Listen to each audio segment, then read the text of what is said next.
there'll be an advert. Chuff the advert. Go live as well. Press go live so that we're live. Hi, Super Chuffer Jets. I'm Super Chuffer.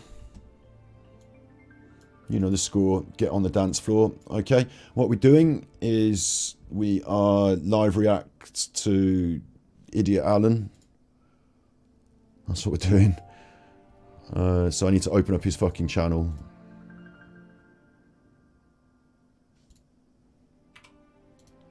He's going live with this Jason Rothwell stuff, and we've obviously done an episode on Jason Rothwell, an extensive episode where we looked at Jason Rothwell through the prism of his own videos that he uploaded to YouTube.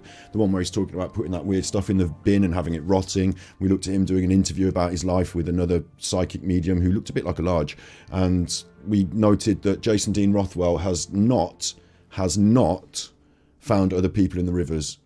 There was a guy called Michael, and Michael was fished out of the river, and it was a sad occurrence. He was on the gay scene, young lad on the gay scene, taking drugs, ended up in the river. And it turns out that this Jason Dean Rothwell was sort of on the same sort of scene. Not likely to have found him in the river, more likely to have fished him out the river, sorry, to have pushed him in the river than fished him out, dare I say it. Because he's on the same sort of scene with the drug scene and the gay scene in that small area. And it's a small area. So that's the premise for today. Here comes the idiot. I'm going to get your chat up on screen and their chat up on screen. So give me a second, because we just did this. We were playing Zelda on Twitch, and someone said, "Oh, should we finish the 4-hour stream? Finish the stream? Should we just like mess about?" So now we're just messing about. So that's what's happening. You're here. I'm here. I've got your chat. I've got their chat. So what I'm going to do is I'm going to try and get. What do you want? Do I need their chat on the screen? Should we bother with their chat? I've got you and us. I've got us.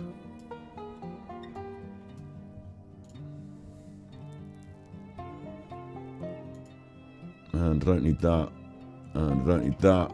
And I don't need that. Oh, I do. I can tweet that we're doing this.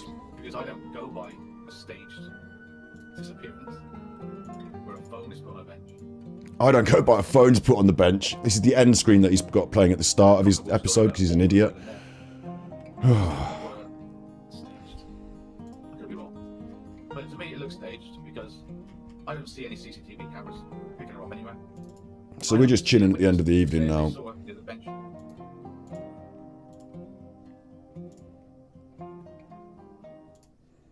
Hello there. Hello, you My idiot. name's Alan, I am the armchair detective. Tight t-shirts, right? Nothing is short. Poker t-shirt when nothing is... Wait. One thing at a time, right? One thing at a time. Poker t-shirt when nothing is sure. It's a poker t-shirt. What's he saying? That we're not sure when you're playing poker. We're not sure when you're spending the money you get on poker. We're not sure whether you're losing it quickly or over a period of time, or whether you need to put another 10 grand in this month on poker. What a weird choice for a t-shirt. Dropping himself in it. What a weird choice for a t-shirt. Hey, what do you reckon, everyone in chat? What a weird choice for a t-shirt. When you're left with a brick wall. Hello, everyone. Good evening.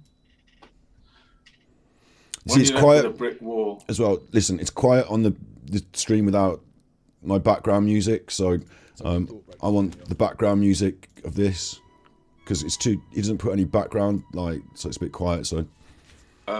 Really sure of this and really sure of that. I'm also quickly looking, what was I doing over here? I need to do a tweet. That's what I need to do. Battery Exhausted is where we are. We are live on Battery Exhausted. Are we not? Yeah, we're here. I need to copy and paste that. Copy. Because we just jumped over from Twitch. So I'm just going to tell people what we're doing on the tweet.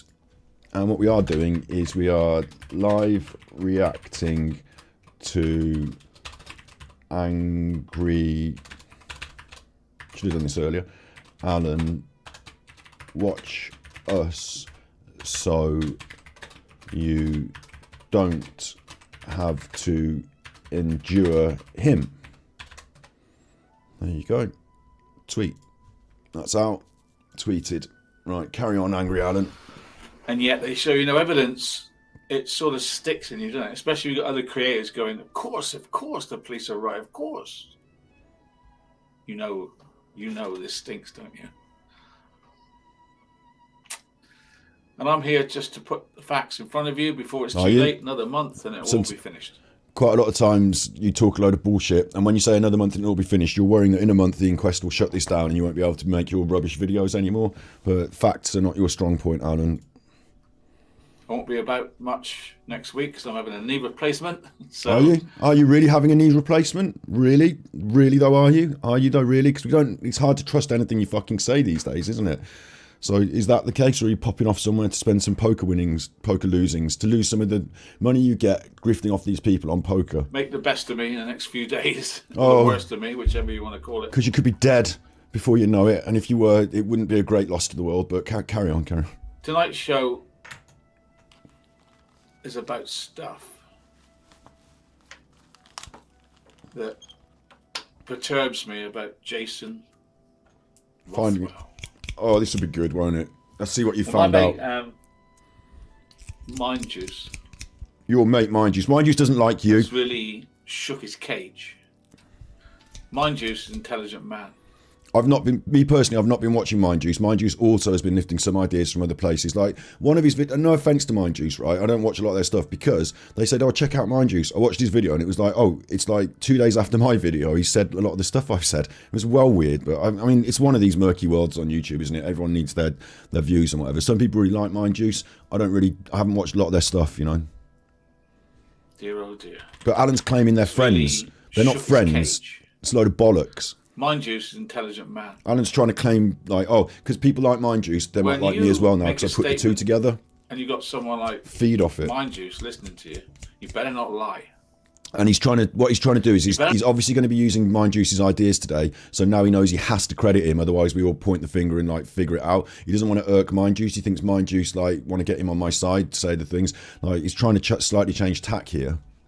Dear, oh dear. You better not do a snow job. Wouldn't and reference make me though, things would up. he? Because Mind Juice will study it and pick it apart.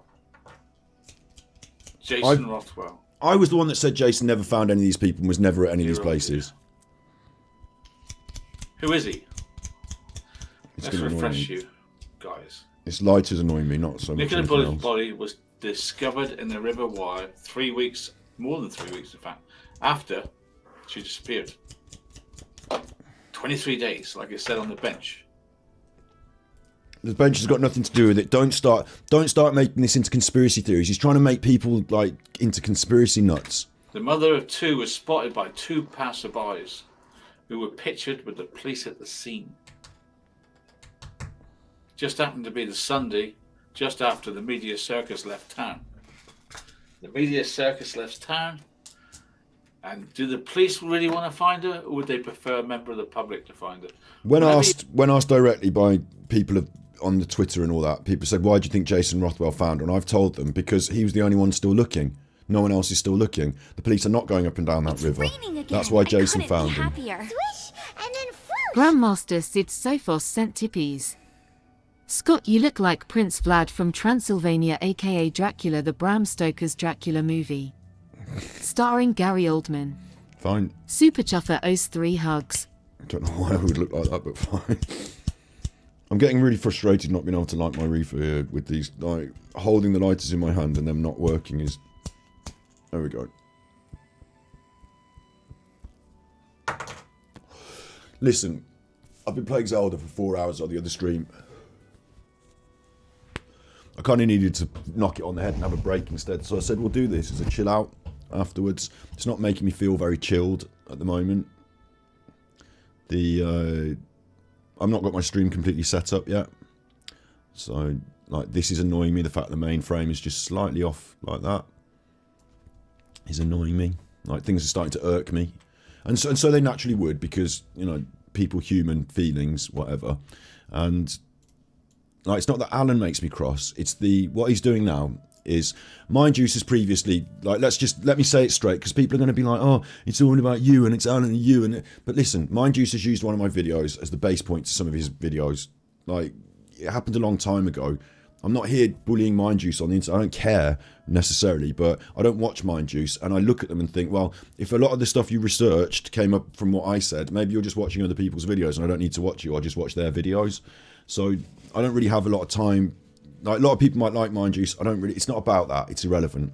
The point is, what's happening here is that Alan's going to say some stuff and he's probably lifted a lot of it from Mind Juice, and we've called him out in the past about lifting stuff. He's now going to try and ally himself with Mind Juice in your mind. It's not an ally situation. Mind Juice is not giving him, like, you know, talk to him, give him permission, they're friends, none of that.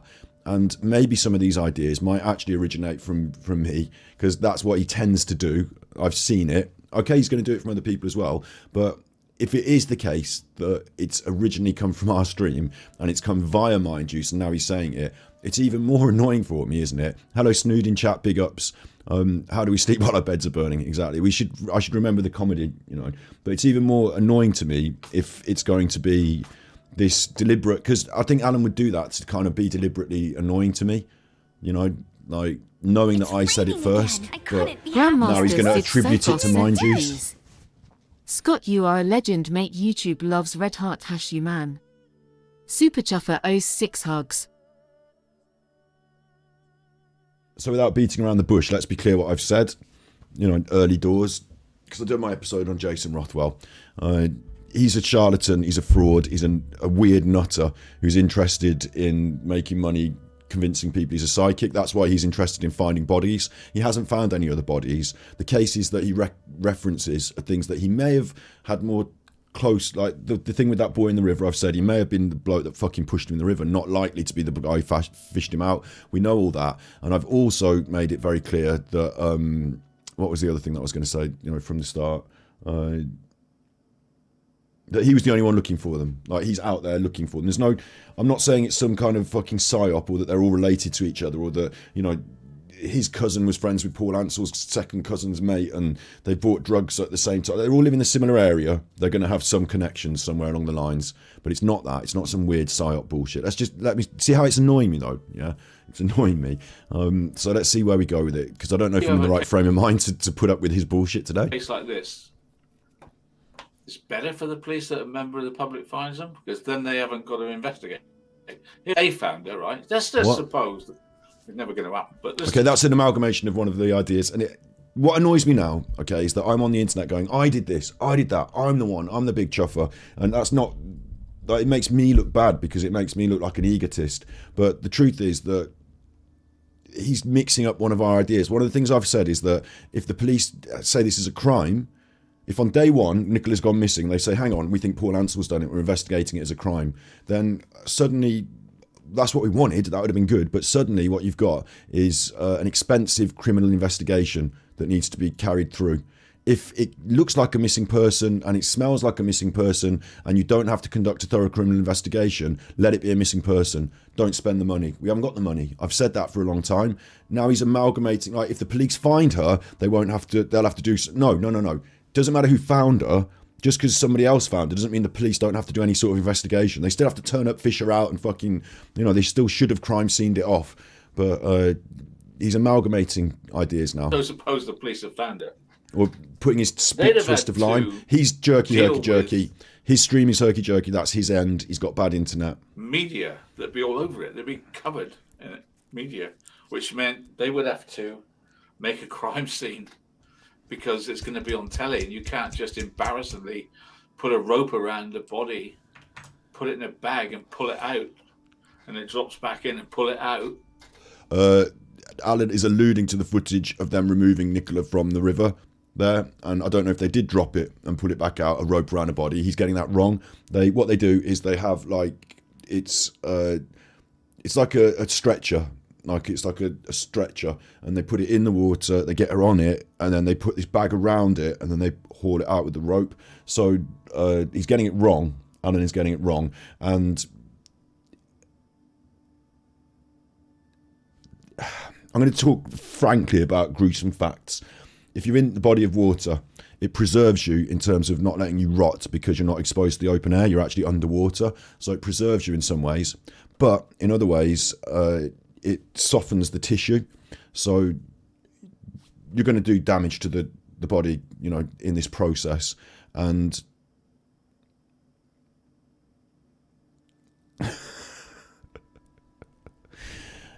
oh man, do you know what, right? 10 to 9 is going to get regulated here, because you enjoy watching stuff that makes you sad, angry and annoyed. I hate watching other streamers. I'm hate watching. I was requested to do this, you fucking bell end. And I'm explaining why I don't like it. So now you're going to like use what I've said and like twist it. Like twisting it. Like what a bell end. Like, be honest and real. Don't make twisty little snake moves. Roughshod. Can't do that, can you? Can't do that, can you? They could have still put up a crime scene even if a member of the public had found her. Like, they should have still established it as a crime scene. You're getting your facts confused, Anna, and you're making mistakes. And the things you're saying are not correct. You're making, like, misinterpretations. Police finding it, can you? You have to do it properly, don't you? But And this is someone's dead mum. Quickly cordon it off. Get a couple of cops there. Tie it up and pull it out and go. Because that's why is that different if a passerby finds them than if a police person finds them? Like, what the hell is he? He's not even making any sense. And it just so happened Jason Rothwell was there, and the other guy who filmed it just happened to be there. Just like, it's a miracle, isn't it?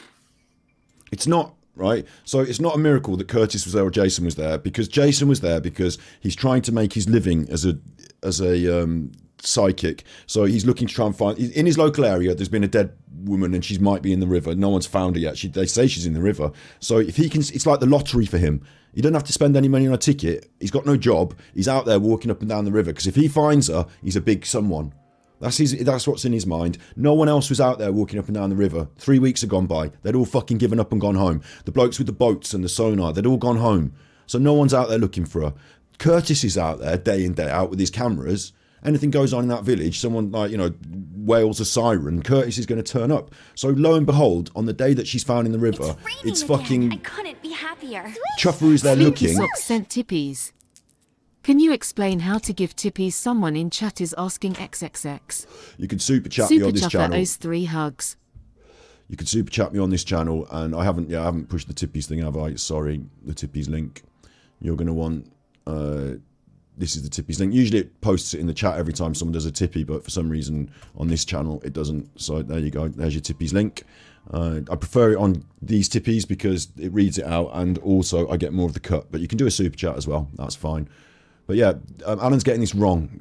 I was here to have a laugh at him and point fingers and have a joke if he wants to get tetchy. But now it's annoying me that he's getting things wrong about this. So it's obvious why Curtis and Jason are there. It's because they are there. Like, any given day in that 3-week period, they were both up and down that river. No, this Jason's a medium. Good luck to him. I know. He's not a medium. He's a charlatan. He doesn't speak to the dead.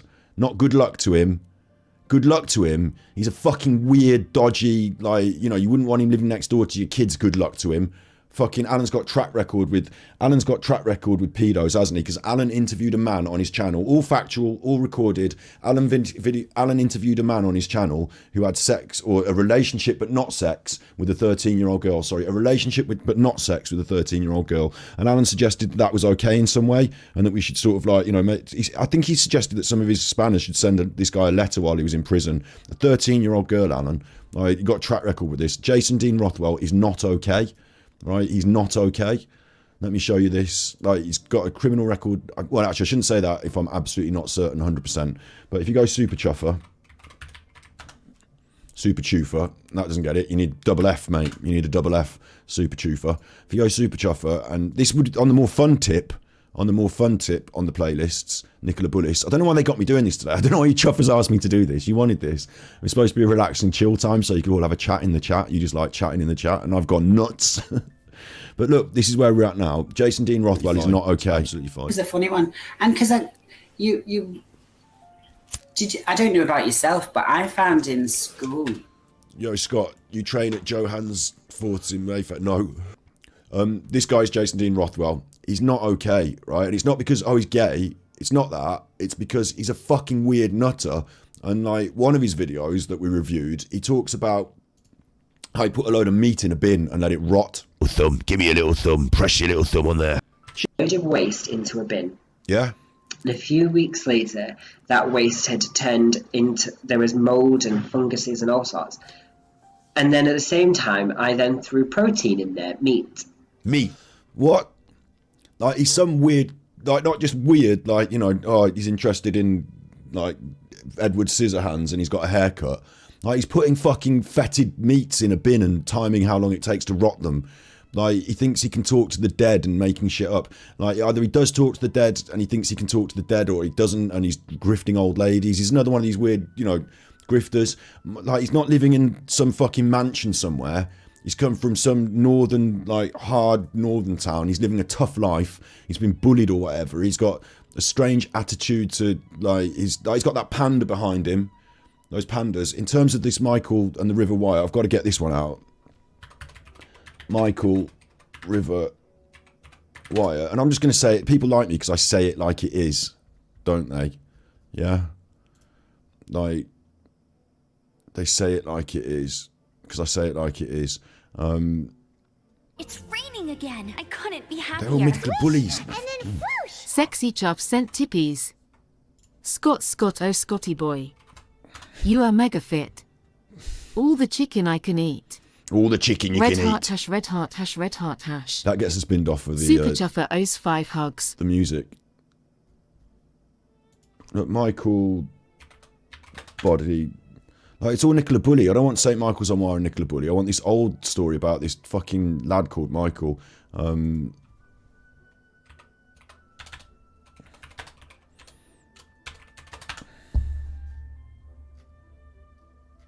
Fuck, it's going to annoy me. It's going to annoy me. Or is his name something different?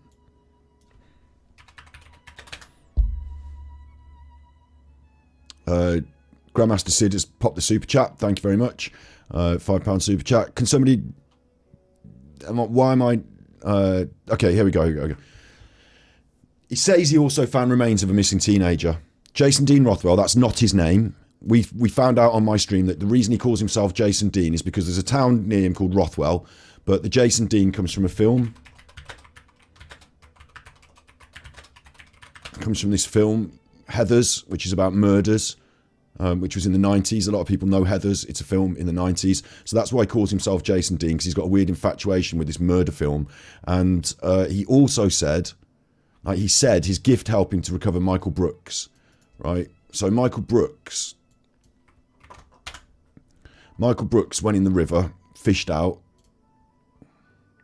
Sorry for using the sun. I don't really, the sun is awful. And that's the wrong one anyway, sorry. Michael Brooks, River Wire. Come on, the internet. Why is it all Nicola Bully stuff? Why is it not just the old... Heartbroken mum looking for answers. Family of Michael Brooks might never know how he drowned in Avenham Park. So I'm just going to quickly tell you the facts. Like, you can look over them yourself in greater detail later. Because obviously the internet's not providing everything for me all the time. They're out in the park. They're drinking whiskey. And why are they doing that? Because they're near to this pub that's in the local area. It's like Preston. It's like near. It's all in the same ballpark of this whole area. If you're gay and you live in St. Michael's on Wire and you want to go to the gay night at the local near, this is where they were going. Like, it was the scene, yeah. And along that riverbank and among that scene, people are doing stuff in the park. They're taking drugs and they're doing sex stuff. Some of them. Like, it's just the scene, isn't it? So don't get me wrong, I'm not having a pop at gay people, but this guy was on drugs in that scene. So was fucking gifted psychic Jason Rothwell. Jason Rothwell wasn't out there like looking for dead people and like, he wasn't out there fishing the boy out the river. He was out there taking drugs and in that gay scene, like that little boy. In fact, when you look at him and you look at Christian Slater from that film Heathers, there's a bit of a resemblance. It's the sort of lad he would go for. And it makes me wonder whether he went for him, was denied, and he just pushed the fucker in the river. Because it's more likely that he did that than he fucking found him. Because he says he found him, but these reports that went in the news and Michael's body was found and all this, no report in the news of Jason finding him. Jason didn't find him. When you go back and you look in all the old news reports, he didn't find him. He's not mentioned anywhere. The only connection I can find is that he was on the gay scene doing the drugs at the time. So get fucked. Yeah, and we shouldn't be bringing up these dead people's names to try and bolster your psychic powers story. He's a wrong un. What I want to do is he's a wrong un. He's a fucking... Like, what are you saying, Alan? No, this Jason's a medium. Good luck to him. I know mediums Good luck to him. Rely on people believing them to make money. It's raining again. I no couldn't doubt. be It's just the happier. thing with Alan. Grandmaster Sid Sophos sent tippies. And this the Super Chuffer tipses, and no, I won't go away. I really appreciate it, Sid. That's Super really Chuffer generous. owes 3 hugs. If anyone else wants to be generous, that's fine. I'm going to try and tone down my anger and try and bring up the comedy, but it's hard because this is like real life shit now. Alan is a grifter as well, so real recognise real, and Alan recognises that Jason Dean Rothwell is a lying grifter, and so Alan is not going to say he's a lying grifter because then he's going to expose certain aspects of his own behaviour, which is lying and grifting. So he's got to be careful the way he treads around this, I think. Rely on people. Like, it's a miracle, isn't it? When nothing is sure. No, this Jason's a medium. Good luck to him. I know mediums rely on people believing them to make money. Like you? I've no doubt he doesn't do all this for nothing. I bet he probably charges for this, that, and the other. And But you think you don't know then? Because I know, because we looked into it on this extensive episode of looking into Jason Dean Rothwell, where we reviewed his own testimony in 3 different ways, and we looked into his other like ventures. So he does charge people because he's part of a psychic church, and you can get readings and this and that. So, you know, yes, he directly charges people. And on the internet, he was doing this thing where... Raining again. I couldn't be happier. Jane and Katie sent tippies. Super Chuffer, we love chuffing with you. Super Chuffer owes 10 hugs. Thank you. I was all right, today. I've had a really good day. I've been happy. I was late night last night. Late night in New York with the New York doll. But she said she'd come on the stream, so that was really good. And then got up, walked the dogs, set up to Zelda. Had a really good go on Zelda. That's been loads of fun on the old Super Nintendo Switch. Been playing Zelda on the Nintendo Switch. That's been fucking awesome. And then someone said, like, you know, been doing this for 4 hours. I was about to wind down. They said, well, you know, do you want to do some Alan songs? And I was like, well, he's on live. Should we do it live? And I've gone from that to fucking this and that, and fucking this, and fucking that, and the fucking this. So wow. But this guy, he does like what you're watching there on the stream that we did before is him literally charging you money online. Like, so the way you if you send me a super chat now, I'll do you a reading, you know, that sort of stuff. So yes, he was literally directly profiting from this venture. Yes. Benefit. Pickled onion monster munch. Love pickled onions in the chat as well. Yeah, I love pickled onions. You see, listen, I'm a super chuffer, and I can go in the nice restaurants and I can pull your chair out for you and I can order off the menu and all that business. You know, I know which fork I should use to poke the waiter with when I want his attention. I know which... All right, I don't know what I'm going on about there. this has obviously helped his career. I'm getting behind time now. I know there's mediums you can trust and there's mediums that you can't. Really? Do you know that, Alan? Which is which? Which is which? Well, one you could trust is one that's been doing it for donkey's years and got loads of success, right? No. What do you mean? Someone you can trust is someone that's been doing it for donkey's years and got loads of success. What, like R. Kelly when he was fucking all those children? Or like, you know, Gary Glitter, or like, you know, what's his name? What's his name? That really successful Jimmy Savile. You can trust people who are successful and been doing it for years. What the fuck are you on about? Where did that come from? Now this is cheering me up. Now this is making me laugh. Like, what's your measurements of valor and honesty? He's revealing parts of himself here. People you can trust have got a lot of money, been doing it a long time. They've like not been found out yet. What? What? How would you decide whether a psychic medium? I want you to tell me in chat. Some of you might even believe in them. You know, I'm still open to the idea that there can be some psychic mediums. I have not met one yet that is doing it for real. I've seen a lot of people being pulled apart for being fake. I've seen a lot of that, but I'm open to the idea. But like, what the fuck is he saying? Candy for you. I'm the favourite detractor. Thanks. We're Alan's detractors. There's also a whole world of detracting. Snood is a detractor from... no, Snood's got it. Hillary and Bill Clinton. Exactly. They're very, very successful. So, if anything, I don't understand why people didn't vote them in. Maybe Donald Trump was more successful and powerful. Maybe that's just... Why are we even doing elections? Surely we will know who the most honest people are because they will have the most money. So we don't have to do elections. Which is which? Well, one you could trust is one that's been doing it for donkey's years and got loads of success, right? Right. So we can't trust you either, Alan, because you've not been doing armchair detectiving for very long. You weren't a detective all your life, and you're not very successful at it. So really, we maybe shouldn't trust you. This Jason, he has, it seems, another success of a teenager found nearby. No, he doesn't. He said he did.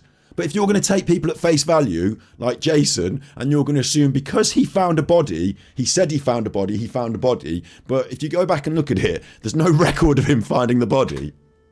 Well, so he claims. Oh, are we getting there? Alan? So he claims to have helped the police recover the remains. But that's what I've been saying for ages, Alan. So we're going to get onto this tip again, aren't we, Alan? Alan's between a rock and a hard place because when I reveal these things early, like I have done, showing you the video, he's like way behind the curve and he's just playing catch up now. And rock and the hard place is say something new yourself, Alan, or come on and regurgitate what other people have said. And if you're coming on and regurgitating what other people have said, like, okay, you might be getting close to the truth because obviously now you can check what we've said and go, oh, well, now he said it might be right because they do a bit of research and they look into it a bit, whereas I don't. So, like, yeah, you can do that, but you're now between this rock and the hard place where, like, now we've got you for just regurgitating our content. From the River Wye. Judith says I'm best mates with AD. I would love to be. I honestly, I can't understand why he doesn't entertain this game as well. Tomorrow there's going to be a boxing match, a big boxing match, right? Tomorrow there's going to be a big boxing match in London. See these two chuffers? They're YouTubers. See everyone else on this table? All YouTubers. Keemstar, these people down the front, they're all going to be doing boxing matches tomorrow in London. All YouTubers.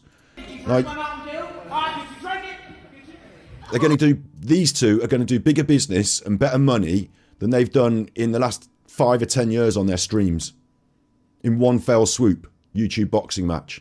Like, I know we're smaller fish, you know, I'm British, I'm smaller fish, I might be further down on this list, but like, me and Alan can't get something together on the internet and have some fun. And like, you know, cause a bit of a stink. We can't debate, we can't argue, we can't be in the damn same room together. He's scared to even mention my name. Like, what's going on, man? Like, I would like to have some fun with Alan. I would like to take it into some fun places. I've already offered him this, and he said he's got a bad knee and he can't do anything physical. So what we're going to have to do? What we're going to have to do? Like, this is the world of YouTube. You know, yeah. I'm not his favourite friend. I don't know him, but like he's just so scared to even like anything. Like he told me to stay in my lane, and that was because he's scared to come out of his. Because when he does, he embarrasses himself every time. Claims to have helped the police recover the remains from the River Wye, less than a mile away from where she went missing. Right? He pointed. Stu's going to fight me. We're on the same team.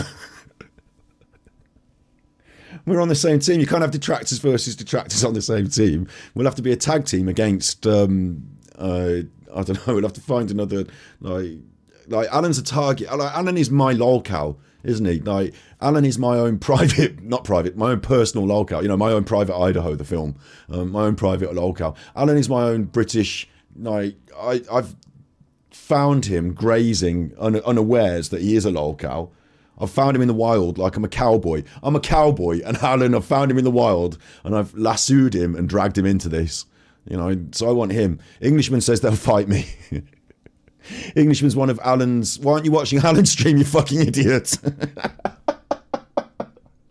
You're a member over there. You're a member. You're not a member over here. You're not getting the most out of your membership.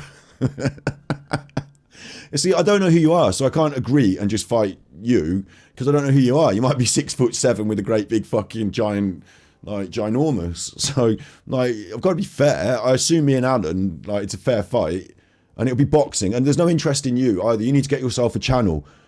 Like, am I scared? Well, I don't know what I should be scared of. You might be like little and like small, and I might be able to easily punch you in, and then I'll look really bad. So that might be a bad problem. I don't know anything about you, so I shouldn't agree to a fight, should I? Like, you might bring a knife. You nutter. But yeah, we could have a rap concert. What about that? Rap battle. But what I'm saying is, like, me and Alan are the faces of this. Like you won't even do it properly on the internet. You know, he won't even do it properly on the internet. He can't even, like... But we could have something here. We could have something. We could have some fun. You'd all watch it. You know, Scott versus Alan singing contest. There you go. You know, instead of Eurovision, it's me and Alan. Bring your 3 best songs. We're going at it. Like, why can we not have any fun either? Even if he... Like, everything's so serious with Alan. Like, I'm all right. I'll wear the wig. I'll mess about. You know, you can have a pop at me and chat. I'll laugh with you, at you. But why always so serious, Alan? Why no fun? Why no fun? I've managed to get over my being angry now at the whole concept of what we're doing today, and now I'm into the whole like who I am again and having fun. Like Jesus, Reeds. She's in the reeds. She's in the We've got the reeds. pictures to prove it. That's called receipts. Receipts. We ask Alan for receipts because we literally want receipts of his spending. But like he's using this word now, receipts, because it's like street term for like, oh, I've proved it, got the receipts. Got the receipts.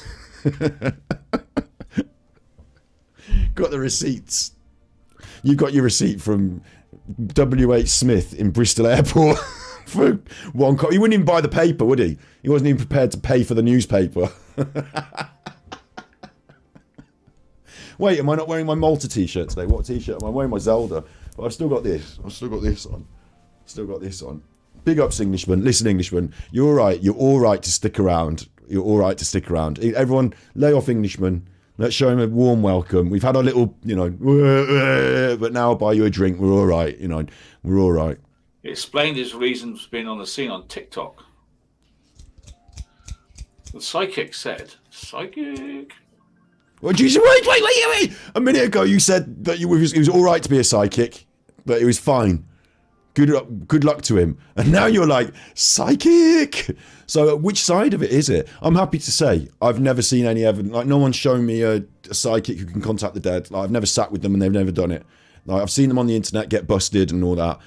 So I feel like it might be more likely that people are out there blagging it than more like they're listening to the dead. Like, certainly as well with the Nicola Bulley ones, there's people in America. There's like a fucking girl in America, and like Nicola Bulley's talking to her through a fucking radio. Whereas like Nicola Bulley died in England, in Lancashire, and if she wants to talk to anyone, it'd be her own fucking daughters. Like, she's not going to be swimming across the Atlantic, ghost swimming, or whatever they do. I don't know how ghosts get across the Atlantic, and specifying this one fucking... And if she is, right, if she is in the radio in America talking to this one girl, then she's not also in the tarot cards in the fucking Canadian woman's house, and she's not also in the other side of America doing the fucking, like, she's not... All psychics can't be talking to Nicola Bulley. They can't. Like, not even if it's real and it's ghosts.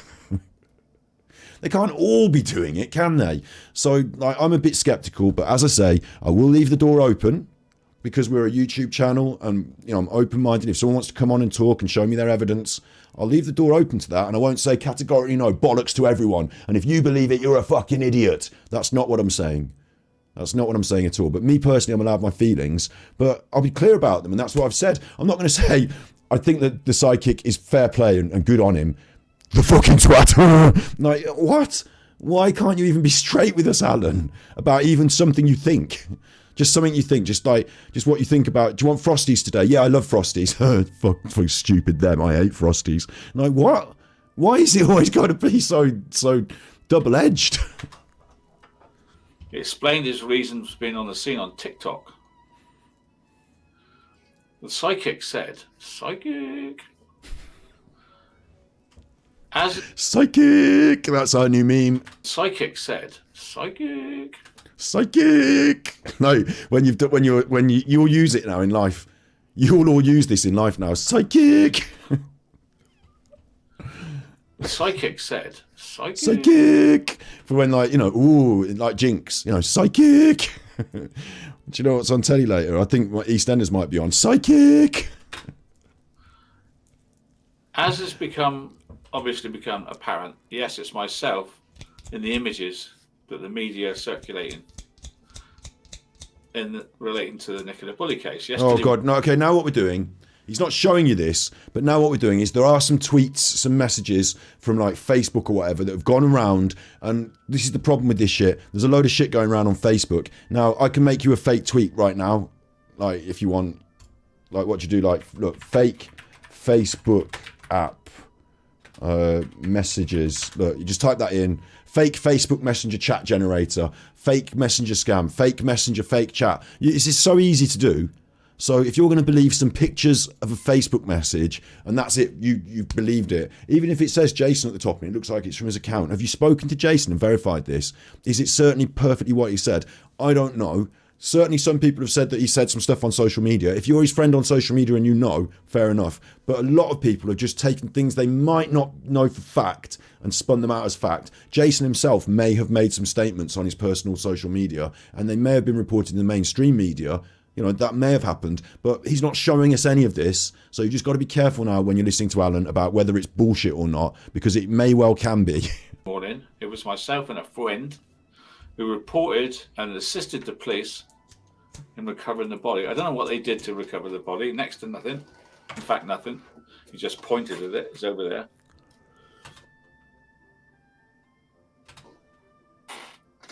Such it would be inappropriate for me to discuss any further details what we may know about the body at this time, considering identification not become. It's all right. Listen, Englishman, right, in chat is going to be our new friend now. So listen, all you, you're going to have to get this is one you're going to have to get.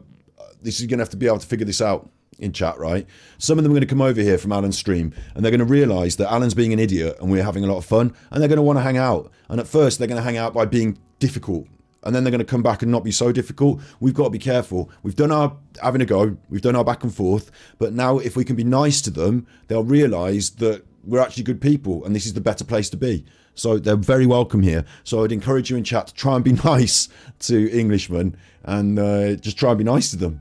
And then, like, you know, apparently I'd be surprised to know who they are. Well, I don't, maybe, but there's so many people in chat and I never know who any of them, like some of them I know a bit more because of social media and this and that. But really, like, I don't waste any time thinking about who anyone is. I get on with what I'm doing and I just assume you're the name and the picture and that's you. And like, you know, some of you, like I could say, like Sarah, we've been in different chats together in different streams. Colette, I've seen, has got a Twitter as well. Like quite a lot of you are on Twitter as well. So I get a wider picture, but do you know what I mean? It's not, we don't need to worry. You just enjoy being you, Englishman. You're welcome here. We're all going to have a good time together now. I'm just going to say nothing. But the trouble is, like this bully case, like over and over again, is changing goalposts. Moving the goalposts. Dark side Phil. Solve it, because they're always changing the goalpost. She's there in the reads. And yet, when it's pointed out by us creators that the body is near a lay-by... You didn't point that out. I pointed... See what I mean? Now, I'm not being funny yet, pointed out by us creators, but... Didn't I just go on Google Maps and zoom in and say, is this a lay-by? And then I dropped us in on the Google Maps and said, this is a lay-by. I distinctly remember doing that. Not because I saw someone else's video, and it's not because I'm some clever chuffer. I was just the one that did it. We creators. You fucking arsehole. People said it may have been put in at a later date. That's not much. Don't shoot the messenger. That's what people said on the news, on television. Don't shoot the messenger. As in, I could say whatever I want at any time, and I'm never responsible for anything I say.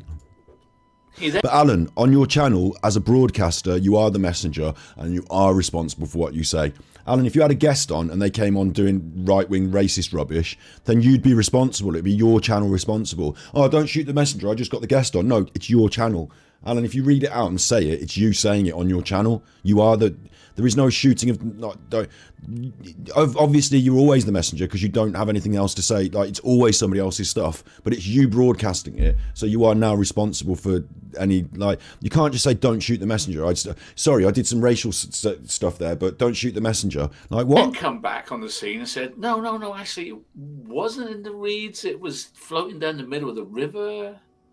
No, what happened was the body was recovered from what seemed to be a position within the reeds, and Jason apparently cleared this up on his social media by saying she wasn't always in the reeds, she was floating down the middle. It'll all come out later. She ended up in the reeds when they tried to fish her out, but when I first saw her, she was floating in the river. That was what was reported from Jason's social media. I'm not saying these are facts. It ended up in the reeds? We didn't say at the time. No, because he had to clear it up because he didn't say anything at the time. Now, when people move the goalposts. Move the goalposts. It's because of what's been said in the media, especially social media. I'm going up to 1.5 He was forced to speed. change his story, or tell us the whole story, whichever you want to choose. Either he was forced to tell us the whole story, or he changed his story completely, from in the reeds to in the middle of the river. He never said she was in the reeds. You're making this up. Huge difference. There was photographic evidence that she was lifted from that position, but Jason never made some public statement saying she was in the reeds. Now, we've seen this on many occasions now. And yeah, good point, Lottie. It was some bramble and brackish stuff that was overhanging, like a bush overhanging, like dead tree and stuff that was causing her to arrest there. But yeah, the reeds is not the right words either. The gilet went from knee Gilet. to ankle. Now, The ball regurgitating and ball old catcher crap went because every filling day to time. not used for nearly half a year. Alan does this a lot. The harness was always off. You name it. The changes to cover the narrative are unbelievable. I'm going to say this, I never say it enough, like, I should do an individual video on each point so that it can all be logged, but the harness, no one else seems to be asking this question, but can a dog slip a harness? If it was tied to the bench with the harness, would it slip off the harness with the bench?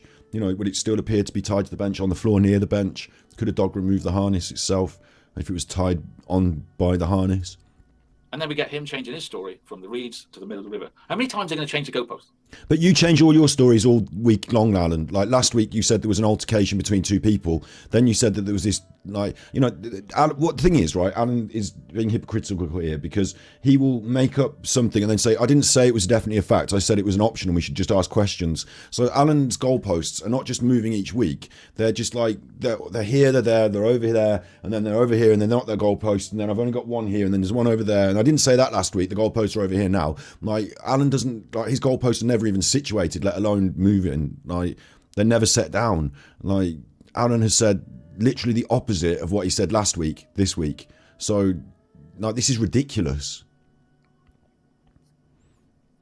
And then we have Tranquil saying that she has witnesses saying that Nicola had an altercation on the towpath just before she died. See, do you see what I mean? He's bringing that back up because he did a whole fucking video on it and said it was really important and it was a fact. But then it turned out that it was something the police had poo-pooed early doors and you shouldn't have even been broadcasting.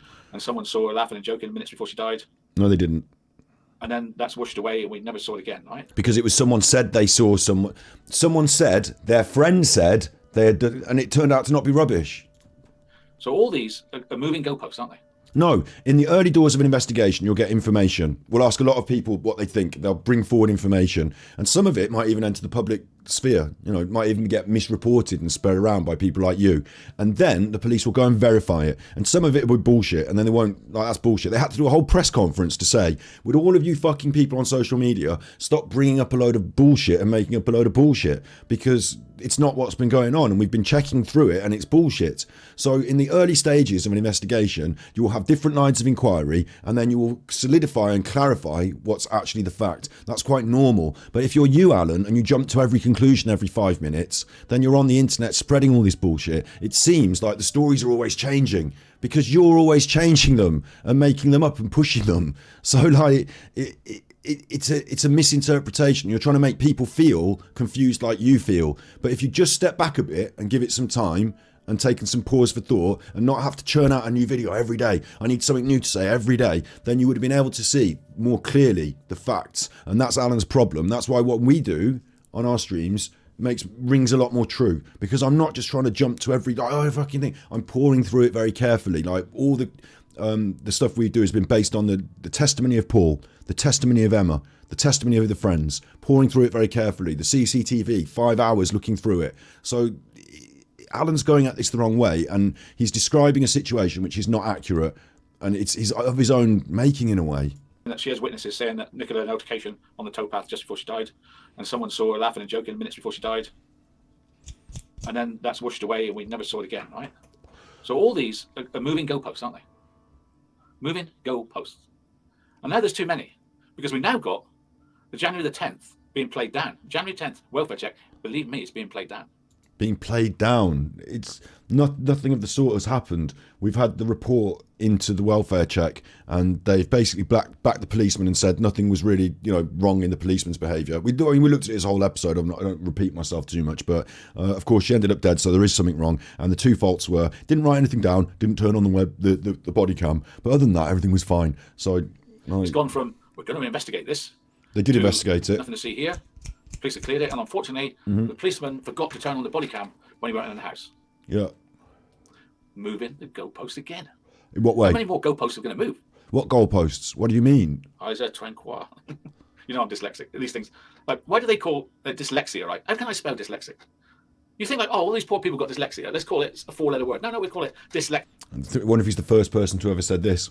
And I haven't got a clue. I just Thinks he's a stand-up comedian So now. what happened in the Sit down, comedian. Sit down, fucking shut up, do what I tell you, comedian. bully. So she dropped the 2 kids off and vanished, yeah? And then the body was found. Alan and Scott are part of the same rent boy group. Well, I'm the one that's making...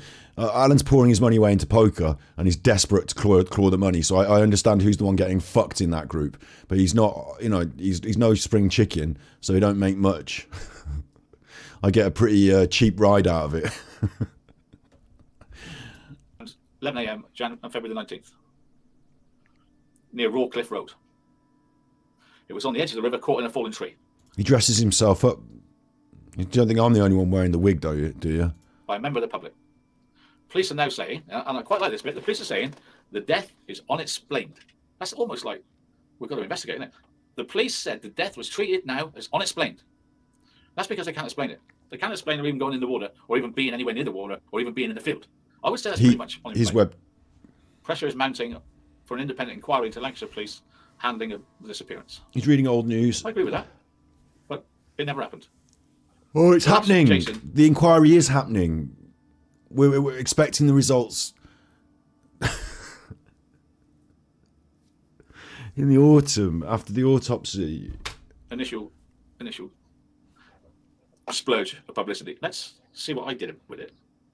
I mean, you need to have a look at this, really. Let's have a look at this. There we go. Together. We watch his videos on the internet Where together. is my cursor? I fucking love this bit. AD here. Listen to it. But That's his internet. Right. The funniest thing about this, and if you're here from AD side of things, bear this in mind. You should know this, is that he's doing bad quality work. Like, they're paying him fucking loads of money, and he's doing bad quality work because the internet service he's got, whatever's going on, his upload speeds, whatever he's doing on his computer, he's getting, like, it's not powerful enough, or whatever's going on, it's not working, yeah? And he's going, so he makes a video, and then he plays it on his computer and does it as a live, and you'd be better off just, like, it's on YouTube. He's watching his own video on YouTube. So you're better off just watching that. Most of you've already watched his original, if you're in his fan group, you've already watched his original video. There's no need to have this director's cut with him pausing and talking through it. This is like double bubble now for him. He's made the money because you watched the video. Now you're going to watch it the second time, but you're not going to get to hear it properly because of his terrible internet, and he's going to keep pausing it and talking over it. So it gets more confusing. So this is an exercise in confusing you and trying to wring 2 streams out of 1 bit of content. He's done the video, and now it's getting worse. Most people, when they do a react like I'm doing, add value and make the content more interesting. Alan's going to make his own content worse. 8 minutes ago, Stealth Side Medium reveals how he found Nicola Bully's body, had been using his to help search for the mother. This was after being told off by everyone for interfering with the case. The police now have had the body found by another member of the public who's a medium. This story gets crazier and crazier. Spiritual medium found the body of the mother of 2, Nicola, in the river. Jason Rothwell, 33, you can see in the pictures here. It's just unbelievable. He's pointing to the water where she was found, mixed up in that tree. Now, he and his friend, who Mel and I have a cross-reference social media presence, spoke to police, who then retrieved the body. What are we doing now? On your stream, Alan? Confirmed. I'm going to skip on. It was Nicola finds her. But due to the wide number of, as it's become early, and yes, yesterday, master, right, here he is. Wow. Okay, so he found her in the reeds and then changed it to she's floating down the river. He point blank said there, I was not asked by Nicola's family. I'll just repeat that. To become involved in this case. Oh my God, he does this thing. This is totally ridiculous. Alan says this is a fact because I said it in a video earlier. Let me repeat it. He was point blank asked and he said this. No, he didn't. You said he did. Family. I'll just repeat that. I'll just repeat that. To become involved in this case. Oh, I have to become in the case. she's in the water. They but We why can't even hear it. They're listening to a spiritualist medium. Further said, it's important to mention I was not asked by the police or Nicola's family to become involved in this case. Wow, not asked. So, So it was reported in the newspaper that Jason said that he was not asked by Nicola's family to be part of the case. So in terms of how factual, because remember Alan saying that the police aren't to be trusted and the mainstream media aren't to be trusted. So how factual is it that Jason said this? Because the people reported it in a newspaper and then you re-reported it on your video. Like, again, I've not heard Jason say it. I've not seen his written statement. He's not come out and said it on a thing. Like, this is what they said. He said. Objection, hearsay. And just because Alan repeats that part of the video doesn't make it any more true. It could be true, but it seems weird that this is our level of what we're doing. Do you know what I mean? Doesn't this seem like a bit of a weird level? I'm surprised that Alan hasn't got those videos out of Jason. I'm surprised he's not investigating Jason in the way that we did. He's just repeating what was reported in the newspaper. around social media at the moment is that a friend of Nicola phoned him and asked him to be involved in the case. Something went right. Can you hear him? This case. Wow, not asked. So, flying around social media at the moment is that a friend of Nicola phoned him and asked him to be involved in the case. So that's true then, because it's going around on social media. Are we preparing for a change of the... Misinformation. Report. Misinformation. Next. Nicola Bully family did not ask Jason Rothwell to become involved despite rumour on social media. They definitely haven't said that. They haven't said that. Go post again, guys. More of that later. To become involved in the case. But having seen the wild speculation and hurtful commentary that's been going on, and actually assisted the recovery of Michael Brooks, I decided to use whatever gift I had, what this medium is what we possess, to try to locate Nicola Bully. So now he's just dropped the Michael Brooks thing in there? Prayers with her family, her friends and loved ones. You can't even hear. I mean, it's not because I'm making it go I hope they can fast. find some peace It's because with you this. can't hear it because of his in. Wow. Would like to add as a final note, I will not be giving any further information or commentary at this time regarding my work involved in finding this person.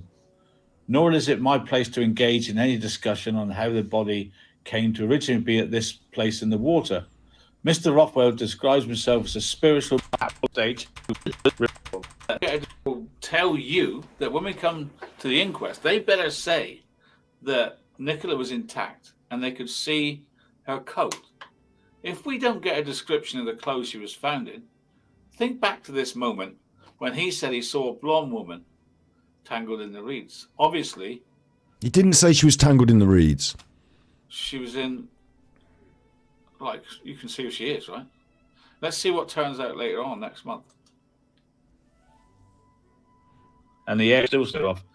We await the outcome of the situation of how she got there. But there we are. That's the story. This He is has bad, isn't been, it? Looking for a while. I can confirm this is all true. Now hit headlines in every newspaper over here. We have to say. What is this? You did You're it. right. Like his computer's having a stroke or something. Like, what's going on? You can't even hear what's supposed to be. Like, how are people watching his live streams and enjoying this? Whether you like the man or not, you've got to agree that that's not good enough. That you can't hear anything that's going on, and it's not your phone and it's not your internet. It's him. Did he solve it? It's all very well accepting that day one. But did he have help? What? I think he might have. And thanks to Mind Juice, I think we might have some clues. There we Stick go. with it. You're my study group. You're here to study this case. We have a right to free speech, and all we're doing is studying the case. I'm not accusing anyone in particular. He always does this Looking weird at the disclaimer. case, You're a study group. because the police haven't. The police haven't looked at the case. You don't remove the body like that if you're looking for evidence. Awful. No. the way they do Yeah. it. Okay. I also think that they should have put up a crime scene thing, and they should have been more careful. Like, first of all, they should have had that tent around it.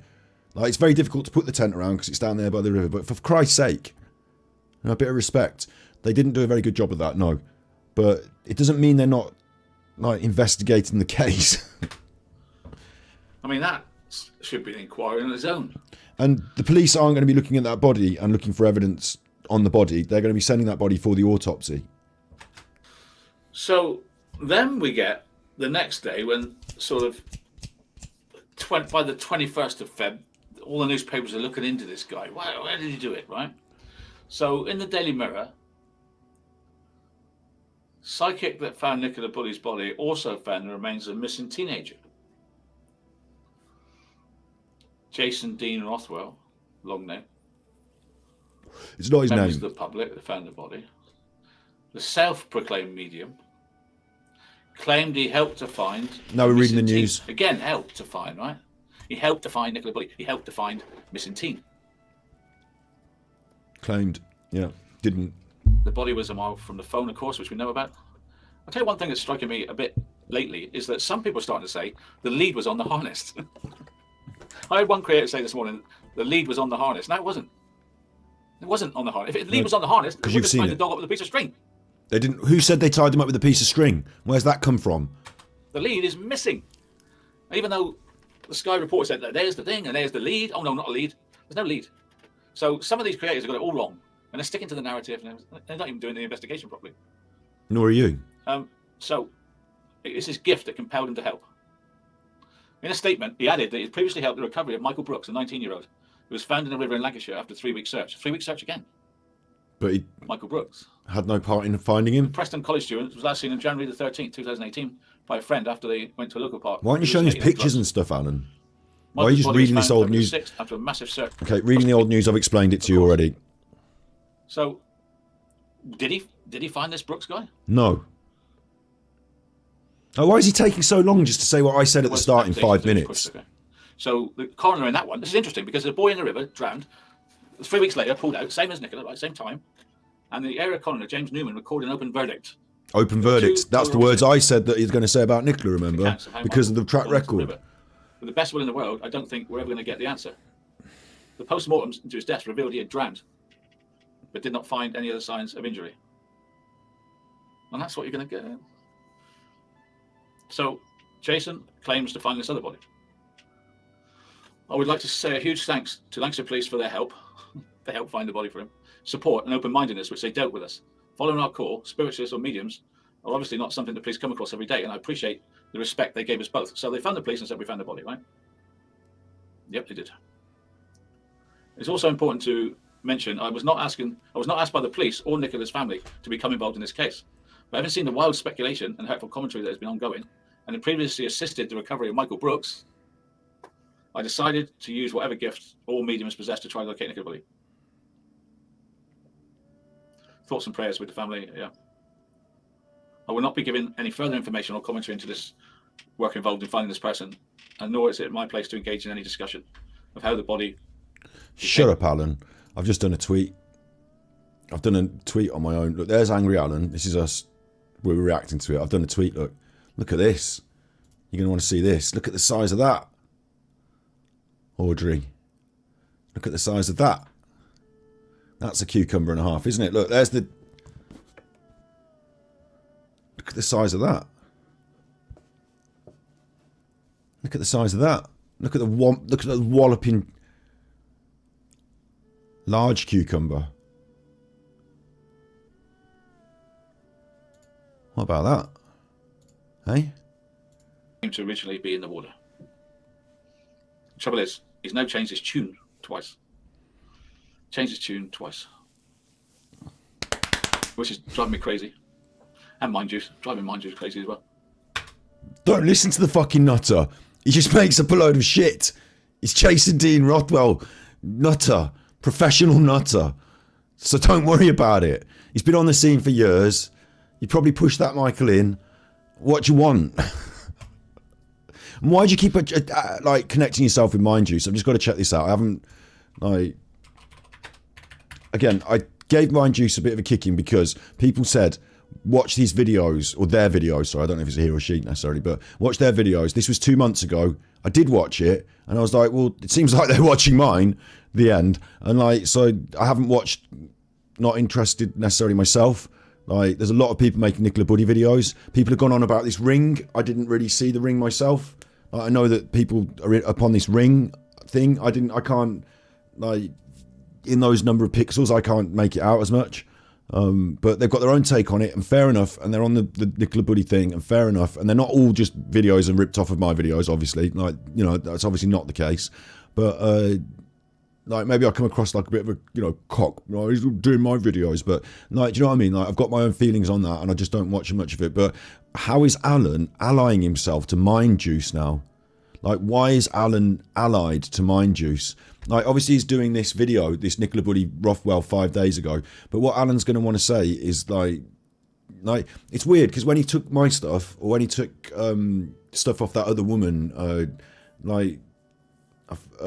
he didn't reference us or say who we were, but he's taking Mind Juice and he's going to reference them. It's almost like either we've made him change his behaviour by calling him to account over and over again, which I can't really see that being the case. But I think the other aspect of it is, like, he did it with Eddie, right? He said Eddie's name in his videos a couple of times, and he brought up Eddie a few times, and he tried to make it look like him and Eddie were friends, because a lot of people like Eddie and see Eddie as a good chuffer. So then when Eddie came out on my video and left a comment, I was quite surprised at, in a way. It said, like, Alan's a fucker, go at him. Like, and you can see the pinned comment on that previous video. Like, Eddie's not. No. So I think Alan's trying to sort of, you know, in some way take reputation from Mind Juice as well as content. And so in order to do that, he needs to, like, say out loud, like, me and Mind Juice. But I'd be interested to find out whether Mind Juice thinks Alan is a chuffer or thinks he's a good bloke, you know. So what did he do to change his mind? Let's have a look. I had to go back into my vast library and pick out previously made video. God, not this again. For you. I've got a summit on Tranquil tonight as well. So stick with us. Very interesting message from Tranquil, the lady that said the Eric Morecambe of true crime here, look. So not because he's funny. This is what came up after. But because he looks like him. Yeah. And he's a goofus. So I was going on, how the hell could the body get over the weir, you know? Like, hang on, wait. I will. A little tiny pool called a river. Taking ages to get through Alan's content here because I keep stopping it and all this, but this was bad again. This is like really bad. So here we go. Look, settings, playback speed back to normal. Let's listen to Alan's own video. Came up after.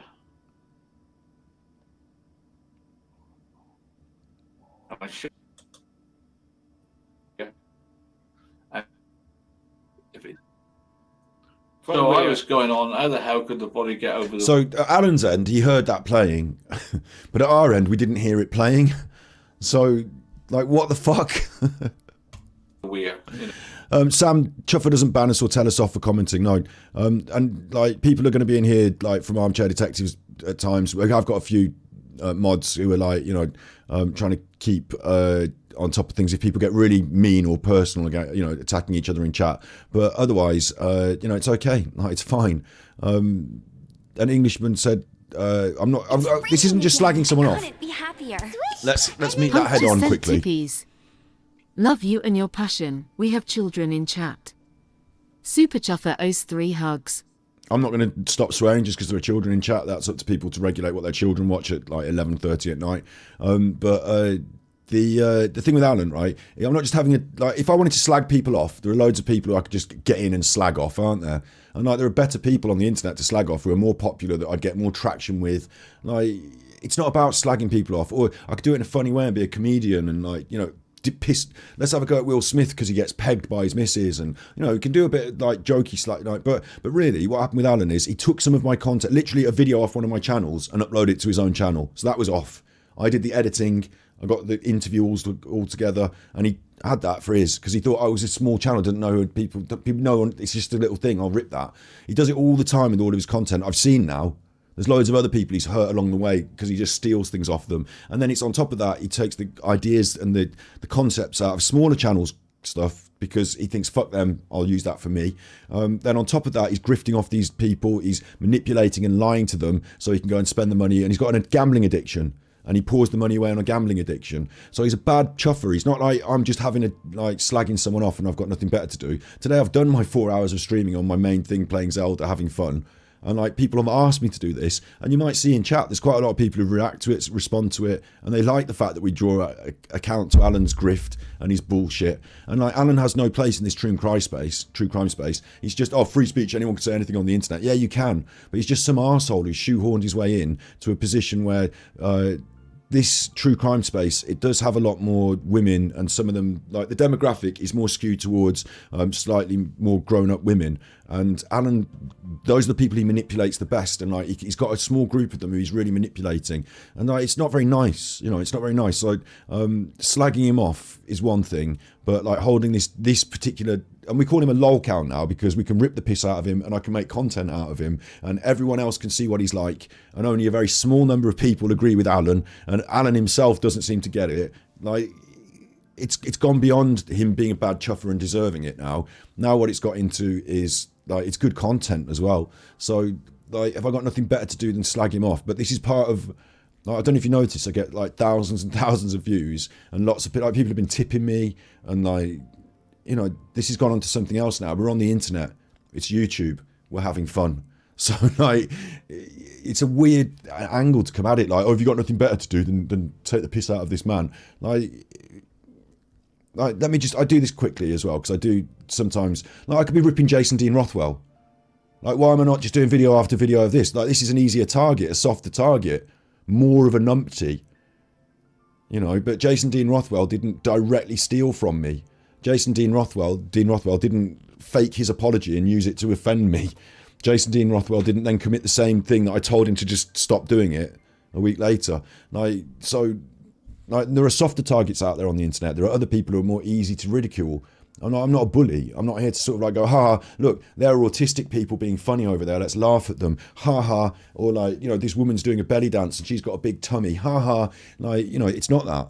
So you're getting it wrong. So if that's what you think, you've got to pull back from that. If that's your critique of what we're doing here, then, foul ball, miss, think about it, critique, I've countered that. It's not that.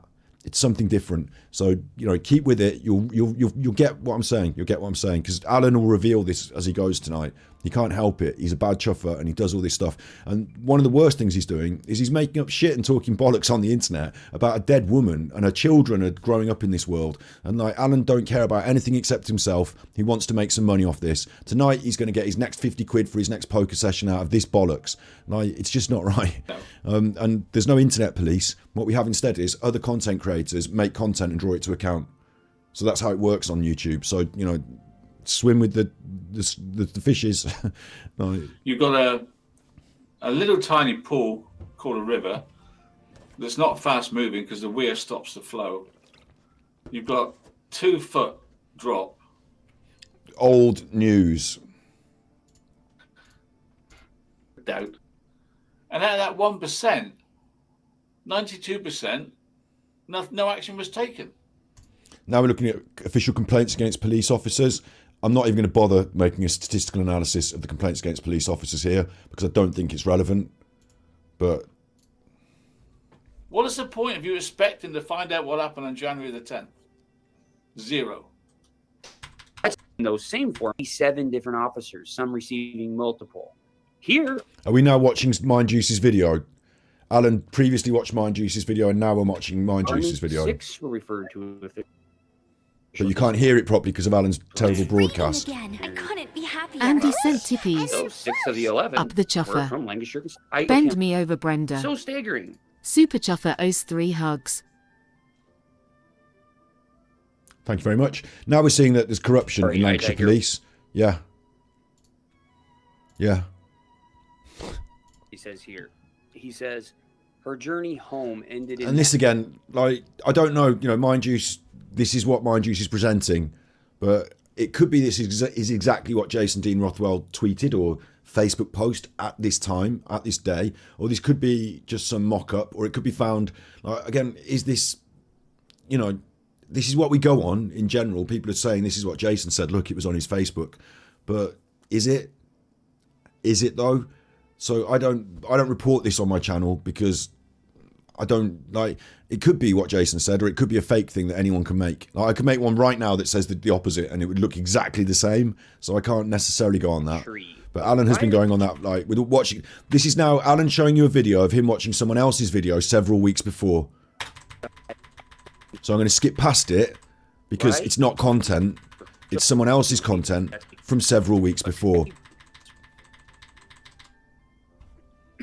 And if you look at the Mind Juice did quite a big video to explain the tidal system, something that I thought was taken for granted. So I didn't do a big video to explain the tidal system and how the water goes up and down and comes back in and out. I thought that most people understood that, but you know, interesting video about the times and, like, you know, when she was found at a higher tide when the river is flowing. Of course, like, the concepts being that if you're in to sum this up in very quick statement.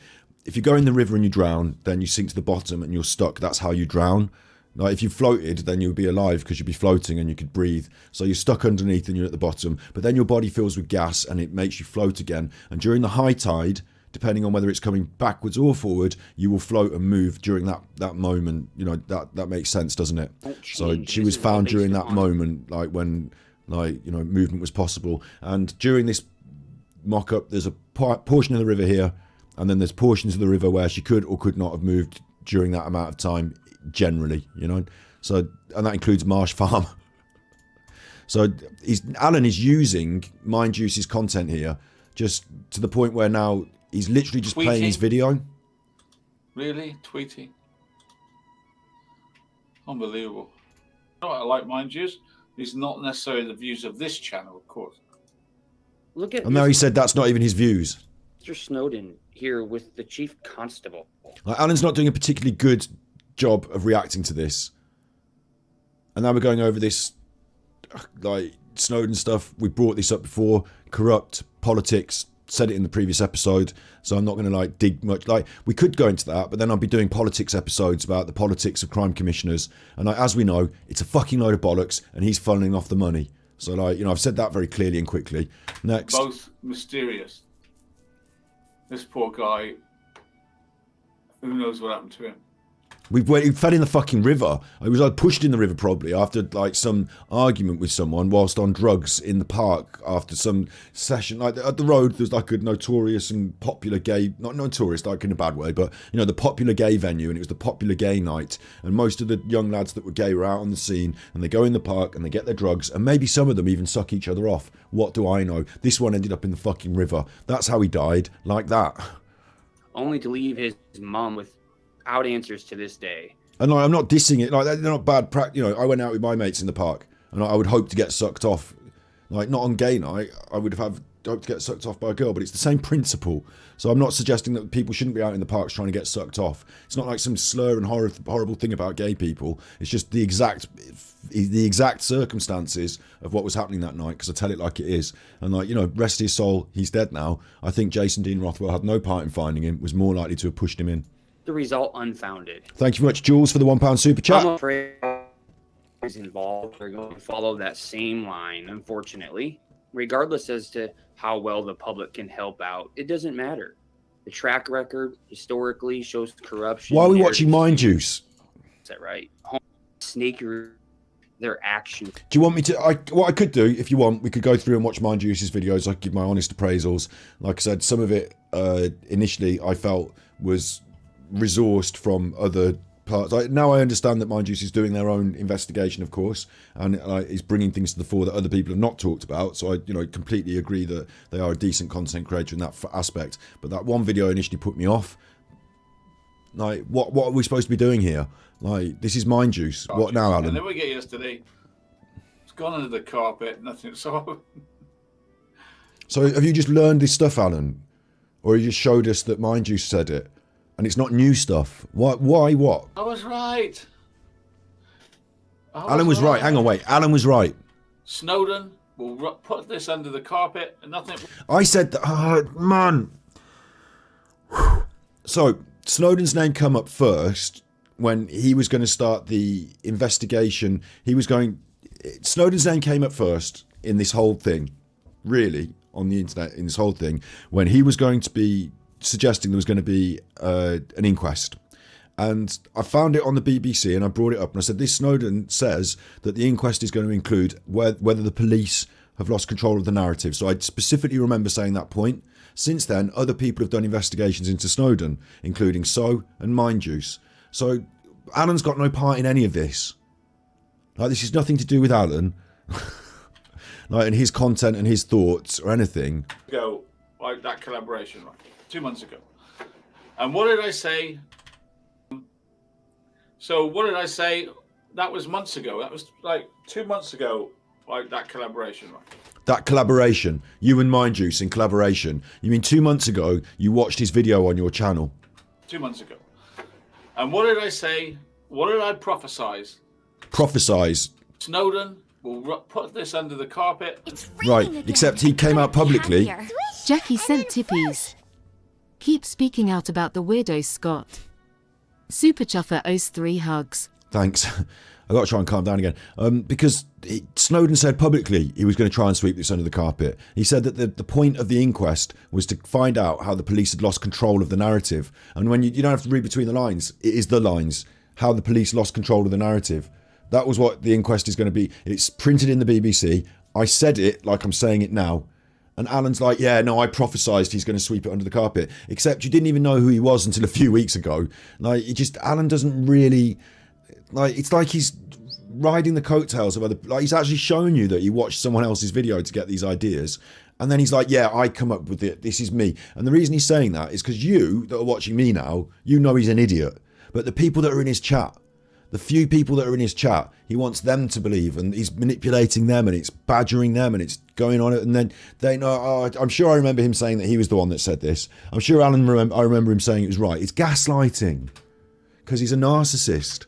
He's a big weird narcissist, and this is gaslighting. Nothing will come of these charges. And then we get yesterday. It's gone under the carpet. Nothing. So. He's laughing as well because, like, he knows it's just some bullshit he's making up. Like, this is his duper's delight. And he laughs as well because if it goes under the carpet, nothing's solved.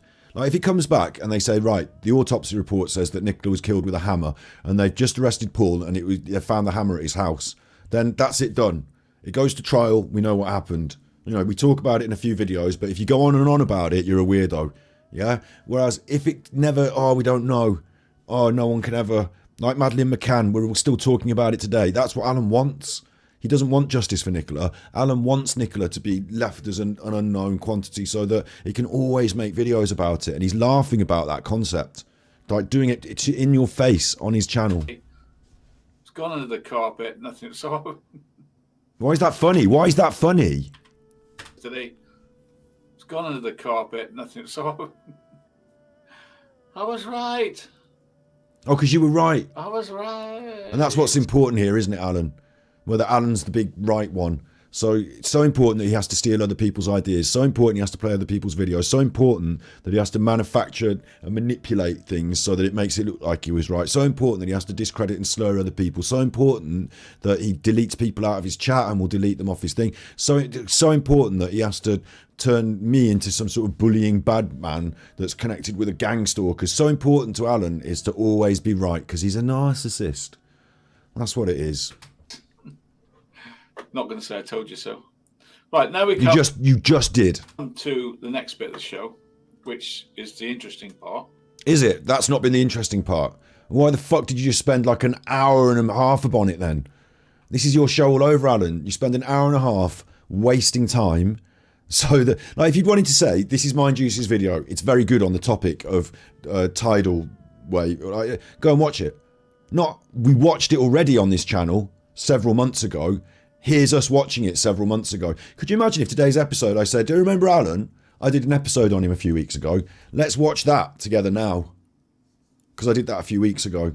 And then we'll get to the interesting bit in a bit. Like, what are you on about? Like, how is he doing this and getting away with it? How are the people in his chat prepared to pay him money? Why is anyone prepared to be his patron when this is the level? Not even whether you're right or you're wrong and you think he's good or you think he's bad. He's just shown you I watched a video on my channel the other week, and it was this other person's video, and we should watch it again now, really. To see so many people here tonight. What are the people doing in his chat? Have they got Jason nothing better to do? I'm offering them something better. Come here.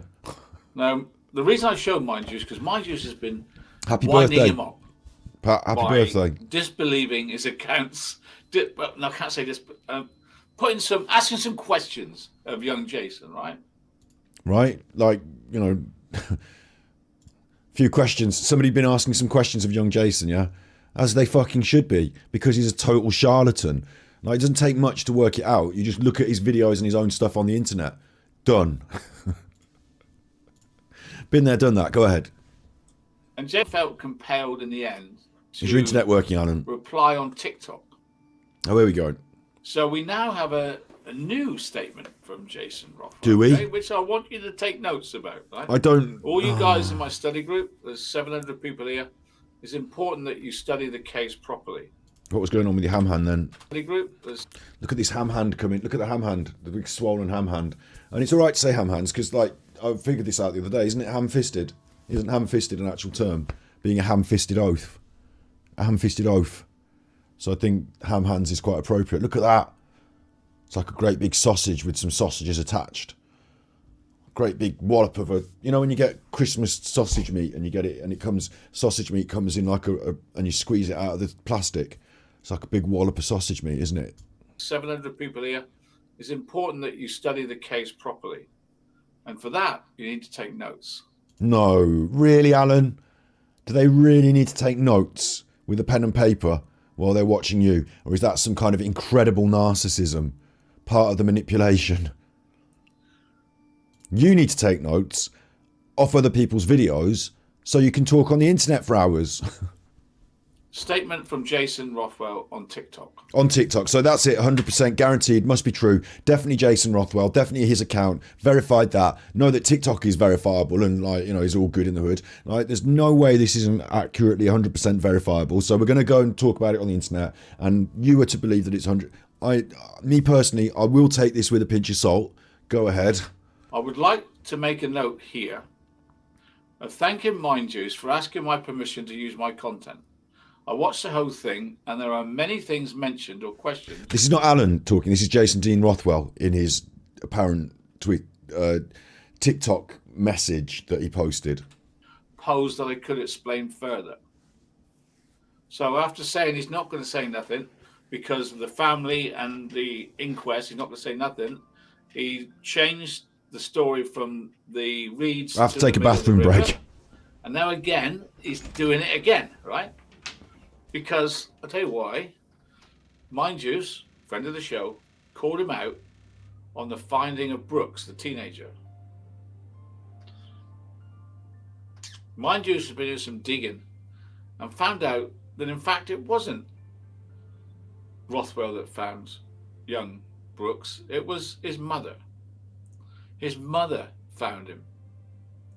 Yet I've just spent an hour explaining to you that all the newspapers said that, didn't say that he found him, but he was instrumental in him being found, right? His mother found him. His mother was out on that river every day for 3 weeks. She found him. I'm calling it now. So, that's it. I'm calling it now. Mind Juice might have done that digging and found that his mother... I did that. I looked into it, I told you. I didn't do it as an episode. I'm calling it now. Fuck this Mind Juice and fuck this Alan. Friend of the show, Mind Juice, either come out and say Alan is a fucking prick and he's not a friend of mine, or I've had it with Mind Juice now, because this is from going right back, like going right back. Who said it? Who said this? Me. Are these true crime channels like Mind Juice and Armchair Detective? They've got to make true crime content on this thing, and they're into it, and they've got to. So someone like me will say it, and then I'm not getting any credit for this. They're doing it as like, right, that's a good idea, Scott said there. Actually, it makes sense. I'll look into it. Yes, everything he said makes sense. Obviously, because I looked into it. So like, if you just asked me, I could have sent you all the links. Like, yes, of course he didn't find that fucker in the river. Like, if you thought he did, you're on a wrong one anyway. What are you thinking that for? And no one in the papers didn't all say that he found her. They said he reported he found her. Like, I've had it with these two. pitchfork I'm supposed to use. I've had it with these chuffers on the internet talking a load of chuff. Not This just is these more two. like bigging yourself up, don't you think? Of course He it could have is. said to the press at the time. Are you fucking stupid? If a psychic comes up to you and says, I found a dead body because my spirit guide told me I found them, did you? Yeah, it happened 20 years ago. I found them in the river. Did you? Or are you just talking shit to me? Like, if that's the case, Alan, do you know what? I've got some swampland you can buy in Florida. Like, what are you on about? Why are you that stupid that you would take these things at face value? Why does Mind Juice need to do a video to dig into something that we all took for granted? We all knew he never found that boy. I didn't know it exactly was his mother on this day at this time or any of that. Didn't need to. Look back in the old news reports. No mention of him. His mother's mentioned. That's it. Didn't need to do an episode on it. Would have thought that most common sense normal people would understand and be like it was common. So I said it out loud a number of times. I feel like, right, the thing that's making me angry is I feel like when I'm talking on my streams, I should cut each one out and say, right, one thing I said here, this bloke didn't find her in the river, his mother did. Like, I need to cut that out and do a fucking half-hour episode on it so that they can, to show that these crime channels, like, so that, like, you know, Scott said it. Like, Mind Juice is very similar. Like, they will go over they probably watched my fucking long episodes, and then instead of, like, what I should be doing is editing those long episodes into shorter bullet point things, obviously, because that's what they're doing. And then, like, putting it on their channel as if it's their idea. Like, well done for looking. Maybe it was. Maybe he organically looked into Jason Dean Rothwell after he heard me say out loud, there's no way Jason found that woman. I looked at all the news reports and like his mum said that, like, you know, there's no way. There's no way. There's no way. Like, just... No. Jason did not tell the mum where she found it. No. She didn't confirm it. No. No. If you go back and look into it, Jason had no part in finding that. There was no reports of him finding it. He wasn't saying at the time that he found her. Like, he hasn't put that on his CV for years and years. That's not always been on his CV that he found that boy. No. No. I looked into it. I didn't do a big episode on it and get you all my findings and show you. I looked into it. You can look into it as well. It was a common sense thing for me. Like, I don't need to do a video to tell you that the fucking sky's blue or something. Like, ooh, it makes me cross. The attitude of these channels, of these, like, and Alan as well, friend of the Mind Juice, friend of the channel. Like, what are you on about, Alan? Like, you're trying to, like, gain some credibility because you think that Mind Juice is the more credible out of the people that are left. Like, if you mentioned any other names, they'd be on at you. Fuck you, mate. Don't mention my name. Like, Mind Juice is all you've got to climb onto now. And, like, I don't think a lot of them, to be honest, me personally. People will say, oh, you bully all the other crime channels. I mean, let's be fair, right? Let's be fair. Let's just have a quick look at this. Like, the crime channels. So we've got Michelle After Dark, right? The crime channels. The crime. There are some others that I'm not aware of, some Americans, there's some people that are putting on makeup. These are the ones that are in the conversation all the time about this Nicola Bully thing, yeah? You've got Michelle After Dark, who, like, let's say it, just in the bin. I don't need to watch any of this stuff. We're back in the great British countryside to give you the chance to win. Hello, y'all. Today we're going to be looking at the autopsy report of Alex Cox. Would have killed him, but still, as we said, he's got blood clots in his lungs. I'm not into listening to her talk, reading me things off the internet that I could read myself. I just don't. Content doesn't look that good to me. The editing quality, the standard of it, like, just nothing of it. I don't like necessarily the ideas she shares either. For me, this is not, like, I don't watch this. I just don't think much of it, yeah? Right, next, who have we got that's on the list of all these people? We've got Penny Bunny. Like, oh, Scott slates them all. But, like Penny Bunny, the same sort of thing. Like, one of her videos here, and I don't know, like, which one it was, or, like, they just say, like, this is conjecture, it might not be true. And, like, it's a chit-chat. Hey folks, about what maybe what this happened. The lady saying that they were lying in the water, you know, seeing if they'd float. So I'm thinking, again, I might be wrong, that they've been instructed by the coroner to do these sort of little simple tests just to see what happens. Well, I don't know. Duh. That is my thought. If they haven't been instructed by the coroner to do Of course this they have the been inquest, instructed then by the why coroner. would they be there? Are they still investigating? No, like now we're going into conjecture for the next half of your video. Then, like, it's simple 1 point thing that you don't know anything about, and then you're going to spin it into a video. And these women, like Penny Bunny and that woman, like I don't know anything about them, but I don't know if they've got a background in any of this. Like, I don't know why I should trust them as, like, you know, what is it? Your credentials or any of that? Do you need any credentials? Or, like, according to Alan, be the biggest, have done it enough long time. But yeah, to me, so nothing there for me. Then we like Jizzy True Crime. Jizzy True Crime, because bear in mind, Sean Atwood and all that made a big thing about true crime, didn't they? And like, you know, what you have to understand about this is that Hey, on guys. YouTube, right? What you have to understand about this on YouTube is that a child. Is that the child who got murdered? The first thing I see on her channel? No, that's just And today I'm about to play some Sonic Mania. a murdered child. To put it, that's awful. That's awful. I don't want, you know, I'm not interested in watching this. When I turn that on, I'm like, what the fuck? Like, what you need to understand about this is that there was Jim Can't Swim. Really fucking good true. If you're watching this, do you know about Jim Can't Swim? Don't diss Penny. Like, fuck Penny, man. Like, if someone's going to come on and read Facebook posts to me on the internet and say maybe this or maybe that, I'm not interested. You watch it if you want to watch it. I've got no time for that shit, yeah? I'm just trying to show you about levels, right? Do you know Jim Can't Swim? Of course you know fucking Jim Can't Swim, don't you? Because they invented the genre. Didn't they? On YouTube, like they're the one that made it big and popular. And then they had to leave because YouTube said, oh, this content isn't suitable for advertisers. But Jim Can't Swim took the actual videos, the actual interrogations. You watch the actual interrogations and they give this interesting points about psychology and... Selves. Sarah's temperament will come. At some point, somebody gets enough. In the next moment, the detective will say, then they have to do something to defend themselves. Sarah's temperament will completely switch at the completion of this sentence. Then they have to do something to defend themselves. I would just flee. And I don't know if you would like to see on my...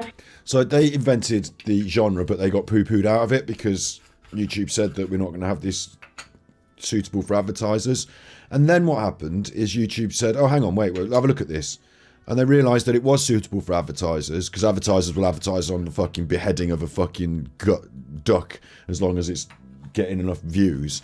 So, yes, it is suitable for advertisers, and you can get money out of it. So Jim Can't Swim was welcomed back onto YouTube. By that time, the void had also been filled with Jim Can't Swim imitators, Red Tree Crime, all sorts. Good ones that do more good quality work. So there's a lot of this good quality true crime stuff on the internet. I also quite like, someone doesn't like me referencing this person for some reason because they had a problem with them in their chat, but I also quite like True Crime Rocket Science. So there are some people out there, and they'll always have, you know, other than this, there'll be one or two others that are longer term YouTubers that have been doing this in the past, but they hadn't been able to make such good money out of it because YouTube demonetized them for a while. But there are some people out there that are doing good quality work on YouTube, yeah?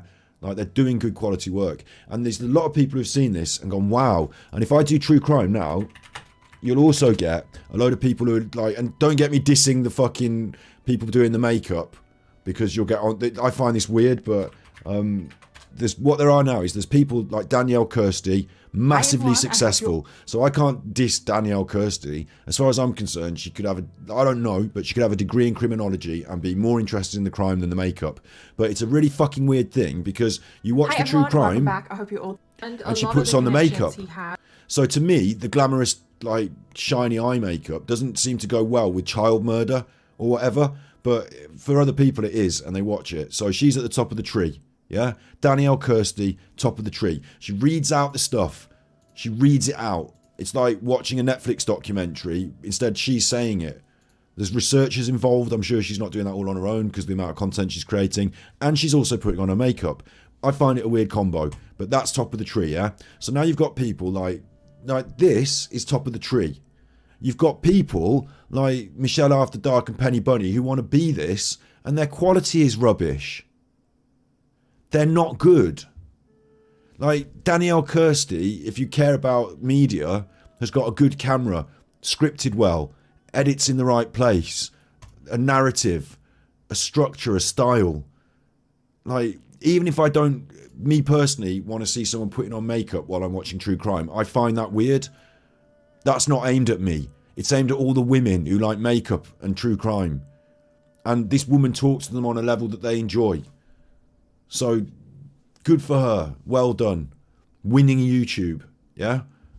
Now, you can't say that about Penny Bunny and Michelle After Dark. They're not on this level. This is what they aspire to be. But they haven't got a good camera. They don't look presentable. I mean, I don't know. I don't look at them a lot. But do you know what I mean? They're not on this. They're not doing this. They're not successful like this. And also, their content isn't well researched, isn't well presented, isn't well formatted. Like, as much as you can see the difference in the camera work and the media quality, you can see it underlying it in the research and the quality of the ideas that go into it. So it's up to you. Apparently, I'm wrong about Penny. Apparently, I'm wrong about Penny. Okay. This one's 7 minutes long. I hope you're well. This is her latest video. I've not watched it. Old Angela Fletcher posts from Facebook. Now, if anybody doesn't... Okay, immediately I want to put it in the bin. Don't you agree? How is this acceptable? It's not even in HD, this post. It's like a copy of a picture of a copy. I'm not looking at something real. I'm looking at something, a copy of a picture of a copy. She's telling me it's from Facebook. I can't even verify that. There's no picture of her on the screen talking over it. This isn't the file in the thing. What is this?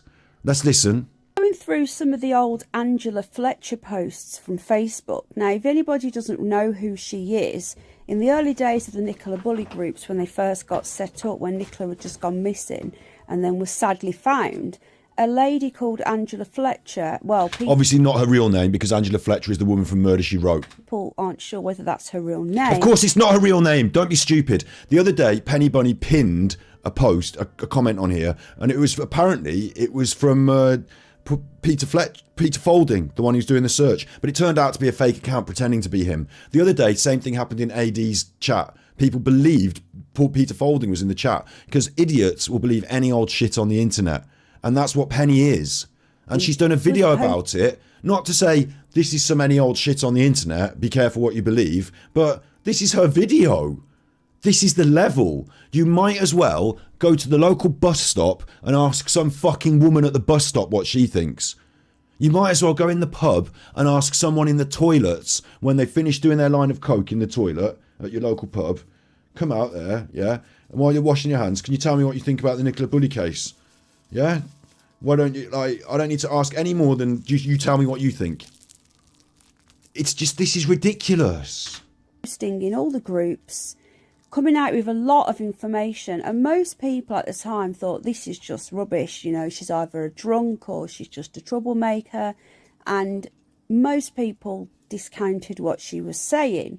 Now, because even if it's 100% accurate, if she's not going to give you the receipts, if she's not going to give you the accurate, verifiable evidence, and she's not going to stand forward and say who she is, even if she wants to remain anonymous, there should be some form of accountability, some sort of verification, so that the information can be considered valid and put into the box of yes, not in the box of it's still, oh, this one seems really likely, and at first we thought it was a nutter, but now it seems she might be on the money, but we don't still know who she is, and we don't know where she got the information. Like, come on. As time's gone on, people have actually come to me and says, Penny, have you actually gone back and looked through some of Angela's posts?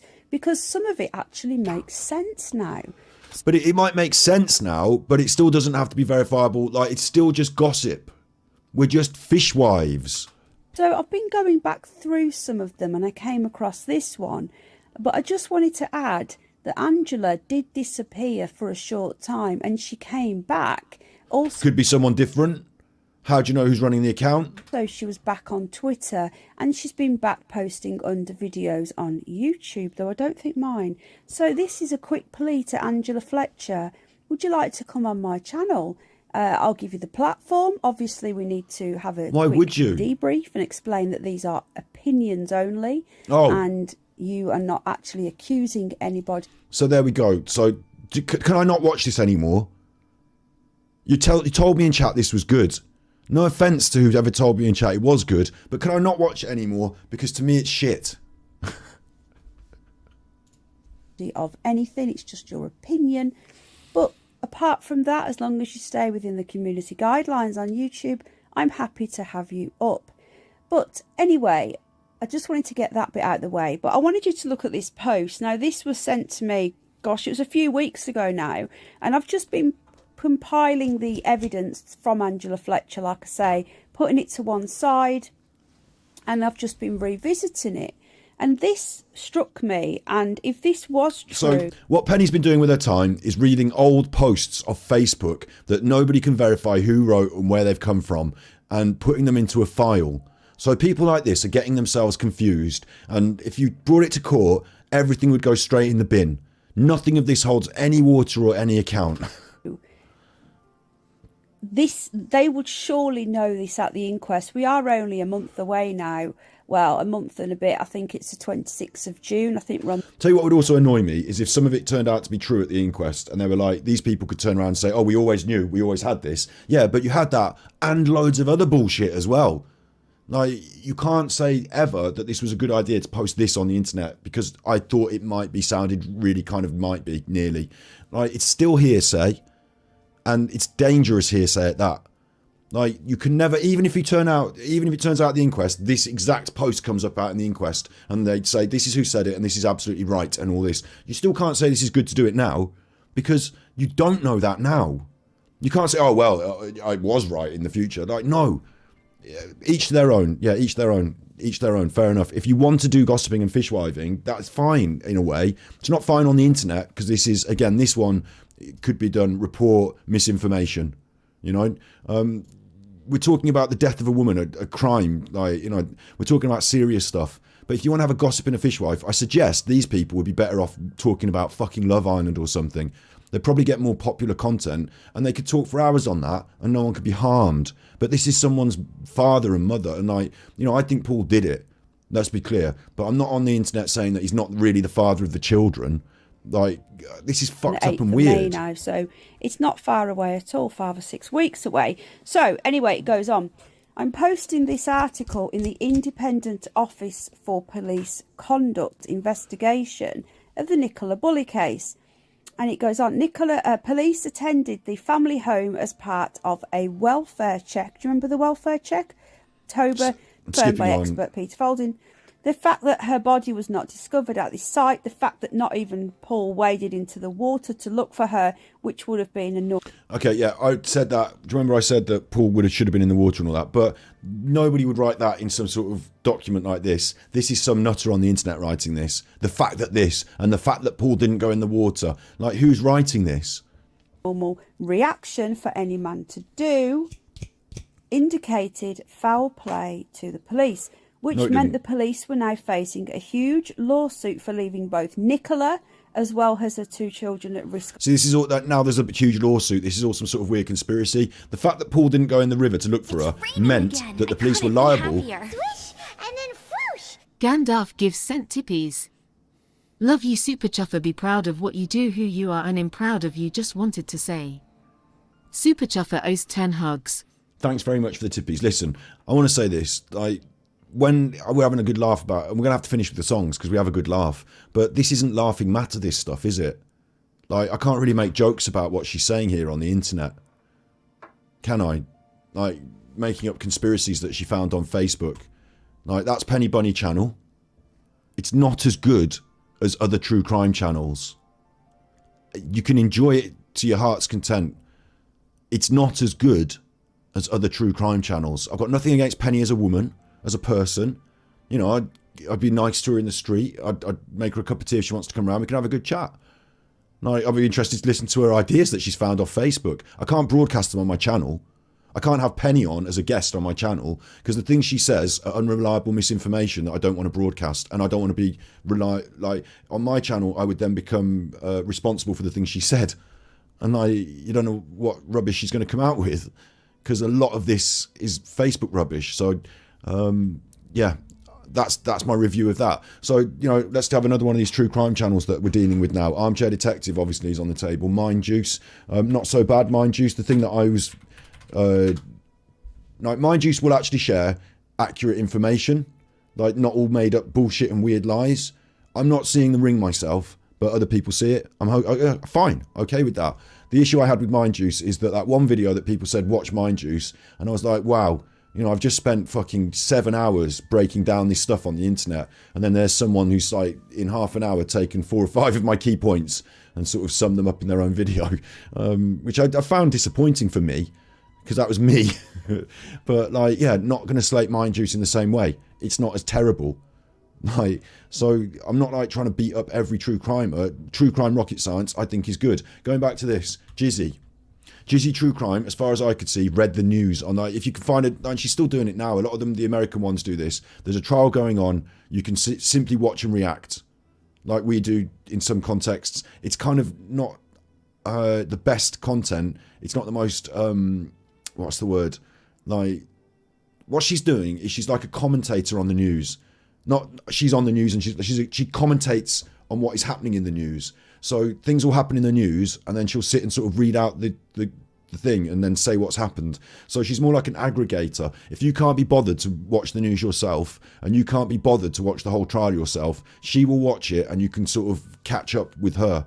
Like, if you can't be bothered to read today's what it says in the news, she will watch it and you can hear what she says. So again, not so important to me, because if it's interesting to me, I can be bothered and I watch the core content myself. I don't need someone else to aggregate it for me in that way. But the worst thing she did, of course, was this CCTV stuff. And the like, since she dropped that CCTV with her fucking, like, she's gone quiet on the Nicola Bulley thing, like, all this is not the best stuff again. It's not the best stuff again, is it? Like, she hasn't really got much of her own stuff to say, and when she does, it's like fucking weird, and like, how did you get this information from the CCTV, and where have you come up with this from, and why has it got your watermark on it? Like, I don't sit and watch this. I just can't. I have no. And seeing that at the start of the channel, like, that it was a picture of this dead boy to start with. Like, Hey guys. I don't want to. I'm not into that. I don't want to see that. I don't know how she can turn her attention to every recent death from. Like, I remember Gabby Petito. Like, I remember that. Like, how can you be like focused on all this misery day in, day out, and it not affect you? Maybe because you're just cold and you're just reading out this information that you're reading on it. I don't know. There's something not right for me about it. I don't like it. So that's a review of that. Like, where are we going with this? What am I trying to do? Where are we going with this? I'm just like, this is YouTube, yeah? This isn't Netflix specials. This isn't like the Inquest. This is people like me sat at home with a computer. Like, Jizzy's not some super special like crime correspondent. She sat at home with a computer using the internet, opening up pages on the internet and reading them out to you. Like, I'm not claiming to be a detective. I am a content creator on the internet, but I could stream and cut hair. Start with Steve. Good call. Thanks very much, Viking Shield Maiden, for the £5 super chat. But people are like, you know, bringing this back in. You know, someone said Penny Bunny's good. I think you need to have higher standards for what, like, in terms of true crime. I've said that there's a couple out there that are good, like Jim Can't Swim. Like, I think Red Tree Crime are quite good. I think there are some quite good ones out there. I think True Crime Rocket Science is quite good. But I think, like, this, what Nicola Bulley case has highlighted for me. I used to watch Rich Hall. You know, I thought Rich Hall's investigation into Madeleine McCann was very good. But what this has highlighted for me is there's been an upspring of true crime content on YouTube, and at the forefront are some very good content creators. That one with the makeup, you know, I don't watch them necessarily, the one with the makeup, but they're at the forefront. And then in the wake of them, like, you know, people like Alan, people like Penny Bunny, who aren't that good. But for some reason, with this Nicola Bulley stuff, it's like we've got this small group of the Nicola Bulley ones, and they're like the names are coming up all the time, and the passing around of the information keeps going on. It's a strange phenomenon to me anyway. That's a strange phenomenon to me. And I think maybe my point is just that I don't see it myself. Like, when I watched Alan for the first time, I thought, well, this is dog shit. Why are people watching this? Like, YouTube's a big place, and there's lots of different content out there, and some of it's really good, and some of it's not so good. Yeah, well, I was involved in looking for Brooks, but it was found by his mother. Why couldn't he have just said that at the time? Why didn't you just say it at the Why start wait of today's till he's episode? called out by Mind Juice to admit it? And why is it Mind Juice called him out? Why didn't I call him out? Because I did call him out. No one gives a shit. Maybe Mind Juice had to make a specific video specifically calling him out. Fair enough then. But like, Alan's trying to link himself to Mind Juice in today's episode. And I really think Mind Juice, you know, I will give, like I said again, if Mind Juice is watching this at any point, I will totally give him the break. I will totally say, okay, look, you're on the internet, you're finding out information. What I've said is good information. Maybe you didn't even watch my episode. Maybe you got it yourself. Whatever. Let's move on from that. But please, you should stand up and point out that Alan is not your friend. And that Alan is just like, Alan is not, like, he's using your name for clout here because he thinks that it's going to benefit him in some way. That should backfire because he's really not your friend.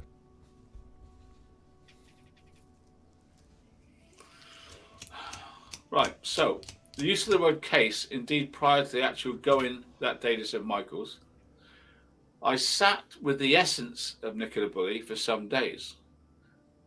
Now, he's a medium, right? So he will profess that he would have contact with Nicola Bully, right, in some way. He spent days getting to know her, understand her, share her thoughts, share her emotions. I know how much you're into this. I've seen ghosts, so I'm struggling to put any shade on this guy for saying that he's... Alan's seen ghosts.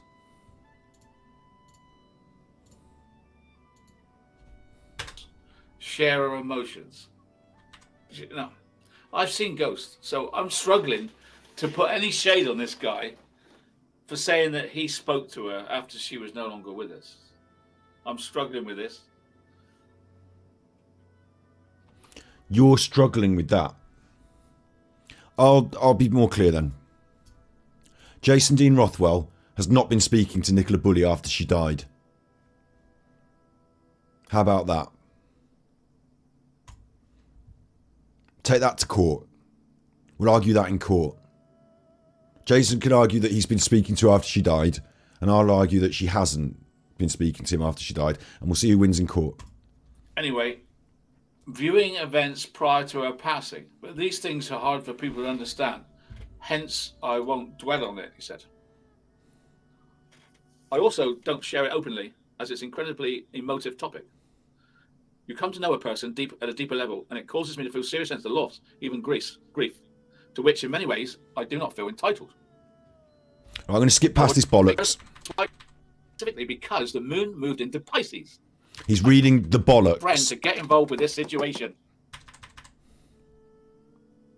He's reading off the internet Now, the it bollocks. could be a friend of his, but it's still the day on the Saturday. Bye, go in. Either Saturday night or Sunday morning, a friend of Nicola Bully called Rothwell. So Jason Dean Rothwell, which is not his name, said on a Facebook post, which might not have been him, or, you know, I don't know who wrote the post, or anyway, yeah, that somebody asked him, a friend, to look into it. So I'm to believe, because Jason said, and Jason's already just been proven in today's episode to be a liar. Like, what is this? This isn't content about Nicola Bully and Jason Rothwell or anything. This is just people talking shit on the internet.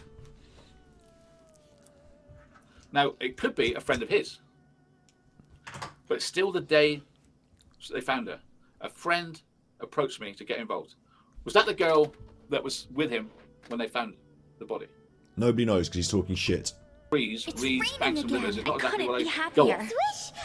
Bad Gambler sent tippies. Ha ha ha, what's going down, brother? Ha ha ha ha, Pullen. Ha ha ha ha, love way, dude, love way at SUPRCHUFFER. Super Chuffer owes 3 hugs. Don't know about pollen, but I tell you asked me about my computer. Bad Gambler, you asked me about my computer. And I can tell you that I have an AlphaSync computer. That's the company that make it.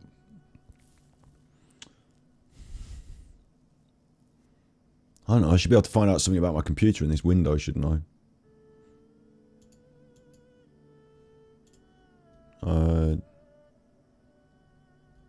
I don't know anything about it. I've got a GeForce card. I think I've got an i9. I think it might be an i9. He asked me for my spec. I don't know much about it. My sister had helped me to build it. So big ups, thanks for the tips. Right. Whoever this Rachel is another medium, I suppose. So he's just wittering on It now. means something to him anyway. So much like in Macbeth, right? Macbeth on the body. I would advise you to do that as soon as possible. He claims him involved in 9 missing person cases by phone, but doesn't tell us what they are. He's never found anyone before. Claims that signs led him to find where Nicola Bully was, when in fact it wasn't signs. He was in fact approached by a friend to get involved in the Nicola Bully case. No, he wasn't. Not in fact. He said that he was. Do you see how this happens? So now what's happening is Alan is going to drive this point home. He's going to repeat it. And then in another couple of weeks, Alan will use this video and he'll go back to it and he'll say, look, do you remember? And then he'll play it and Alan will say, it was a fact. He did this. And Alan will say, well, there, it's a fact because there's me verifying it. It's a fact. It's just repetition. It's bollocks. Who was the friend? Who was the friend?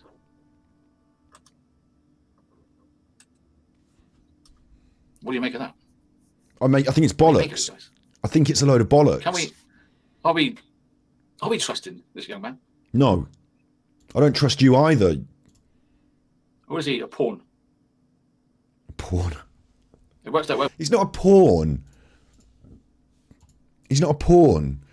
He's sat on his own in his little hovel and he's grifting money off old ladies with this bollocks trick. And in the one we watched, right? In this one we watched. In fact, why not I just do this now? The one we watched actually was really funny, the one we watched. Because he said to this man, like this man said he'd lost a relative and he said, oh, I've got him here. And like, you know, he talks about this man's dead friend who he'd lost, yeah? He talks about this man's dead friend. And then the man turned out, I looked into the man who was in the chat. He turned out to also be a medium working for the same website. So like, it was really weird that he was able to do a good reading for this man who was also a liar on the same website. Okay, so like my internet has been really, really annoying today. Webcam keeps stopping, and just in general, it's playing up. You know, God knows why, but it's going to get thrown out the window if it carries on. It's fallen out with me, I think. But anyhow, to the point, morbidity.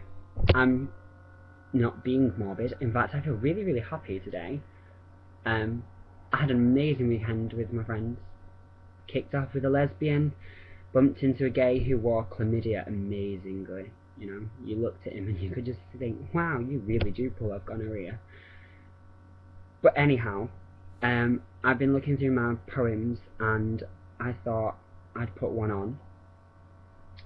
It's not that anyone wants to see them, and it's not that I'm really asked if you like them or not, because, you know, the plebs aren't really who I'm aiming this at. They're sort of for me, and to have them somewhere else, and for me to say them out loud so I can see myself say them and understand that I'm in a lot of a better place. So Jason Dean Rothwell is not a reliable source of information on any front. And no, he's not being used as a pawn. I'll tell you for why as well. If you wanted to use someone in a situation like this, and you use someone like Jason Dean Rothwell, he's liable to fuck up.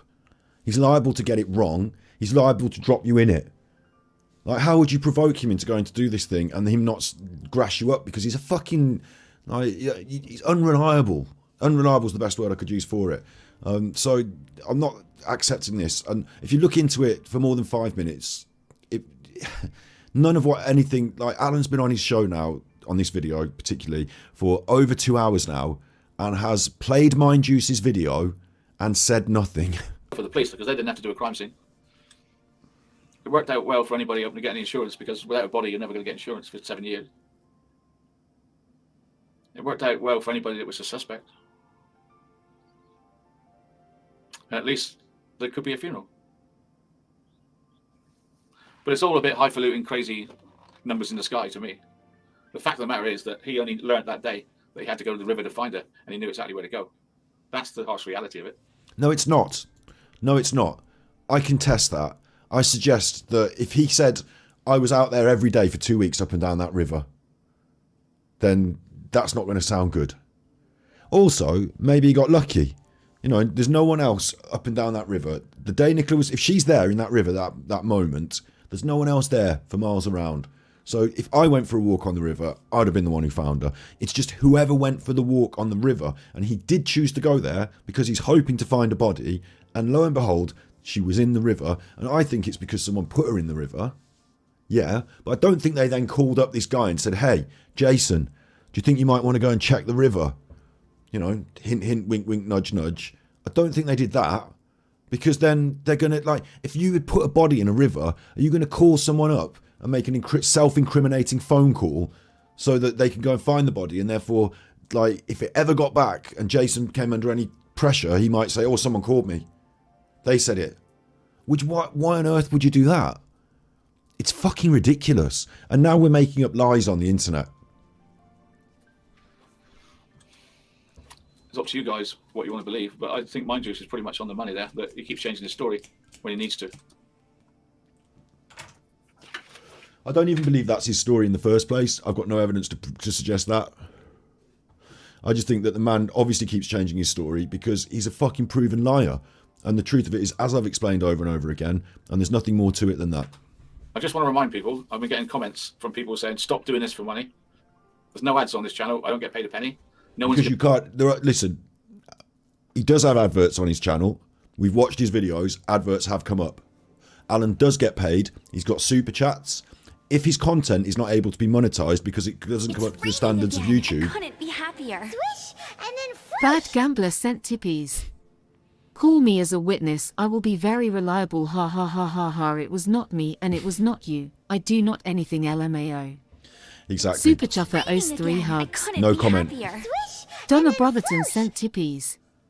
Beautiful sexy Scotty X behind you in what you're saying X. I can massage your shoulders to relax you. Don't be triggered by these ball bags XXXX. You mean too much to us XXXX. Sending lots and lots of love XXXXXXX. Thanks. Super I do appreciate Chuffer owes it, 10 hugs. I really appreciate your support, and also I do appreciate, like, I'm just a normal human being, just reacting to what I'm seeing on the internet, and like you can see my actual emotions sometimes. Like in terms of the narcissist, like one-on-one with Alan. If he thinks he's making me angry, he thinks he's getting a win out of that. But it's not really that Alan's making me angry in the ways he thinks. What's making me angry this week of this proceedings, like not every time as well, when I was doing my Emma memes, I wasn't thinking about poor Nikki or whatever, but it's got to the point now, hasn't it? You know, it's got to the point now where we are literally wringing out the pennies from poor Nicola's memory in this way. And if it was something important, like if someone had come up with something and like it was interesting, and like we've got armchair detectives trying to solve the case, and someone had come up with something interesting, then I'd be like, this is good. Like we're fighting the good fight here, but this is not that. And it does start to make me, you know, rather than having a laugh, the theme of the other episode about the police response that we took, the IOPC's reports and all that, the theme of that video and the theme of this response to what Alan's doing today on his content has got to the point where I'm like, ugh, and I'm like not happy with it. You know, I'm not happy with it. I need to chill the fuck out about it because it's just the world. People are going to do this. They're going to do this horrible shit. You know, we happen to be looking at this particular man, and he happens to be doing it more and more recently. But, you know, ultimately, it's not going to be the long-term focus of our content, I guess. Just please call this the final Alan stream, says Judith. It won't be. The thing is, it won't be the final Alan stream because Alan will keep doing stuff. Like Dark Side Phil will never stop. But it's about how we approach it, and with Dark Side Phil, it's always funny because he's not doing this like in the name of a dead woman, like this. You know, it doesn't have that darker tone to it. But with Alan and stuff, it does have this darker tone to it. So it won't be the last. And I'll tell you something, it won't be the last thing on the internet because I've got a snifter of an idea that some other people might be getting interested in Alan, and you know, it might not be the last time someone talks about him on the internet. So, like, and there is so much more. And I do a lot more as well. Like today I've done 4 hours playing Zelda. Yesterday we did mental health support. Like we got a variety and we do a range. But Alan won't stop being an arse. But it's just about how much attention I give to it. Because I don't always, like Alan will be an arse and I will ignore his shows usually. You know, we were asked to do this as a laugh. Because I honestly thought, you know, maybe I'm being a big up myself here. I thought he was going to base this on my work. where we looked into Jason Dean Rothwell and examined his character, but instead we're just going off what Jason apparently posted on Facebook again. Give me any super chat tonight. I haven't heard 1 penny from this, as far as I know. You might have done, but next to nothing. I've spent all day on this, right? And you've got a big this whole thing is a big advert for your patron. I forgot to say this is what we're calling out to account for. He said he gets no money. He does get ongoing payment from YouTube. He will get some sort of advertising revenue, even if he tells you he doesn't. He will be getting super chats, and he gets the patron money. It's all part of a bigger blag, and he hasn't spent all day working on this.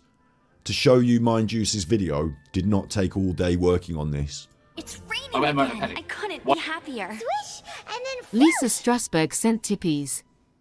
Keep going, Scott X99XX. They want me to keep Super going. Chuffer owes 5 hugs. Am I doing it Good night. for fame? Thank you. I don't need fame. I've got over 100,000 supporters. You haven't got any fame whatsoever. You're unknown. The only notoriety you have is being a crook, and you don't have over 100,000 supporters. You get 10% of that watch your videos. You over the years have managed to inflate your subscriber numbers, but some people can pay for those. You haven't got what you say you have there. That's wrong, and you're not famous, and no one cares. And I'm doing it for money. I don't get paid. You're making money out of this. You are not doing this for Nicola. Don't even start to pretend you're going to twist this round to this. Don't twist this round to this to make an emotional appeal like you're doing it for Nicola, because that's a manipulation of your audience. There's no ads on this video. He's got it written down on a piece of paper. eToro presents 3 strategies to beat the bear. Get fucked. That was me skipping it to put an advert on, actually. That was me. I put that.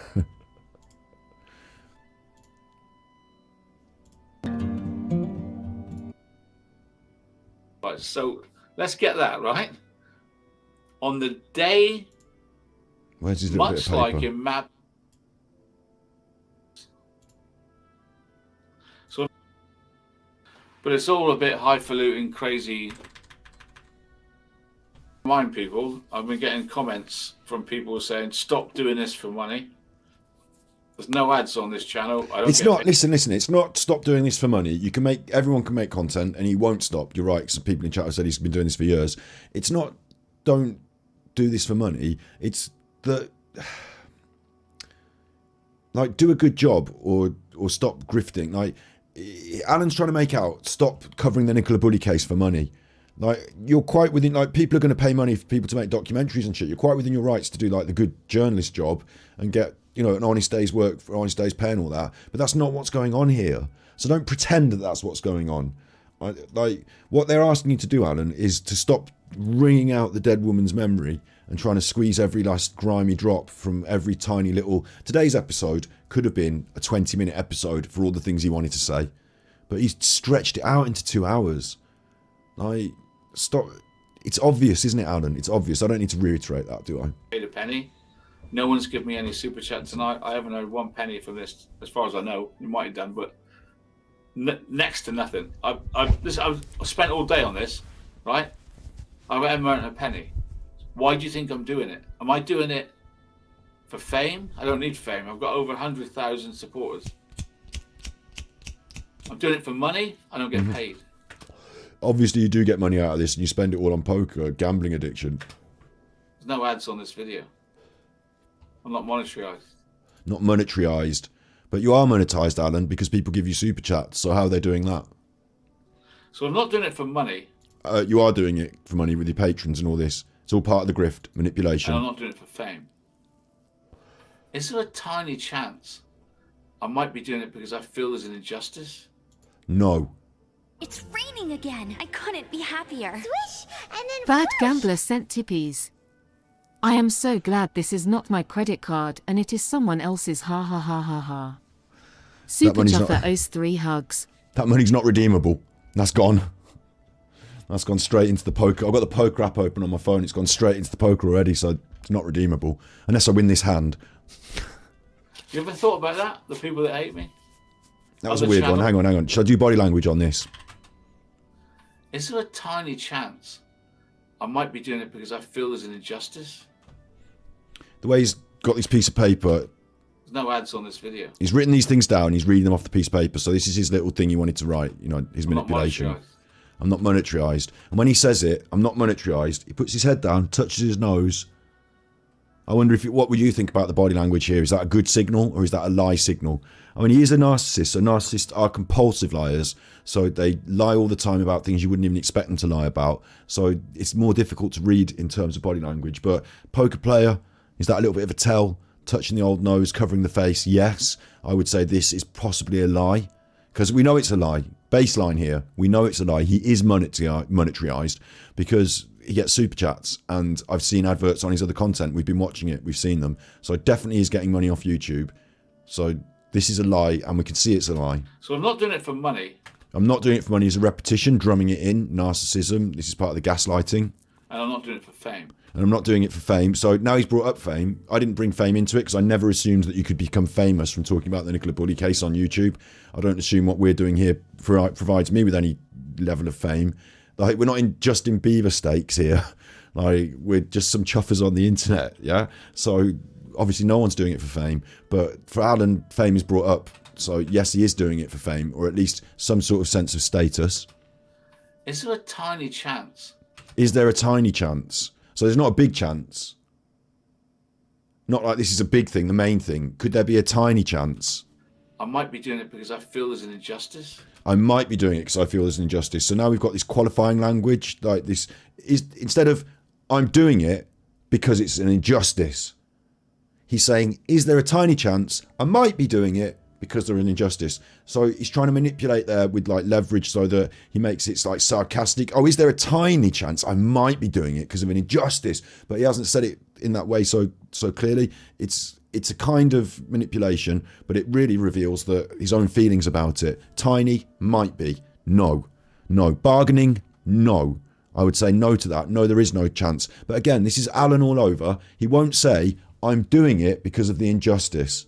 He will say, is it a chance that I might be? And then you have to say yes, because now he's gaslighting you into giving the answer instead of him himself saying it and being caught in a lie. Because he doesn't, like, even though he's a compulsive liar, he knows this to be such an egregious untruth that he didn't even say it. And no one can ever say he said it. Is there a tiny chance I might be doing it because I feel there's an injustice? No. You ever thought about that? And this scruffing of the face is soothing self-touching in the process of lying, and it's also narcissism, soothing self-touching. Now, I'm the cool big one, I'm the most important, like a little bit of fanning of his own face, a little bit of soothing self-touching, but it's a strange gesture in body language terms. People that hate me, I feel there's an injustice. You ever thought about that? The people that hate me? It's aggressive, the people that hate me. Scratching at the face with this piece of, like, it's an aggressive act, isn't it? It's almost thinking about the people that hate me. It's an aggressive act. Other channels that spend hours putting me down. Oh, wicked. Now we're getting to the good bit. Oh, thank God for this. Come on, Alan. We need more of this. We need more of this. Would you not accept, right? Everyone in chat here now, right? Let me put it as a poll. Start a poll, right? Ask a question. And the question is, Scott versus Alan.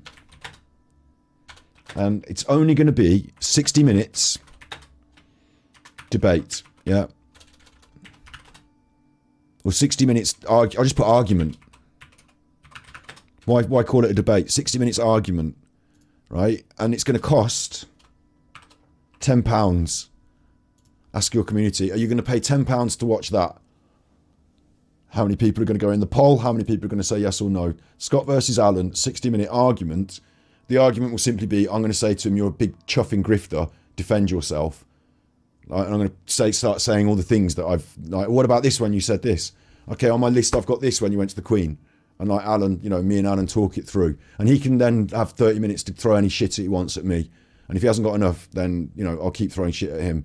Like, Alan versus Scott, the argument. Like, £10 though. So there's a £10 though. But I just want to know, like, just as a straw poll. At the moment, we've got 35 votes and 80% are saying yes. So Alan is an idiot because he could make more money arguing with me on the internet than he could by doing his own show. Like, why don't we just set it up? Why don't we? Oh, they're colluding now to have a drama. No, we've got this issue. Why don't we just set it up, Alan? In my chat now, Alan, it's 84%. 60 votes.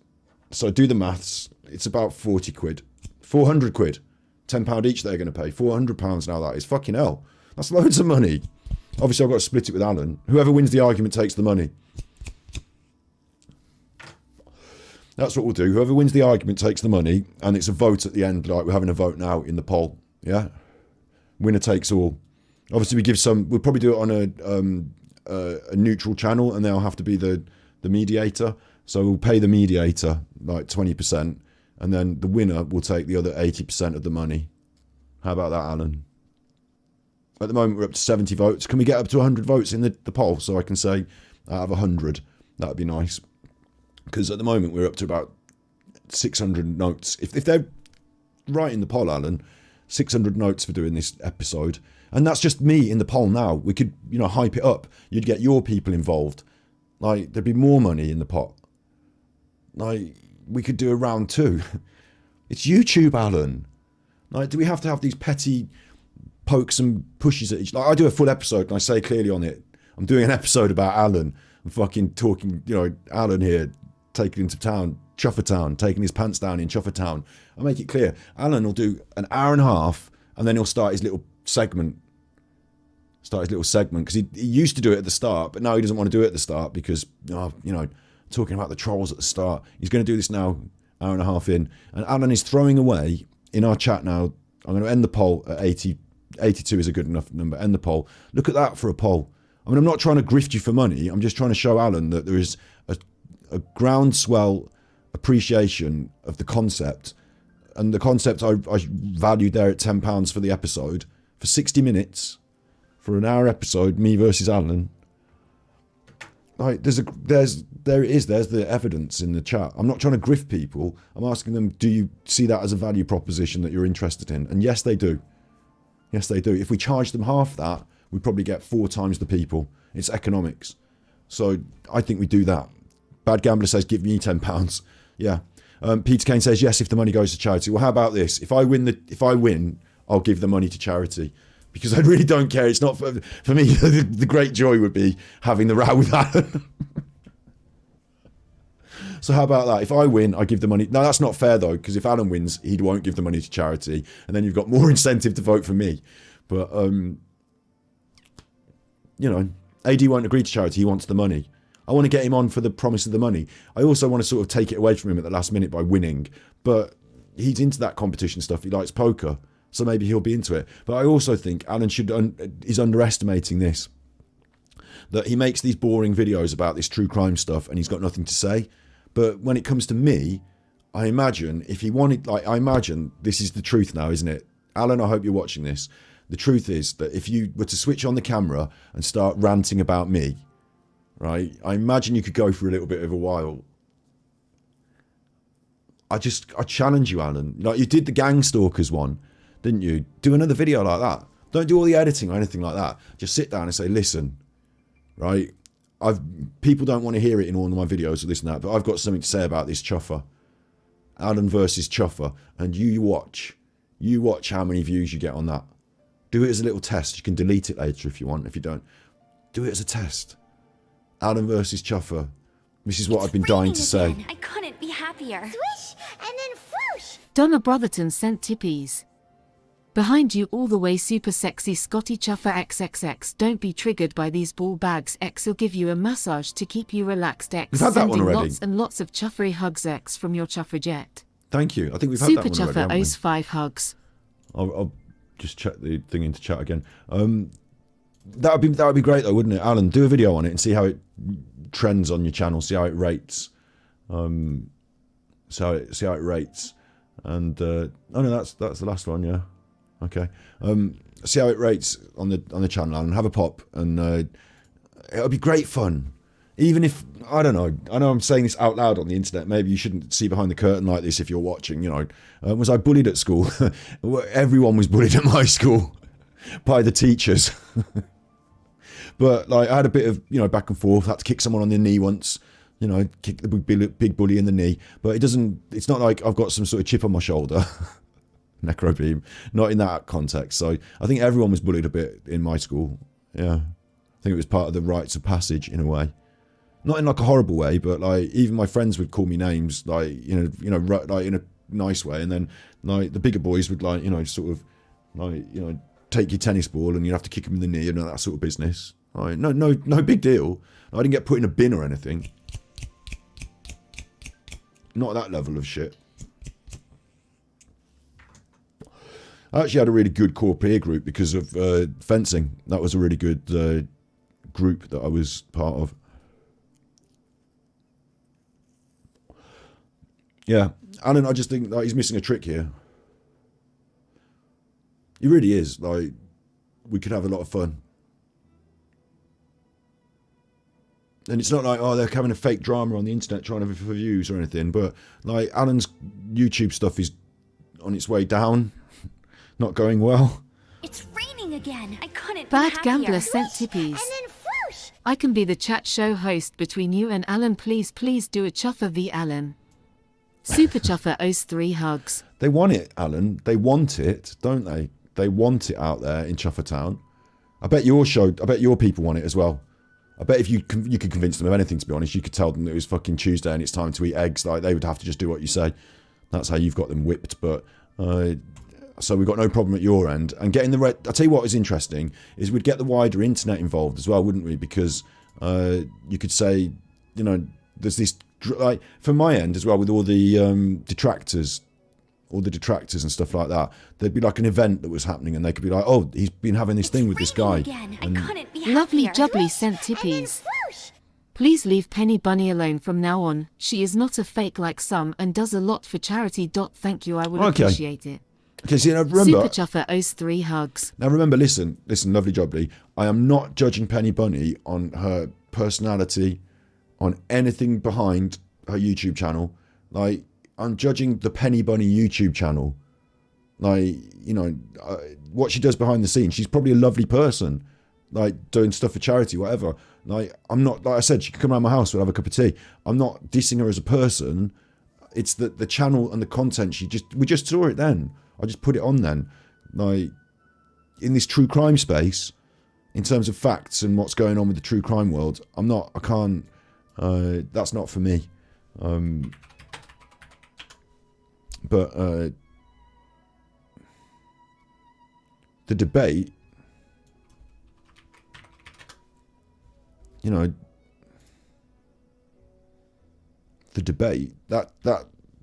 that's sounding good, isn't it? Okay, I've just messed about with that now. Good. There's that picture of that. Like, yeah, going back to this point, YouTube's a bigger world, and I'm having a laugh, and I'm holding them to account, and I'm getting eggy sometimes. But really, you know, we're just doing YouTube videos, and I've calmed down a bit now. I've calmed down a bit, calmed down a bit now. Judith Bates has said, "You lie, Scott. You lie." I don't know if I do lie, but I try not to. I suppose everyone tells lies sometimes, maybe.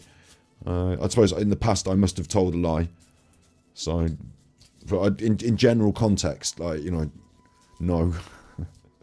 Not doing any lies. Don't have to be worried about ever getting caught in the thing.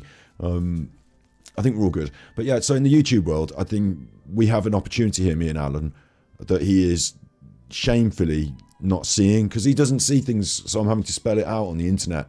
Like, we don't have to come together and send each other emails. Slinky Socks sent tippies. I just want to see the kitty wave. I'd pay double XXX. Super Chuffer owes 3 hugs.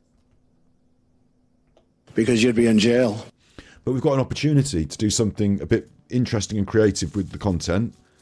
We're both on YouTube. We know there's this beef. He's talking about it on his channel. Let's have some clucking chicken. Let's have some clucking chicken. We've got to finish off his fucking show yet. I'm doing the watch along. Like, the thing is, if you're going to watch this watch along instead of watching his show, I should have just like kept it to just his show and watched along, so that people can, instead of watching him, watch us and have a laugh instead. I shouldn't get tetchy. I shouldn't get tetchy. I should just watch the show. And we're up to the good bit where he's talking about me now. But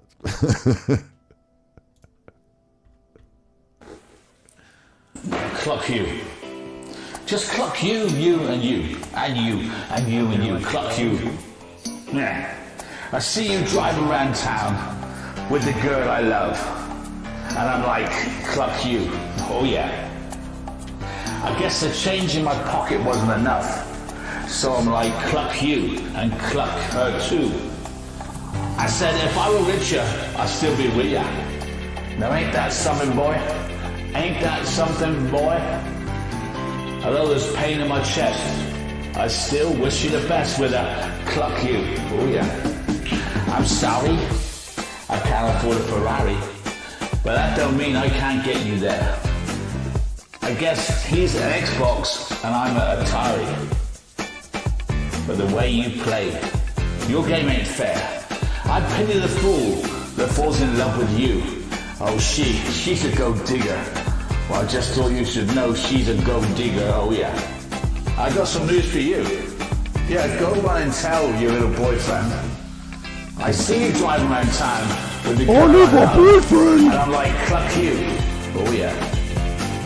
Oh yeah. My pocket wasn't enough for her, so I'm like, cluck you. And cluck you too. I need my boyfriend! If I were richer, I'd still be with her. Ain't that something? Just ain't that something? I know there's a pain in my chest. I still wish her the best with a cluck you. Oh yeah, cluck you. Now I know that I had to borrow, beg and steal. I had to lie and cheat, just trying to keep her. Just trying to please her. Cause being in love with her, ass, ain't cheap. I pity you, fool, that she's fallen in love with you now. Cause she is a gold digger. While I just... You alright, you chuffers? Let's finish this. You ever thought that maybe I'm here because I think there's an injustice? We're here to get the truth. Now, before I go, I want to show you something very important that I've received today in my emails. I can't even say the words. He got himself egged up then, and then he went off it. We're here to find the truth. He knows he's thinking about me. Got himself egged up, and then he was like, and then someone sent me something in the inbox in my emails. I'm here because I think there's an injustice. I pity the fool. We're here to get the truth. He falls in love with you. I'm like, I cluck you. You got all the chicken you could. I want to show you all the chicken I could eat. Received today in my emails. Emails. It is honestly. What is it? Come on. My favourite pronunciation, Isa Trinquois. Oh, this woman again, Isla. This fucking woman again. Do you remember this bullshit? In this video when he was talking about Isla, he said out loud, Isla, I'm a detective. So if you ever want to talk to me, you can email me. Like, this woman is going to Alan the detective, she's going to email him. Like, she went down there and made up her own load of shit. She doesn't need Alan for it. And it's just like the level of the man and like the thoughts on the man. He fucking loves Isla. Alan's got a thing for Isla. Me and Isla. Me and Isla are fucking doing the detectiving on the Great Britain News. Isla. Isa, come on. Yeah. Why were the police so sure? You can't pronounce her name. Sure, she went in the river. No third-party involvement, no criminal activity. We're watching one of his old videos again. Lost. A missing person lost in the river. How do they know that? I believe I've uncovered some of the truth of why they... Skip. This is his old video. They got it from a person. Census on it is just such a mystery. Yeah, it. Fucking Paul Ansell. I had this sent to me today. Dog walkers, and I asked him. I said, "How was she?" They had little exchanges. He was coming along the path about the dog and on the lead, etc. Proof, words over dog and lead, because that Isla said it happened, and then they followed it up, and no one ever found out the actual. No one could ever verify what their follow-up, the police, and the police follow-up was like. I don't know. Maybe Isla just made it up because she needed something to say on the fucking news. Like, that was the follow-up to that. 15 is the epicenter of this mystery, as the police keep telling us. She was last seen at 9:15 on the towpath. This is, she's doing a flip-flop now. Oh dear. Had this sent to me today from her Twitter. Isa Trentois, who I like. Isla. You like? He loves her. He fucking loves her. He fucking. He wants to get inside her trousers. fucking walk around him. Look at his little creepy face. Look at his creepy face. Let's do the creepy face. Ooh. Isla, who I like. Isla Trentois. Oh, she's French sounding. I bet she can fucking Frenchy this. Isla, who I like. I like Isla. Me and Isla. Oh, one day, me and Isla. Isla and me, we're going to be... Oh, one day, me and Isla. What it'll be me. It'll be Isla. All the chicken I can eat. Me and Isla. All the chicken I can eat. Me and Isla, all the chicken I can eat, and me and Isla, all the chicken I can eat. Let's get Isla.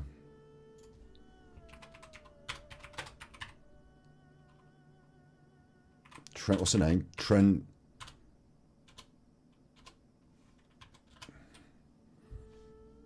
Isla Trequois.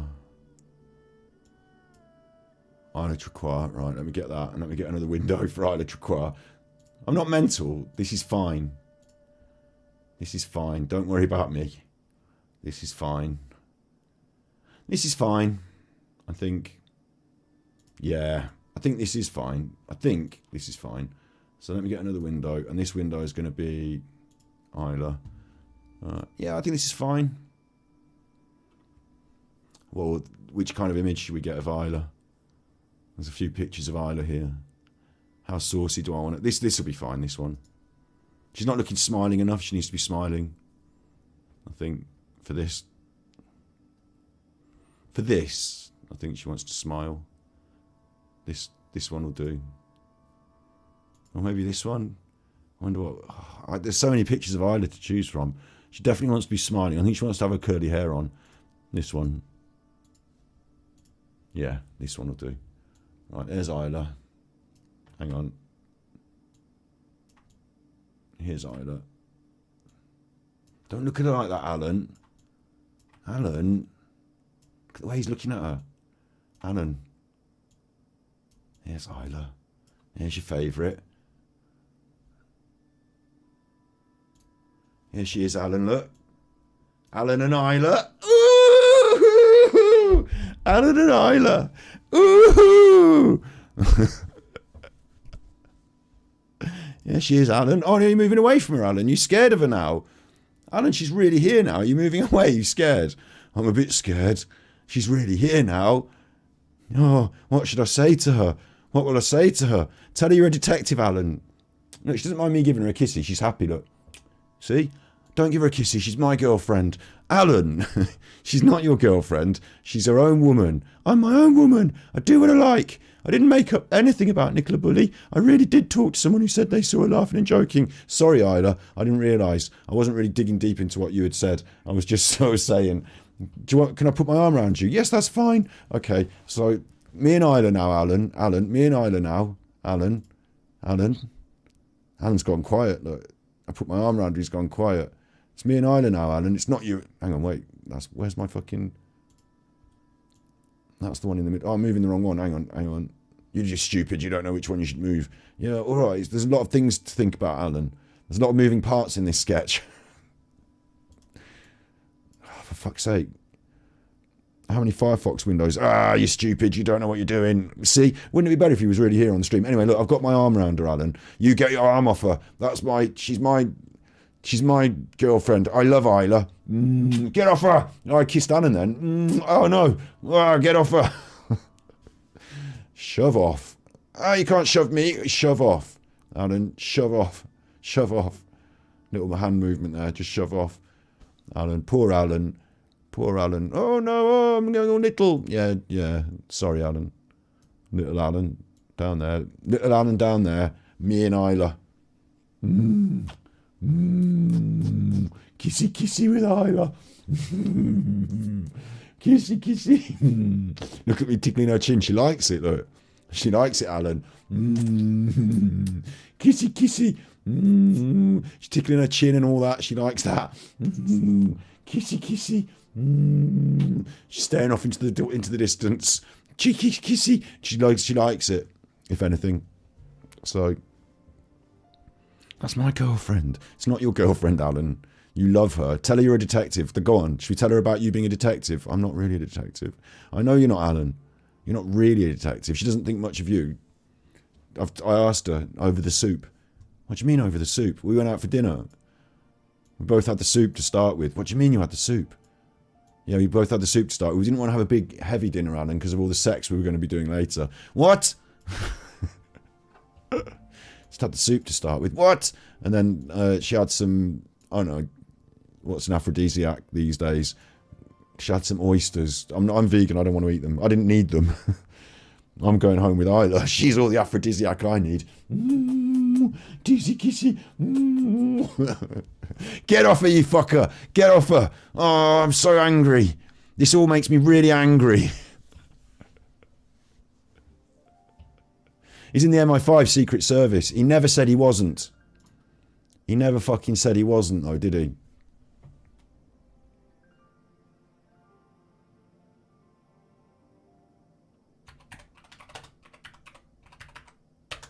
He never said he wasn't, so don't get that mixed up. It was a joke. It was a joke. He never said he wasn't in the MI5. He always says, sorry, he never said he was in the MI5. Don't get mistaken with all the gaslighting that goes on. He was never in the MI5 and he never said he was. It was always a joke. Don't you know your stuff? Don't you know your stuff?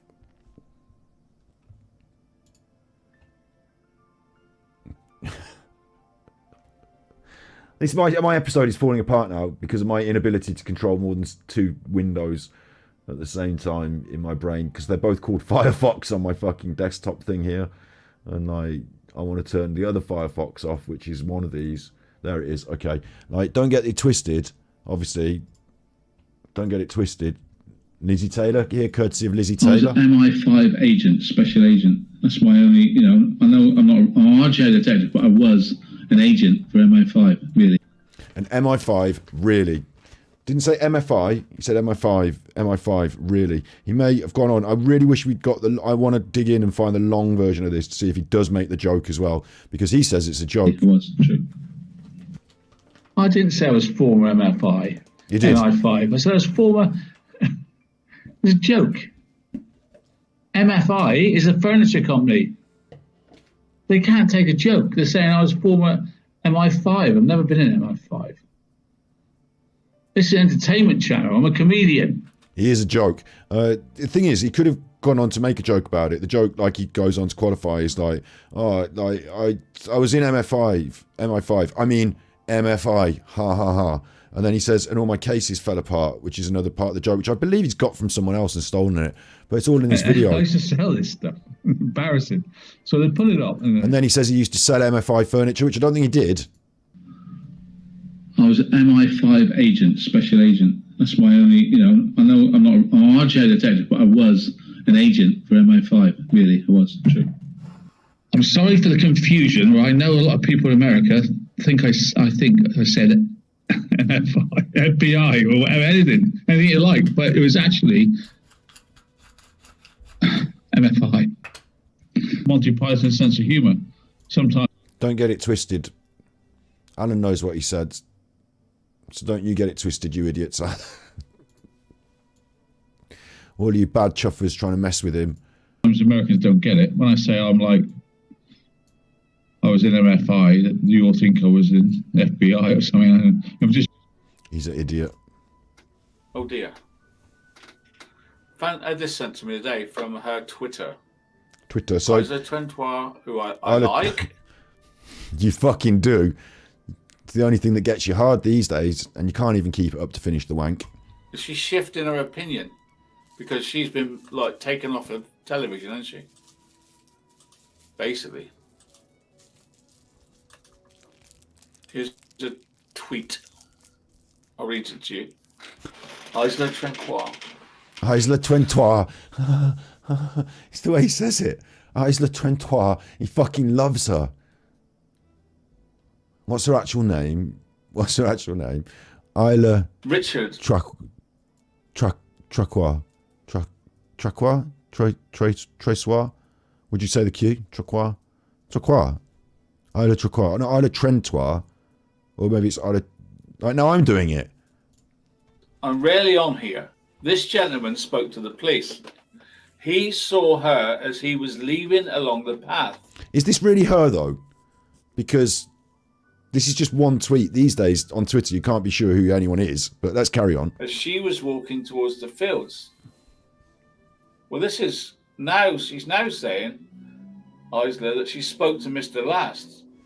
No, she's saying, I'm rarely on here. This gentleman spoke to the police. He saw her as he was leaving along the path and she was walking towards the fields and he was seen by another witness after. Nothing suspicious. He wouldn't go on camera precisely because of this unhelpful speculation. So she's not mentioning anyone specifically. She's saying someone saw her as he was leaving along the path. She was walking towards the fields. So we're suggesting it's on the path, they cross. And I'm saying that doesn't have to necessarily be Nicola that they think they saw. And she was seen by another witness after. So this is not the last person to have seen her. She's saying there's someone else saw her after this person. And Alan always says that the last person to have seen her was Mr. Last. But he's getting confused here. And Mr. Last is not even mentioned. This gentleman spoke to the police. Mr. Last spoke to the police. He saw her as he was leaving along the path. And she was walking towards the fields. So when she said, I spoke to the last person to see her alive, she's talking about Mr. Last. But she's not necessarily, because she says here that she was seen by another witness after. So to say that she was seen by another witness after would imply that she's not talking about the last person to have seen Nicola alive. So either way, what is this on your channel now? So he was leaving along the path and she was walking towards the fields. So that means it was on the towpath. Right, this is important, guys. Let me get on the screen. Let me get on the screen because I'm important. All this about Mr. Last being at the top field and seeing her at the top field is BS. Look. Is it though? Because apparently there's another witness that saw her after, is the statement here. The gentleman spoke to the police. But I'm saying it's all BS because it was just it was Emma all the way anyway. But yeah, carry on. I guess this is Mr. Last. I guess. He saw her as he was leaving along the path and she was walking towards the fields. Or it could be the altercation guy. And she was seen by another witness after. So that could be Mr. Last. Encounter guy, not altercation guy. You're the one that put the word altercation in there and keep repeating it. And that was discounted by the police as well. So we're now layers on layers again with Alan. Bit of manipulation and confusion towards the end of the episode. Either way, she's changing her tack a little bit. Nothing suspicious. He wouldn't go on camera. I'll tell you what's happening here. I'll tell you what's happening here is that Alan is making it up as he's going along. That's what's happening. I just realised I could see it in his face when he was he's like thinking of what to say next. He's on the spot, and Alan's good at this. Alan thinks he's good at this. I won't write anything, I won't do any work, but I'll just turn up and I'll blag it and I'll talk, and then I'll have something to do and I'll get away with it. Blagger, good talker. So he doesn't do the backup work. He just here's a tweet, I'll talk about that, and he hasn't really got anything to say about it. And as he's reading it, he's realising it doesn't back up what he's trying to say. It contradicts what he's trying to say, as I just pointed out. And now he's trying to reverse what he said. And so on the fly, he's just sort of fumbling and not just with words, but with concepts in his mind. This is all just on the fly for Alan. There's no... he said he'd been working on this all day. It feels like it's the first time he's read this. Unhelpful speculation. What do you think? Is she talking about Mr. Last? Or the guy that saw the altercation? What altercation? There's no altercation. It was an encounter that was described, and that was put away by the police. You've said it again, Alan. Again, misinformation from Alan today. She was seen by another witness after. And this is what this woman is saying. Along the path, so this guy is on the towpath. And this is what this woman is saying on a Twitter account that reports to be this woman that I haven't verified is actually this woman. This could all come down to someone's faking being this woman they haven't got the blue tick. What? He saw her as he was leaving along the path. What do you think? Nothing, Alan. I think it's a nothing burger. Either way, she does say that she was then seen by another witness afterwards. Is this the woman who can't get a job on the telly because she was talking shit about it the other Make week? of it what you will. That's something new information for you. But the thing is now, we have two men now, don't we? We have a gentleman who saw her, he was leaving along the path. So that says the last, or is someone on the towpath. But because it says he was leaving along the path, it can't be Mr. Last. Because Mr. Last was in the top field, remember? So the other person is Mr. Last, then, you're saying. Again, I don't take any of this as evidence and fact. This is what Alan is saying. Like, it didn't contradict anything you said then. And you're saying that there was someone... You said already there was someone on the path. So it kind of... Like, what are you saying now, Alan? So we're now saying that the witness that saw about the altercation was a man. Now, the point here is... I'm going to interrupt what you're saying because it doesn't matter. It's bollocks. It's all bollocks. This is part of the gaslighting and the manipulation. You confuse people by giving them lots of different... Like, by the time you finish listening to Alan, unless you have been making notes, you can't really remember and follow. And you get confused. And he's doing it on the fly. And he's throwing your mind around here and there and everywhere. And it's part of narcissistic gaslighting. And it makes you think you don't know what you think. It makes you think, I can't remember what I thought. Was this supposed to be Mr. Last, or was that Mr. Last in the Lost Top Field? Last week I said it was Mr. Last, but you said it... No, I'm sure last week you said it was Mr. Last. No, I didn't. You said it. Did I? I can't remember. Like, listen, honestly, when we were in the supermarket, I said we should get tomatoes, and you said you didn't want tomatoes. You liked tin tomatoes. I'm not really sure I did. Like, this is gaslighting. It's not just rambling. It's not just like boring rambling. It's not just reacting to something on the internet because it's important for the case. It's actually narcissistic gaslighting. I don't know if Alan understands that he's doing it, but he is doing it. And he does it towards the end of his long rambling piece on the internet that he assures us he's not even got any super chats from, because it's part of the confusion at the end to make people feel like by using his manipulation tactics, he's not been getting enough money today. So he's now twisted and turned up a different tactic to maybe some of the people in chat respond to this gaslighting, this confusion, and at the end they're like, oh, have I given you the money or not today? I don't remember. Did I feel like giving you money or not? Like, in some way maybe it contributes to that, but it's definitely a narcissistic technique, because I can't even remember what the fuck we're going on about now, and I'm a pretty straightforward sort of person. Alan doesn't even know. This woman on the internet doing a tweet doesn't matter, but I think this is part of all that gaslighting. So we're now saying that the witness that saw about the altercation was a... So this doesn't even matter really, but this is what he's saying. And remember, for you watching this at home, it's not about trying to follow what Alan's saying. It's about taking a step back and saying, oh, I don't have to follow what you're saying because it's bollocks and part of a technique, a manipulation. Man. That's him. So we now have two men that saw her. I hope that helps you. It doesn't help anything. A little bit. Laughing. At least she's sticking by her guns. At least she's sticking by her guns. What? Like, if you edit that section, he started out by saying that Isla Tranquilla,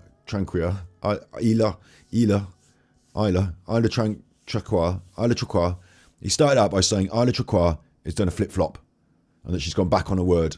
And he finished it by saying at least she stuck to her guns. Sticking by her guns. But not in a sarcastic way. Something else has been sent me today, which I find amazing, like breaking news, guys. Breaking news. So you should have done this at the top of the show, maybe? It's a bit scary. And those of you who know the case well will understand what I've been given. Hold on to your hats. Did you just go red there? Don't leave. Oh, we're not doing the Patreon one, are we? We have to have receipts. We have receipts. A spooky Halloween night with Jason Dean Rothwell this coming Wednesday, 30th of October, hosting our first Halloween special with, this is on Facebook. As I said, he's done lots of things, like these events where he gets paid for being a medium. Yeah. I'm going to skip on while Anna's not saying anything. This coming Wednesday. Yep, skip. Connections of Light Spiritus Church. Yeah, I'm aware of this. Yeah. Darwin. These people have come out and said they have no affiliation with him. Bad Gambler sent tippies.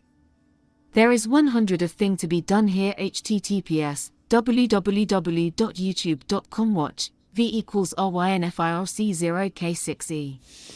Super Chuffer owes 3 hugs.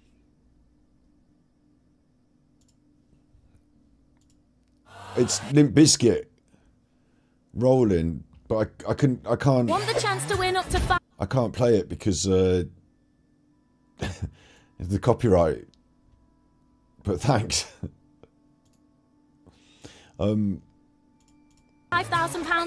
I'll try and bring it up on the screen now for us that was watching. Skip the ad, but the copyright will get me binned off of the copyright. A warm welcome to you. This is important. 20th of March. Let's welcome our new member, Charlotte. So this one, this connection, he's going over something that's old. It's a Facebook thing. What it is, and I can tell you because I've looked into it already. I know about this. Is that Jason Dean Rothwell was booked at this church to do a spiritual night, and since the murder of Nicola Bulley and these incidents, the spiritual church has come out and said, "Please leave us alone. He doesn't have any affiliation with us. We don't even book him. We've got nothing to do with him. Please leave us alone." Drake. Does anyone know who Charlotte Drake is? Friend of this Connections chopper. of Light Church. Does anyone remember Charlotte Drake? Friends of the fucking Jason Dean Rothwell. Unless there's 2 Charlotte Drakes. Charlotte Drake is Paul Ansell's next door neighbour. All right, okay. I don't know who it is. Next door neighbour. Is it though? How is she connected to Rothwell? Not at It's all. another link. It's another link that is there and proven.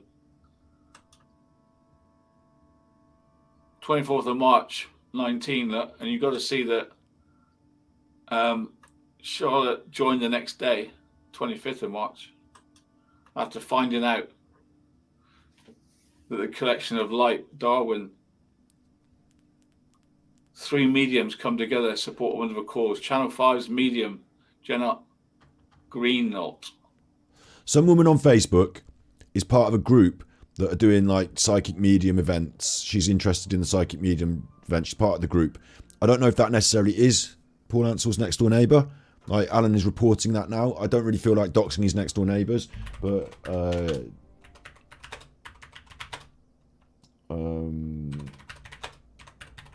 like it would be interesting, wouldn't it? Is this her? Is this the neighbour? So again, like I can't verify. What I can verify is whether the neighbour is called Charlotte Drake. Yeah, Charlotte Drake. Okay, we've looked at her interview as well. We saw that she was excited. Actually, now this. I'll tell you what it does. This makes sense in that I said that in her interview she looked excited. It's so surreal, you know how Paul. Like a bit. Oh, you can't pause it and keep her in the frame. It feels like we're in this. But there's a lot of smiling and like an excitement to her because she doesn't really feel hurt that Nicola's dead because it's not her in her life, but she's like excited and interested. All the police are here and she likes true crime and that plays into this. If she's part of this, like interested in the psychic, she might be interested in like the dead and true crime. This might be up her street, so to speak. But I don't think it implicates her in any further than that. And as far as a connection with Jason Dean Rothwell, I don't think there is one. I think she may or may not have visited a Facebook group that he has been... A picture of him is on a poster, and she may or may not have been to an event. We don't have any record of whatsoever, but where he may have been one of the performers. So whether that means that she called him up and said, "Come and look for Nicola Bulley," and she's in the river, and Charlotte knew it. If that's what the inference is here, I find that to be a bit of a reach. But yeah, we've already looked at who she is, and I've already looked at this group, and this group said they don't have anything to do with Jason Dean Rothwell. But, I mean, I can't say that it's the Charlotte Drake, but it's the same place. And this is 2019, right? 4 years. What's going on in that town? They go to like, some people have psychic events and some people go and watch them sometimes. Like, it's not like some fucking dark conspiracy. What is going on? Where is this church? It doesn't exist. There's no like building, the church of the fucking like dark cult. What it is they call themselves the church on the Facebook group and they put on events at like village halls and pubs. Shut up, Kaka. Where is this actual church? There isn't one. COL Darwin. Where exactly is it? Connections of the Light Spiritist Church. It's a group. Darwin. Where's Darwin? And you can check it out for us, guys. What, you're not prepared to go on Google Maps? Fair dues to that. Not be a standard Wednesday service, Halloween thing. But it's like churches, right? Yeah.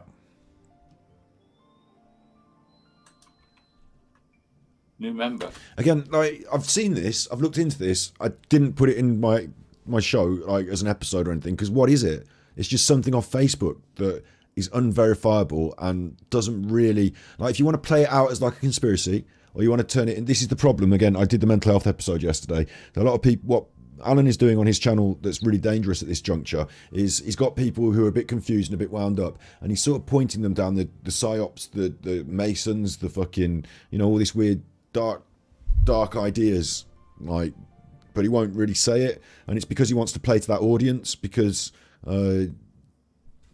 you know, he wants their views and money. So it's a bit of a weird one, this. I don't like it. I wouldn't be doing this to you. Like, Blackburn. Okay, Blackburn. All in the area, right? See, Blackburn, Lancashire. Believe it or not, it's Lancashire. Darwin, Lancashire. Eternal Spirit online team. It's quite an unusual name, isn't it, for that area? So there's a connection between the next door neighbour. I skipped it. He's still got nothing to say. And Rothwell. There's not a connection. Listen, there's not a connection between Jason Dean Rothwell and the next door neighbour, because she's in a Facebook group which advertised an event that he was going to be speaking at. That doesn't mean there's a connection between them. Like, if that is the closest you get, like, I mean, oh man, and I can see it now. I can see it now. I can see the you know, the conspiracy people saying that there is a connection, and it's through the dark occult, and they're stealing Nicola, and they want to pass the children on to be, like, eaten for experiments, or, you know, do you know what I mean? It's like, what you're saying, because this woman was interested in occultism, like, you know, the mediums or whatever, like, she's a bit impressionable. And Jason Rothwell's been on a poster on a Facebook group several years ago. I mean, I'm asking you now in chat, right? Check this out in chat. Have you ever been on a Facebook group and, like, have things been posted in it? And does that mean that you are connected to those people that are in the posts? How connected are you? There's a lot of shit put on Facebook. We get involved. Would she be a friend?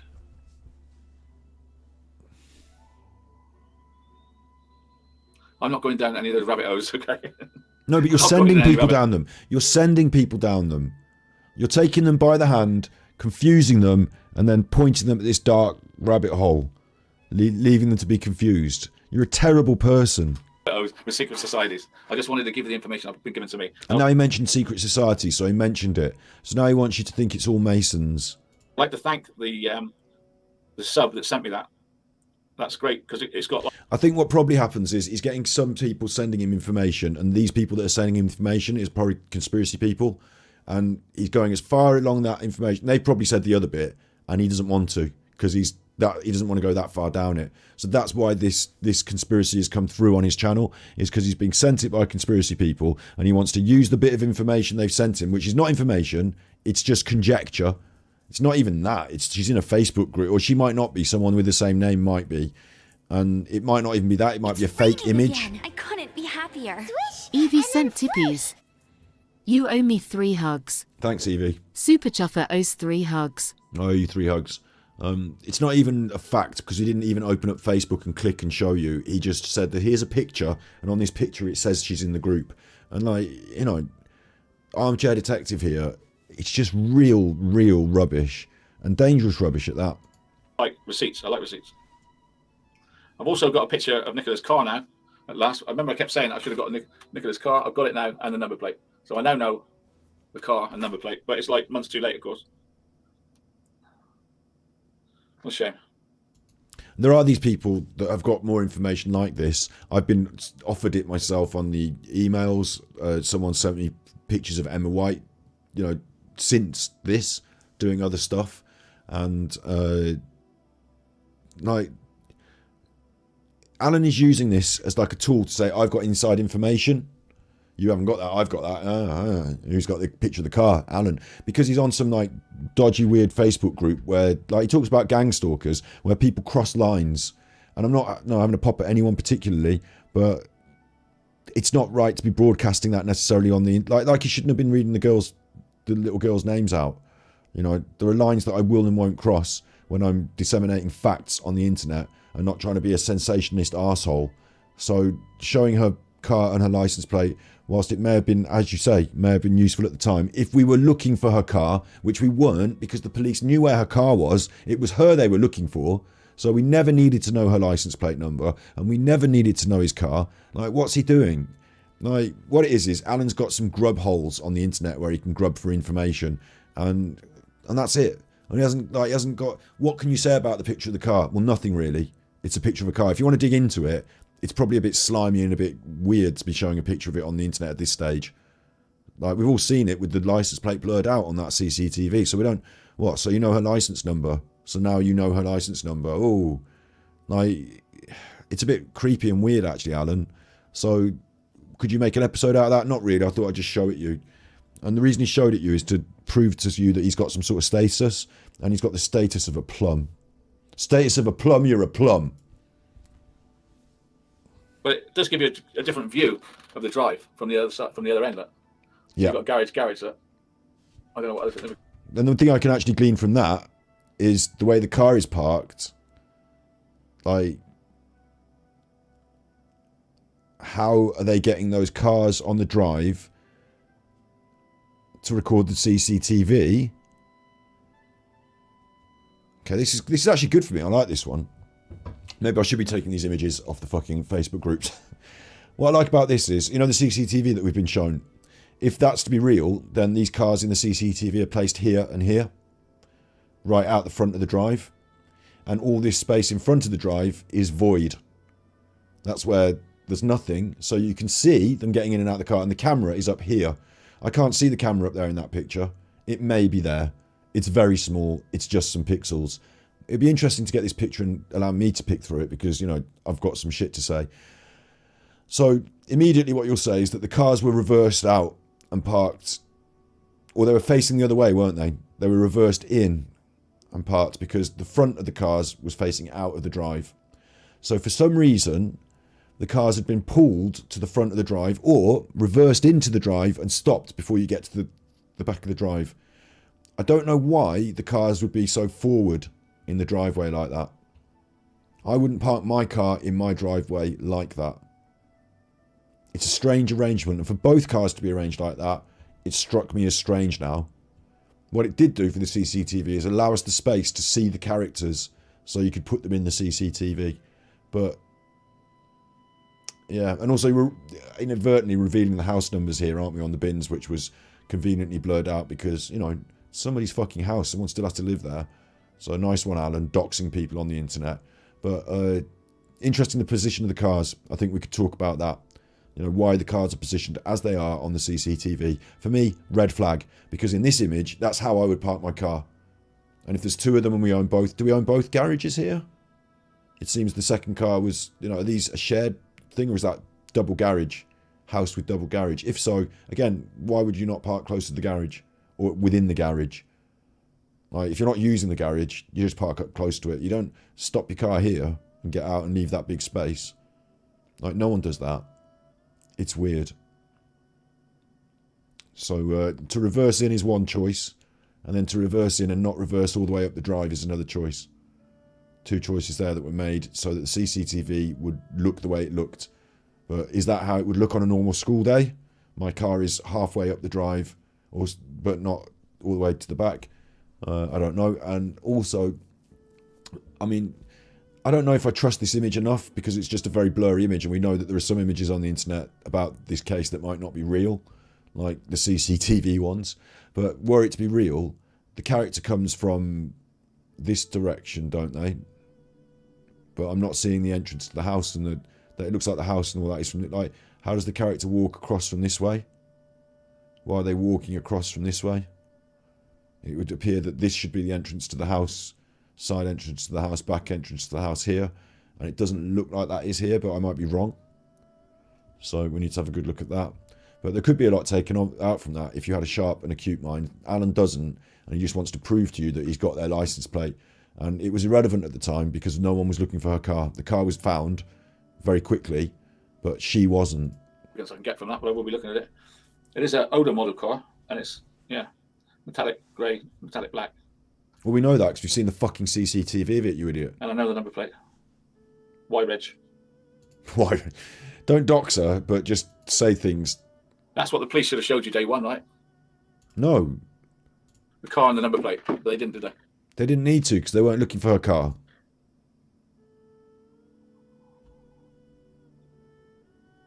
Own private. I can't go down the rabbit holes. Spirits. Can't go down the rabbit holes. You can. What you want to do is you want to lead us right up to them. So some people get confused and tip down. The more confused rabbit hole people you've got, the better, Alan, because they're confused like nonsense. Like they're going to always, like, you know, listen to your nonsense. And some of them are obviously supporting him in the background, like they're sending him things. And so if he were to say conspiracy theories are nonsense, it's not the Masons, it's more likely just Paul Ansell murdered her, then he's going to shut those people off and they're not going to like it, stop sending him things. So he's going to appease them now as well, which is fucking weird. Like I said about how low the content was, you know, about the bars and the levels. Today, he's even dropped another level down, which is to provoke conspiracy, but not be brave enough to face it up and front it up himself. Cheers, church. Like, at least Alex Jones will go out and say, like, they're fucking making frogs gay, you know, and all this. Like, with Alan, he'll say, oh, have you heard about the frogs? Now, I'm not saying anything, but, you know, ask yourself this, you know, do frogs turn gay? I'm not saying they do.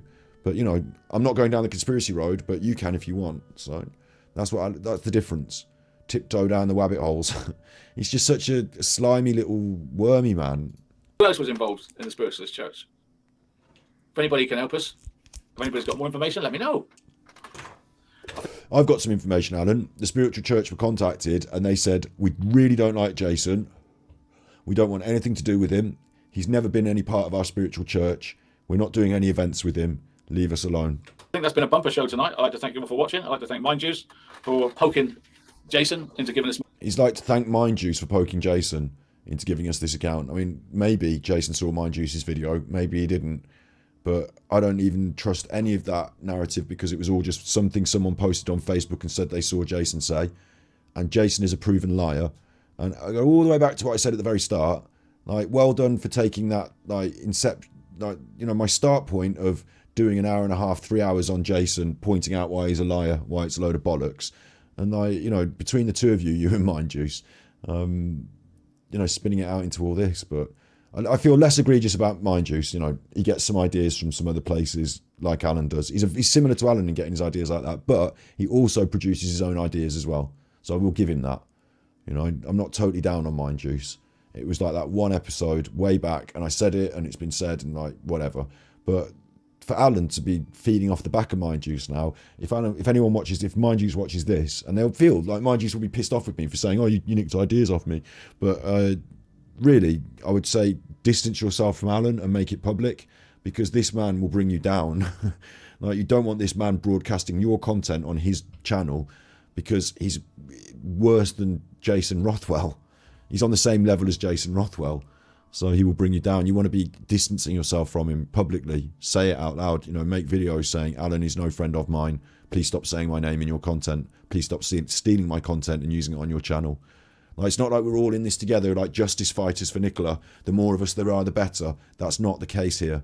Some of us, say us, I'm not in the true crime space as I'm not a consistent true crime content creator, but you will get more true crime content out of my channel. We've got a forensic psychologist specialist. You know, there's lots more to come, isn't there? But for this chuffer, you know, the sooner he sinks, the better in these contexts for everyone involved. More information? People in chat saying Mind Juice is fantastic. Fair enough. Like, there's a lot of good ideas on that channel, yes. But I felt aggrieved when I watched one of his videos, and quite a lot of the ideas were things I brought up literally the day before or the 2 days before. Like, maybe he didn't just watch my video and reprocess it into his own, but maybe he did, so I didn't like that. So I've got my personal feeling on that, and I'm allowed it. But yeah, the rest of the stuff, there's some good content there. We now know that it was nothing to do with finding Brooks, although he did claim to. Of course, it helps his repertoire, doesn't it? Yeah, that's what I've been saying from the very start. So I don't know how it's taken you months and months to catch on to that. Like, why did you even assume that he had found him? Are you stupid? We do give content and information, and we try to check all the sources. We're not here to hate any of the channels. No, you don't. No, you don't. You don't give any content, no sources. Today, you've verified that it's Mind Juice because you literally watched their video. You couldn't get away with it any other way. You probably couldn't relay that information any other way because you had no way of like understanding it properly because you're Alan. Like, come off it, mate. I'm not saying nothing about any of the channels. I've no interest in other channels. But what I won't say, I am a... You've said loads about me in the past. Get fucked. You've got loads of interest in us because you watch all of our content and you've even been watching it live on your stream. Get fucked. Having a knee replacement, a full knee replacement, and they gave me this. Open debate on my channel, Battery Exhausted. Yes, Puncture the Narrative. I'm open to debate. But, like, depends who and where, why and what for. Like, not just as a general concept. I don't just want to be having debates. Like, bearing in mind, I don't believe debates get anyone anywhere. It'll be entertaining for the audience. Like, me and Alan debate will be entertaining, but I don't think Alan's going to take anything I say to heart and, you know, change his mind. Like, I think he's just going to argue back. Like, and I think most debates, just people arguing. So it's interesting and entertaining, but most people come to the debate armed with ideas. And they don't go, oh, I've heard your ideas, and they're very good and interesting ideas, and I accept them, and I'm going to change my mind. So that never happens. So it's a waste of time, really. Like, as an entertainment function, you know, to impart ideas to the audience, maybe, but to try and change my mind and for me to try and change yours, waste of time. And in terms of content, depends who I'm debating. Like, if I was debating you from chat, possibly less likely to want to do like taking randomers from chat and like having them on the show to have a row. That seems like less of an idea to me than a good one, but like Alan, yeah. Which is unbelievable stuff, right? This is, I've got to use this for 5 days. It's a decontamination stuff, and it's a wash lotion. And I've never known it's a cross between baby oil and baby lotion. Hang on. We're not here to hate any of the channels. I'm not saying nothing about any of the channels. I've no interest in other channels. Stuff but for I the won't NEOP. say I am having a Okay, this is the NEOP stuff. Right. To nail this on the head, was he disabled when he went to see the Queen? No. Needing a knee operation and being disabled are two different things. He was not disabled when he went to see the Queen. No. And is he having his full knee rebuilt in the same way? The narcissist will probably embellish. Probably embellish. It might be he's having keyhole surgery on some minor thing, and he might embellish. I don't know what Alan's really doing. He's not showing us any record of anything. He's going to show you some soap that you can get on the internet. So, you know, I don't really... Like, what he's doing is he's trying to build a... Like, Armchair Detective has to build a case for his nonsense, because just telling you the truth is no good. Just showing you the fucking form is no good. You know? Like, why do we have to see the soap instead of seeing the letter from the NHS that says your operation is booked on this day? Congratulations, Alan. New knee.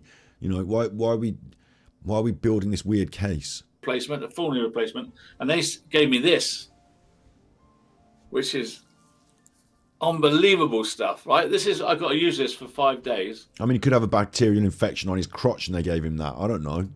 It's a decontamination. You should be using that every day, mate, because like you are toxic. And it's a wash lotion. And I've never known it's a cross between baby oil and baby lotion and shower gel, right? Brilliant. So you use it as shower gel, and it feels like, oh, my skin feels so. It made me feel like really alive. If you can buy this, alive.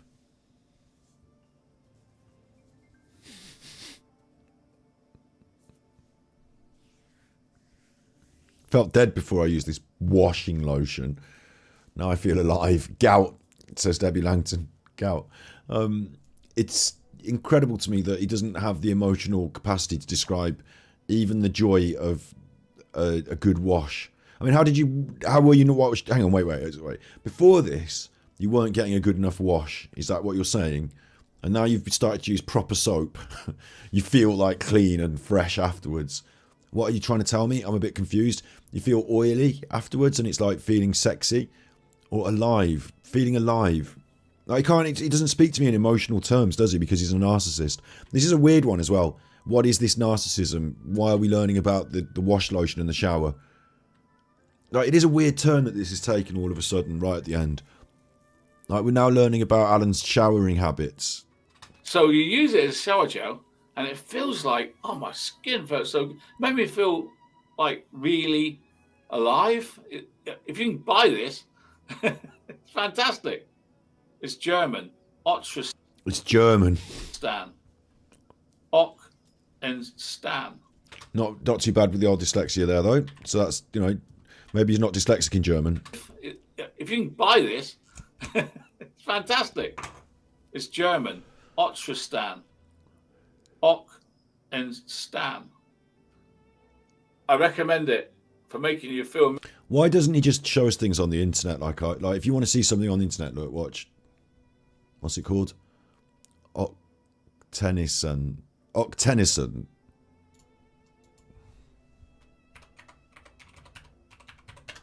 Tennyson. You just buy that on the internet then, yeah. Antimicrobial wash. My guess is it's red. Because they use this sort of stuff in hospitals. It's red wash, I call it. Antimicrobial.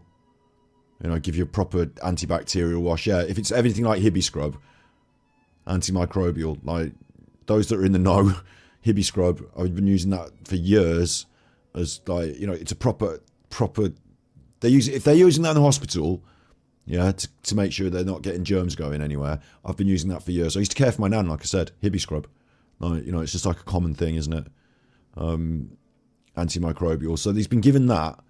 It seems weird to me that either he's bought it on the internet to try and bolster this idea that he's having some sort of big operation, but it seems weird that you'll be given this specifically, maybe for the day before you go in, to keep you nice and clean before the operation, or it might be that he's got some other health concern that's causing him to have like a antimicrobial, like maybe a bacterial infection in some way. $1 million. It's brilliant.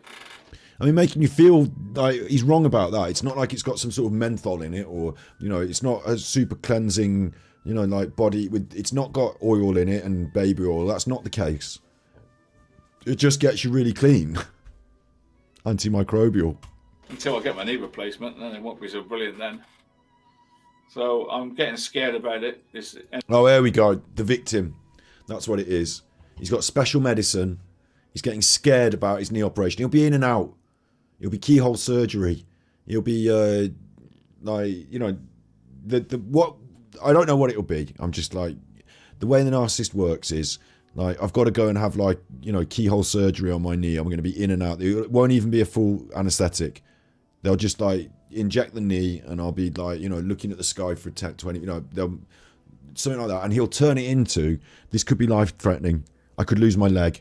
Do you know what I mean? Like, it's just got an antibacterial wash, and it's turned into, I'm scared for my operation. Then it won't be so brilliant then. So I'm getting scared about it. So after all this, it's the beg segment now. It's finally turned into the begging segment. I'm the victim. Poor Alan. Maybe some of these women will give me some money. End of next week. So before I go, there's one more thing. I now have... That was weird. I now have my own art channel. You know I do art. Oh, no. It's such a solace to me. It's somewhere I can go and do my paintings and talk to people, not about murder. Talk about art, right? Because I've said, haven't I just said this last couple of weeks, I don't really want to do true crime, because what's it like? I even said it today about grisly true crime, staring at murder every day. I don't feel it. It makes me unhappy. Alan now needs this outlet because of his feelings, which he's not had for years and years and years. Hasn't had those feelings for years and years and years, until Scotty Hottie has outlined very clearly the natural human response that would be had to staring at these murders. Like, in the past, he's been laughing at them. In the past, murder is no problem to him. Let's talk about it daily, day in, day out. Now he's got a mental, feel sorry for Alan. He's talking about murders too much. He's got a soul, you know. No, he doesn't. He's a manipulative narcissist. And he's using my words, my actual feelings.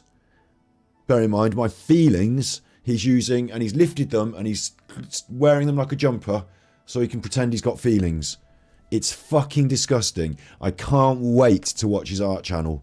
This is going to be great. So I've now made a channel. I want to show you it. It really helped me if you could subscribe. Brilliant. This is going to be funny. I'll tell you what's funny about this is he doesn't really have that much support on his channel.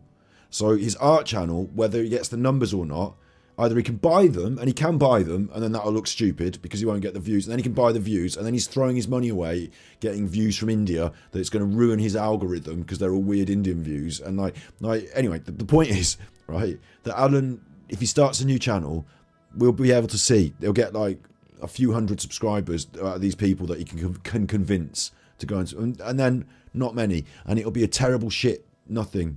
Terrible shame, shit, nothing. I started this Battery Exhausted we've had for ages. True Binaural we've had for ages. So when I started up, I started a new channel, Super Chuffer, and that's been growing. You know, let me see Alan grow his channel. Let me see Alan grow a new channel on any subject.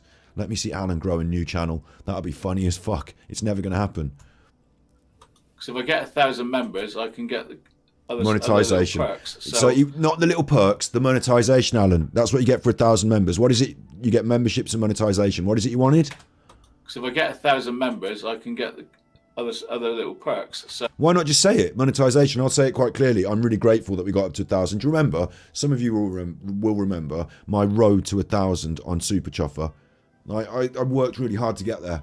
Got 1,000 subscribers, monetization. It was big. There's no way that's got 970. Hang on. That's got 3 videos. It's got 900 subscribers.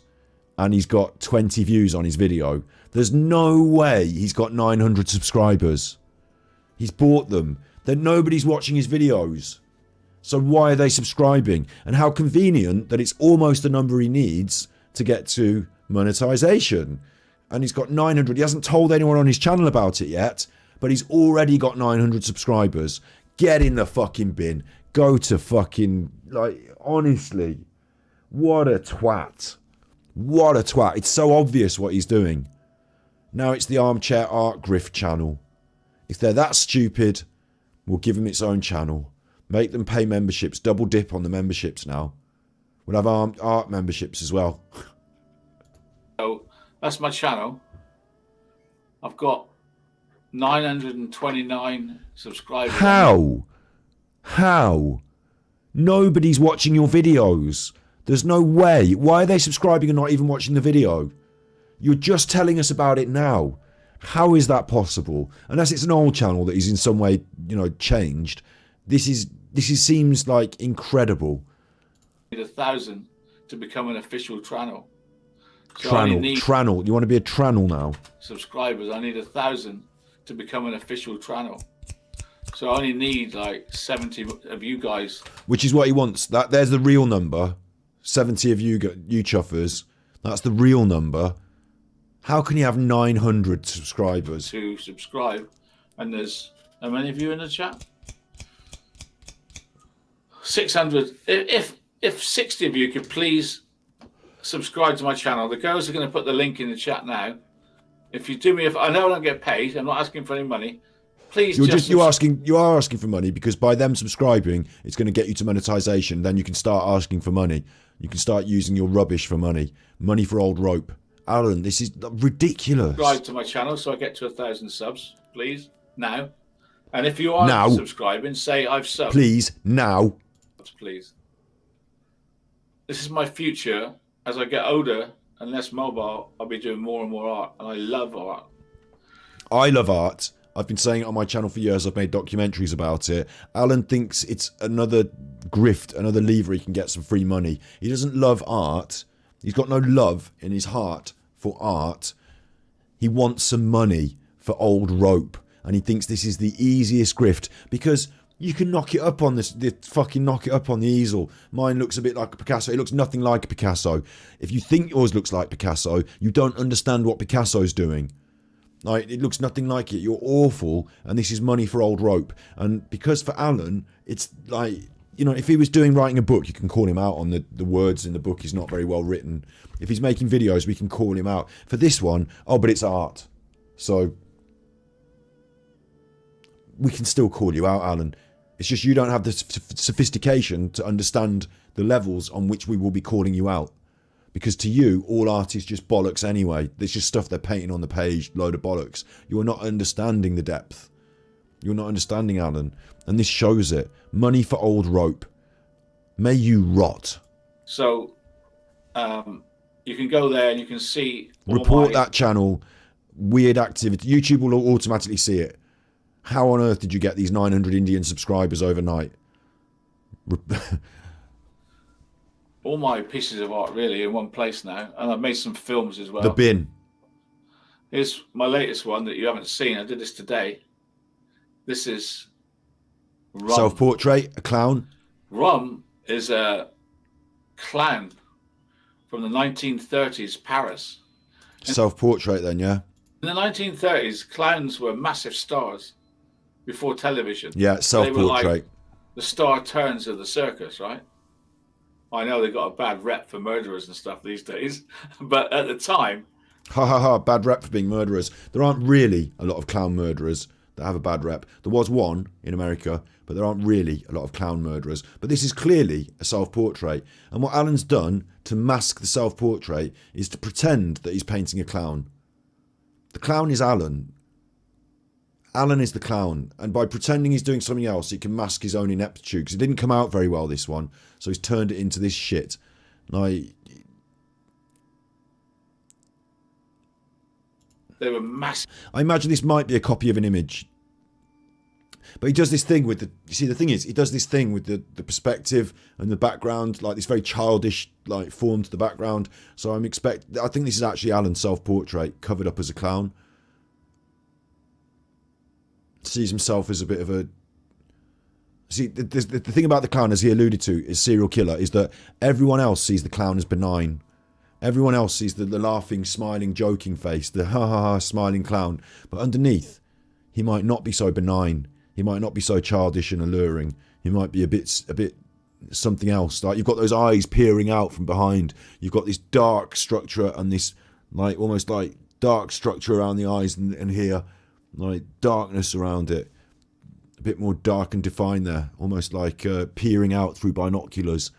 So we're saying that there's something darker underneath, and there's these people behind him. They're just like little splodge faces, insignificant little people. There's a lot at the base of the frame here. Like the head is... I don't know exactly how he frames these things. Bear in mind, these are a lot smaller than you think they are. They look like they're on an easel, so they might be big canvases, but they're not. They're like little things like this. But the framing of it, with the head being so prominently in the central at the top half, but the bottom half being under and being like you know, it's like segmented in the middle. He's not doing this deliberately. This is his subconscious coming out. Yeah. If he's copying a piece, then I will stand corrected on the fact that he's copying something specific. But still, he's chosen to copy that, and it's come out like this. So, because he does copy a lot of things and then not tell you. And if you can guess who it is and spot it, then well done, because you saw it and you knew. Like, he just goes on Google and finds something that he thinks no one will know, and then he copies it. And then if they know it, then, well, I was doing it as an experiment to see if you'll know it. And if not, then, you don't know as much art about me because you didn't spot it. But you didn't know what it was either until you just looked at it. Read the about section. We'll get there in a second. Let me finish analysing this. The fact that this is lower in frame and it's gone with this lipstick pink suggests subverted subconscious perceptions on femininity, menstruation, blood, sex. Like this, not all good signs in this brushwork.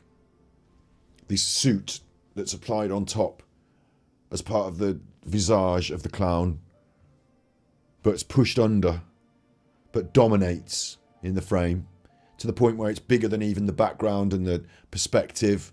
It's the foreground and the dominant thing in the frame. Alan's sort of stuck behind it, hidden behind his own self-portrait. It's fucking weird, this one. This one's fucking weird. But then it's the art of the narcissist. So of course it's fucking weird.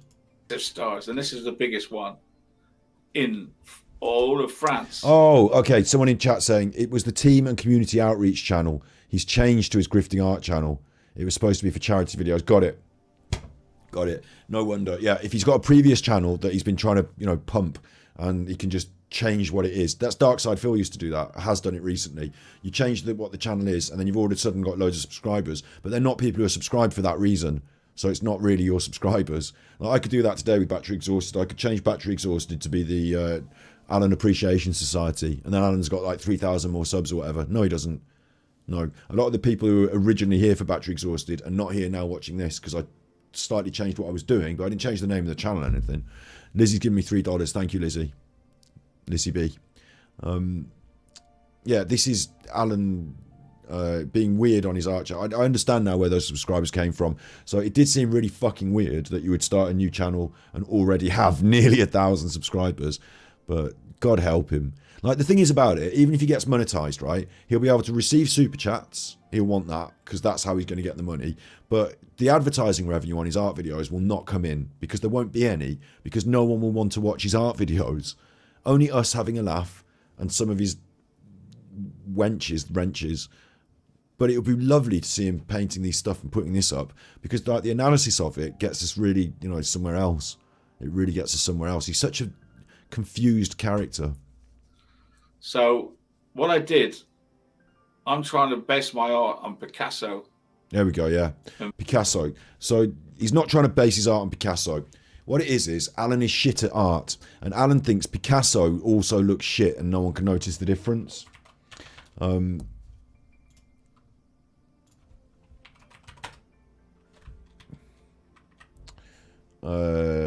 If I do Martin, let's get Martin out. Martin did his own paintings. He did a video about the paintings, didn't he, recently? The Picasso. Or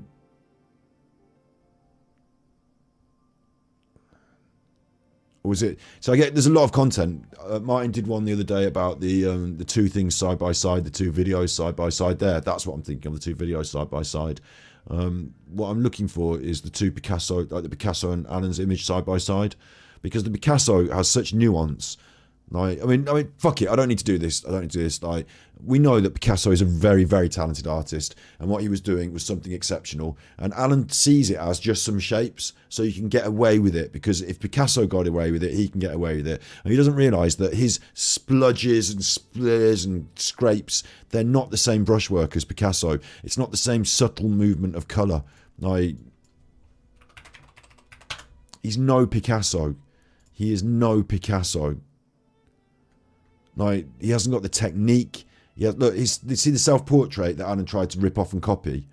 Like, even that, like, no, he hasn't got anywhere near it. But he doesn't know why he hasn't got near it. He doesn't understand which aspects of the quality and the technique he lacks, or Picasso has. He thinks that if it's ideas, well, I can draw like Picasso, like all weird, and then they can't critique my ideas because I'm doing them like Picasso, all weird. But Alan is no Picasso. Yeah, nowhere near. But if he were to say I'm trying to be like Rembrandt, well, he's nowhere fucking near Rembrandt, is he? If he said I'm trying to be like Da Vinci or Michelangelo, nowhere fucking near either. But with this, it's easier to blag people because to the untrained eye, it looks similar, I suppose. It looks kind of weird and rubbish. They said that about Picasso. Yeah, right, I'm as good as him. Me and Picasso. It's me and Picasso now. Get fucked, Alan. Like, absolutely get fucked. Nowhere near. Do this one. Do this one. Do that one, Alan. Do Guernica. Do Guernica, Alan. Like, you're nowhere near.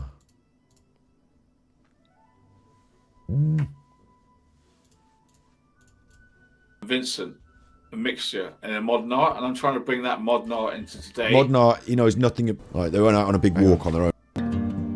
Modern art he knows nothing about. I reckon what he means when he says modern art is stuff you don't understand and don't really think is art that can be art. That any old shit is art these days. I did a shit on the fucking lawn and that's art now. Like, he doesn't understand what modern art is. He's got no. It's not like, you know, modern art means what? Just painted rubbish then. Like, what aspect of it is modern art? Clown from the 1930s Paris. In the 1930s, clowns were massive stars before television. They were like the star turns of the circus, right?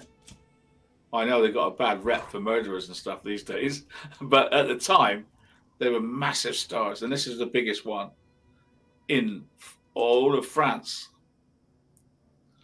So what I did, I'm trying to base my art on Picasso and Vincent, a mixture in a modern art, and I'm trying to bring that modern art into today. So this is my own. It's just the blag, isn't it? Sat down, painted a shit picture, and then the blag is I'm trying to bring Picasso, and it's like someone cooked you a shit dinner on Gordon Ramsay's Kitchen Nightmares, and they were like, I'm trying to bring in flavours of Italy and like spices from the Moroccan coast, and I've done it with a velouté of, and you're like, shut up, it tastes like shit. Like, do you know what I mean? Like, it's just on the blag. Work. This is not a copy. This is my interpretation of a clown from the Yeah, 1930s. I spotted that. I didn't think it white. was a copy, did I? Because the framing and the position of the... No, it's definitely not how Picasso would do this. Your interpretation of a clown. It's a self-portrait, Alan. If you don't realise that, you're even more scarily nuts than I thought. But you are a huge narcissist, so it will be incredible if you could sit down and do anything without thinking about yourself for more than 5 minutes. Pictures, no colour. But that's how I envisaged him. This sort of sad figure. So modern art from the last century brought up to the day. And there he is, home. That's my latest create. I love the coat, the jacket, lovely colours, right? He even mentioned it, didn't he? He even mentioned it. The choice of the colours, the coat. There is a possibility that Alan simply has a lot of that colour in his art box and needs to use it up because, you know, he's running out of green. And there he is. Doesn't want to use a lot of green. But actually, I see it as a choice. And like I said, the framing, the position of it, it being below the surface, being pushed down, it being this very vibrant, very feminine in today's context, but also aggressively painted on with all those, it almost looks like jam in places. And I'm being real, like menstrual blood. Like it's Alan's confusion about perceptions of femininity that he forces down. And then that makes me think of this sexual aspect of this, like sexual repression. It's even got a blue tie around the neck. So that's tied in there then, round the neck. That's not allowed out any further higher up. Men wear a collar. You wear a collar, and underneath you can have all your tattoos and all what's going on. But when you've got your collar and your thing, that's done up. But it's not a tie, is it? It's like a little cravat. It's like almost like a little saucy cravat. Now, if I wore a little saucy cravat, you might say, what's that little strange saucy cravat tied around your neck? You might say, like, why is it tied around your neck? It could be, a symbol of choking, of like I said, I think it's tying this stuff in, but it's also saucy and dainty in a little cravat. So that's a bit of a choice, isn't it? So I would say it breeds, it gives me the feeling of femininity in the tying it in. Maybe some kind of lack of confidence, something slightly hidden in itself, the tying it in. We've got this undershirt as well, which is that one button at the top, or what's that supposed to be? And it's just like a strange line down the middle, almost like, a lady's vagina. Strange little button at the top. Is that where the clitoris is? Am I doing this right? And a line down the middle where your fanny is. Like it has like an almost like vaginal sort of look to the so like my concepts here that I'm feeding off. Like art's like this, you've got your subconscious and you've got your feelings and you don't know how to explain them because you're a weird narcissist. But there's something going on here, and this is Alan's best work in my opinion because it shows so much of this that's going on. And bear in mind the faces it's a self-portrait of Alan, but it's painted with makeup as well. So there is a feminine aspect to that. Oh, it's a clown. It's a clown. He did. Do you remember he did? This is Angry Alan Art Club. We should start our own channel, Angry Alan Art Club, because when there's a famous artist on the internet painting, we should be talking about it. Free speech, right? Free speech. When there's a famous artist painting. So he did Marilyn, and he did it, and it looked like him. It was like a self-portrait, but it had women's hair and a woman's makeup and stuff. And he was like, it's not a self-portrait of me as a woman, it's Marilyn. And nobody had it, so he painted over it in red in an angry fit. Like when Vincent cut off his ear. He painted it over it in red in an angry fit. And then he said, it's JFK, and you can see through it. It's all bollocks. He smeared it over in red, and he thought, I've still got to sell that. So he came up with some bollocks. Yeah, this was originally a self-portrait of Alan that looked like Marilyn Monroe or a woman that he turned it... Anyway, same here. It's a self-portrait, but he's turned it into an effeminate... Like, he's put makeup on it. Clown, he says clown, and these black lines, bear in mind, the black daubings are the final touch. These big black lines around the eye. These binoculars you're peeping out from. Yeah. These 2 lines down here. I don't know what these are about, really. I honestly don't. I can't state that. What this clearly makes me feel it is.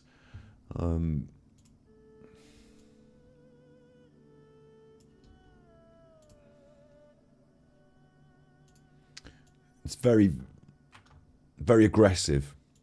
As I said before, it's very aggressive. It's almost like a nurse-like. It's a clown, bearing in mind. It's wearing a green hat, though. It's almost like, you know, a nurse-like. You know, this face is very feminine, isn't it? It's very effeminate. Slightly turned, slightly. Like, not quite. The image is full-on confrontational. The bottom half is full-on confrontational. Full-on. Maybe it's in relationship with his mother again in some way. Full-on confrontational. Is he on a throne? No, that's the circus behind him, the big top, and the black hole where everything disappears into and comes out of. The black hole behind him. Death. Where everything disappears and comes out of. He's in the centre of the circus, of course. He's the main one, the narcissist. Everyone else is just a little splodge of paint. The people that watch him, the other people around. We have to, in some way, show that there is the big top, the tent itself. So that's been drawn at the sides here. These red marks, they've been drawn in at the side to in some way show the curtain and the tent. It's all theatre. It's all show. It's all a show. It's all theatre.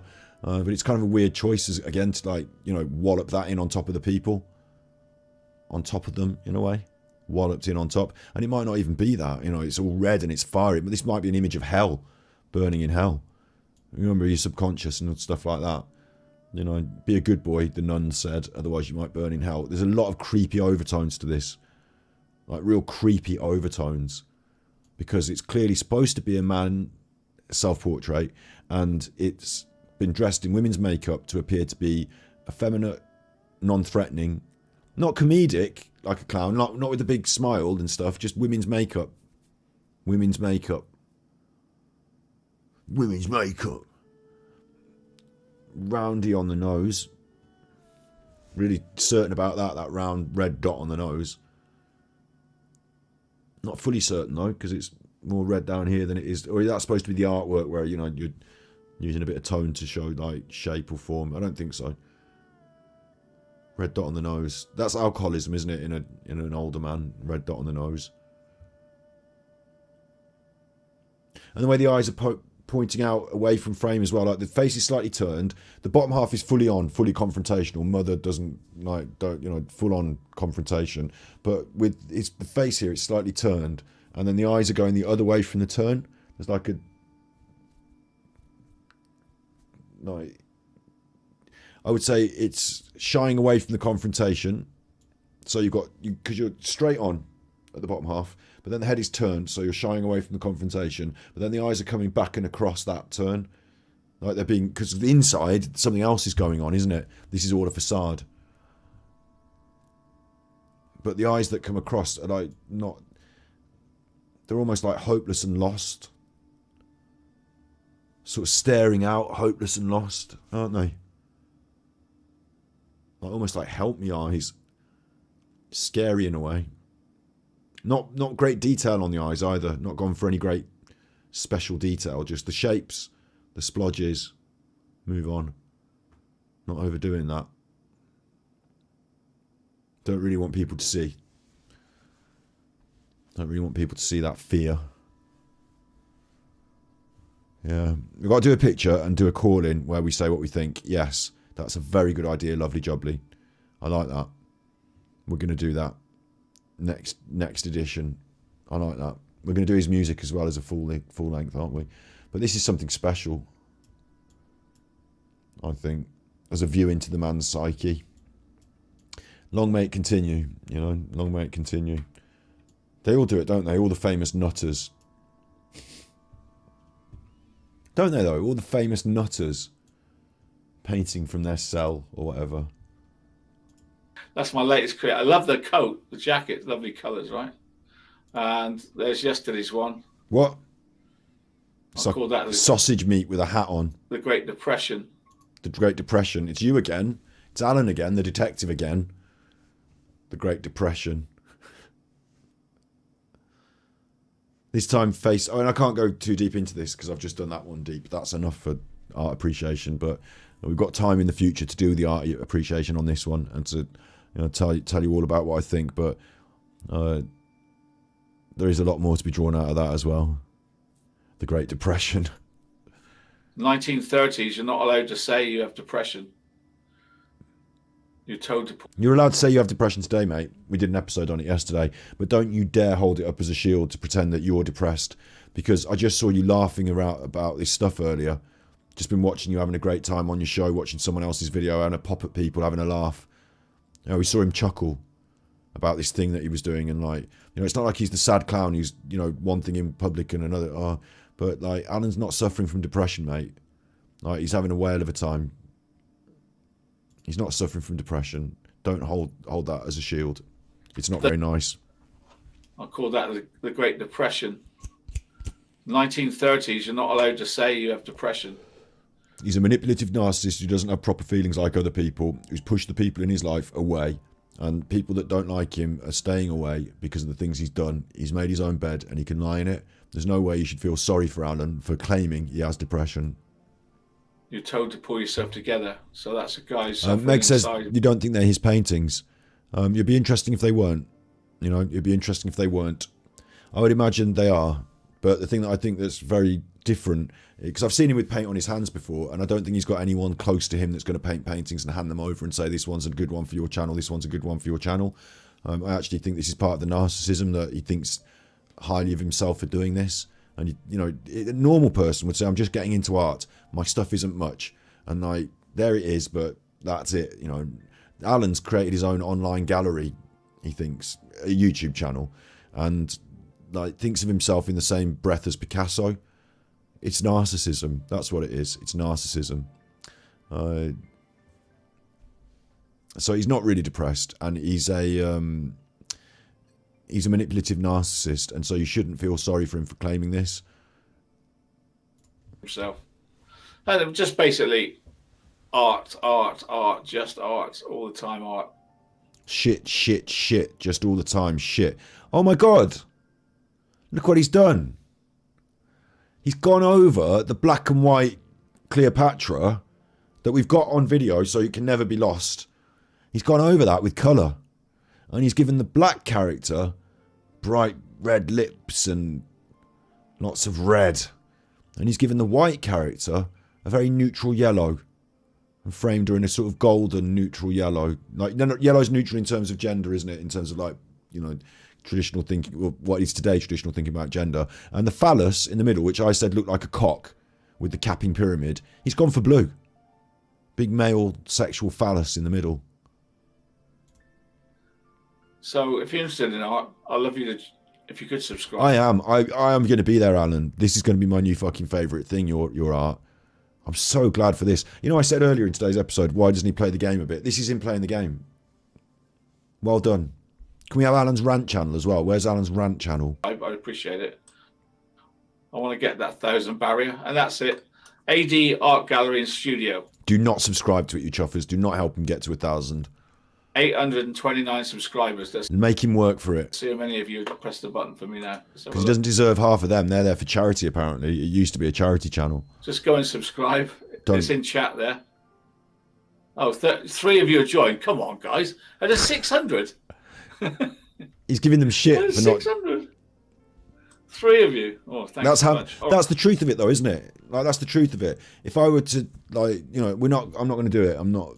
You're all here in chat. We've got 350 of you. I'm not going to say go here and fucking subscribe to this. But I wonder as an experiment, because it's a faff for you to have to do it. You have to go off what we're doing. So I'm not going to ask you to do it. But I wondered as an experiment. I've got other channels. Super Chuffer for you, for example. I've got Super Chuffer for you, haven't I? For example, there's Lizzie Taylor. You can go and subscribe to her, you chuffers. I've got... you probably already subscribed to it, though, so it's not a fair test. But over on Super Chuffer, after you've watched this and you haven't think about it, these are my other channels, so you can subscribe to them, you chuffer. And that's Super Chuffer for you there. I'm going to put that in chat and see how many of you... I'm not going to count it, but you can go over there and subscribe to that. It's better than Alan's rubbish. It's better than Alan's rubbish. So... 3, and he was cross. Right, well, if you get time. Yeah, he's supposed to look depressed. He's sort of crying out. He's crying out for help because he's not allowed to say that he's depressed. He's holding the world on his shoulders. I love art. I love art, guys. I love art. So what you're trying to say there, Alan, is that obviously he wants the people in the chat to infer that Alan is so depressed and he's crying out for help, but he can't say it because he's too noble and too strong, but he's got the world on his shoulders. But the truth is, if he were to unpack these feelings of depression and not just cry out for money, but actually, because in the Great Depression it was all about money, if you remember. The Great Depression in America was all about money when they didn't have a lot of money, wasn't it? So this is him appealing for money, but using depression as a lever. And if he were to talk about it, don't just be silent on it, Alan. Actually talk about it. He couldn't do what we did yesterday and do an hour on it, 2 hours, could he? Because he's got nothing to say, really. He's not really depressed.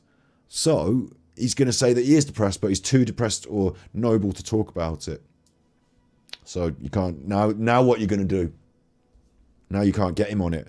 Such a load of bollocks, such a disgusting. And let's point out, the Great Depression was all about money. This is me. This is modern art. This is me. Did you hear him say it? This is me. Love art, guys. But this is me. This is me. So this is a self-portrait, whether he will admit it overtly or not. Subconsciously, he's bursting to say it. This is modern art. This is my modern art. It's not modern art, Alan. It's shit. Own style. It's not your own style. It's shit. You're going to see a lot of this. Who's to know? Years to come, this might be worth some money. I mean, no, it won't. If you could scrape the paint back and put it back in the tube, it'd be worth more. What you've done is you've taken expensive materials. Lissy sent Because you'd be in jail. Jason Rothwell found Nicola Bully and LP are all okay with that. Super Chuffer owes 3 hugs. The Lancashire Police, well, they probably checked out, who he is and what he's doing, and just thought, like, fucking nutter, stay away. Now, the question then, I'll just talk about it quickly. She did the tippies. The question is, could he have himself dumped her in the river? Could he himself have been instrumental in her death? Could he himself? And I'm going to say, on all accounts, no, because either he's that dangerous and equipped and capable that he's out there, like, stalking this woman, like random woman, to do this thing, and then to be perceived as the one who found her and get these credits. I see him as, like, not only unreliable but not capable, not very capable. Like, I'm saying this, I do also think he might be capable of murder, actually, but of different kinds of murders. But I don't think he's capable of this big plan. I worry about saying that, though, because then he could make a big plan and come and murder me, and then I'd be like, ha, you said I wasn't capable of a big plan. Well, how does it feel now that you're in the back of the van? And I'd be like, well, not very good, actually. Like, please don't murder me, you nutter. And we've got £10 super chat from Victoria. AD is such a joker smoker. Thanks for all your hard work, Scott, and keeping it real. Love your content, you the man. Thanks. I feel like today I got a bit angry at some points, and I just can't be arsed with that anger. Like, that energy, that's where they say I'm bullying him, and that's where it doesn't look like good entertainment, when I'm like, oh, for fuck's sake, oh, it's my video, oh, no. Like, that's a bit wanky, really. All that my video stuff, it comes out really wanky. It makes me sound like a wanker, but, like, it is the truth of, like, how I sort of feel about it when I see it going on. But overall, I think I'm all right today, yeah. I think we've come to the goodness at the end as well. when I look at modern art, and then I see this, I think, yeah, AD. No, AD, no. When you look at modern art and then you see that, you think, yes, AD. No, AD, no. What modern art have you looked at? Next we'll get his visit to the Tate, and he'll be on it all, and he'll think he knows it all. And he'll be like one of these art wankers. Because I know a lot about art insofar as I know enough to know I don't know a lot. Do you know what I'm saying? Like, I like investigating it. I like learning about it. One of the most beautiful things I've ever seen was a painting of St. Francis of Assisi by El Greco. The movement and the light was incredible. Like, it was a moment when I was walking around an art gallery. It was brilliant. I've been into a lot of art galleries. I couldn't tell you about all of the stuff. And I'm not that expert. I love it, and I'm not that capable as well. in terms of like brushstroke technique.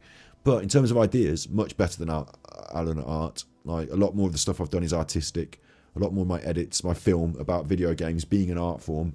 That's a thing on my channel. Go and watch it. If you're going to watch anything, actually, at the end of this, I'll link it at the end of this. So, but yeah, Alan, no, not this. You've arrived. This And not me. Like other people. Like there are such good artists out there, and Alan like storms. Like this is what's so fucking disgusting, isn't it? There are so many hardworking, talented, good artists out there who Alan thinks he can just storm onto the scene. He's done 6 pictures. This is me as a clown. I'm basically Picasso. Other artists that have been working all their life and gone to university and like Jesus Christ. How can you claim to be better? Like, how can you claim to be on that level? Because you'd be in jail. Donna Marie sent tippies. Just joined your live, will have to go back and watch from beginning. Hello from Buffalo, New York. Go Bills. Keep up the good work, Scotty. Big ups, New Super York. Chuffer owes 3 hugs. Big ups, New York. Rings around the world. I love it. Big ups, New York. Big ups. Painting is my arrival as an artist, I believe. Not being big-headed. I actually believe that's art. Because it's not a copy. It's my own style. And it's my own theme. Yeah, it is. Listen, it is art. But when a child does a painting of like their house and like at school, and it's a picture of a house and it's got the sun up here and it's got that, and it's their own style, and then they go and put it on the fridge, like it's even really valuable to the parents. It's not good art though. Anyway, thanks for subbing. Thanks for subbing, guys. And we'll see you. Tomorrow is my last show for a while. So please join me tomorrow. Thank you very much. I'm going to bed. It's 12:20. Thanks to all my subscribers. Well, he started doing this as well, have you noticed? He's going on later and later because he's doing more and more drinking and playing poker earlier in the evening. He might have something else in his routine that he's involved in doing earlier in the evening. I'm not sure yet. But he's doing more and more of that. And the other thing that he's doing is, I'm conjecture. I suppose he's playing more poker because he's a professional poker player. The other thing is that he wants to come on later so that we can't do this. Because I believe he thinks that I won't stay up late and do this, you know. And that it makes it harder for us to do the watch along because I'd take longer and I keep pausing it, and now we're up 2 hours later than that. It's all good for me. It's all good content for me. Like, push yourself, Alan. Stay up late. Why don't we do the debate now? Like, this is the other thing that you don't understand. Like, if you were watching a stream with other streamers, and like if it was Destiny or like I don't know if you know these other streamers, like Destiny jumps on stream with, let me just put that. Look, here we go, look.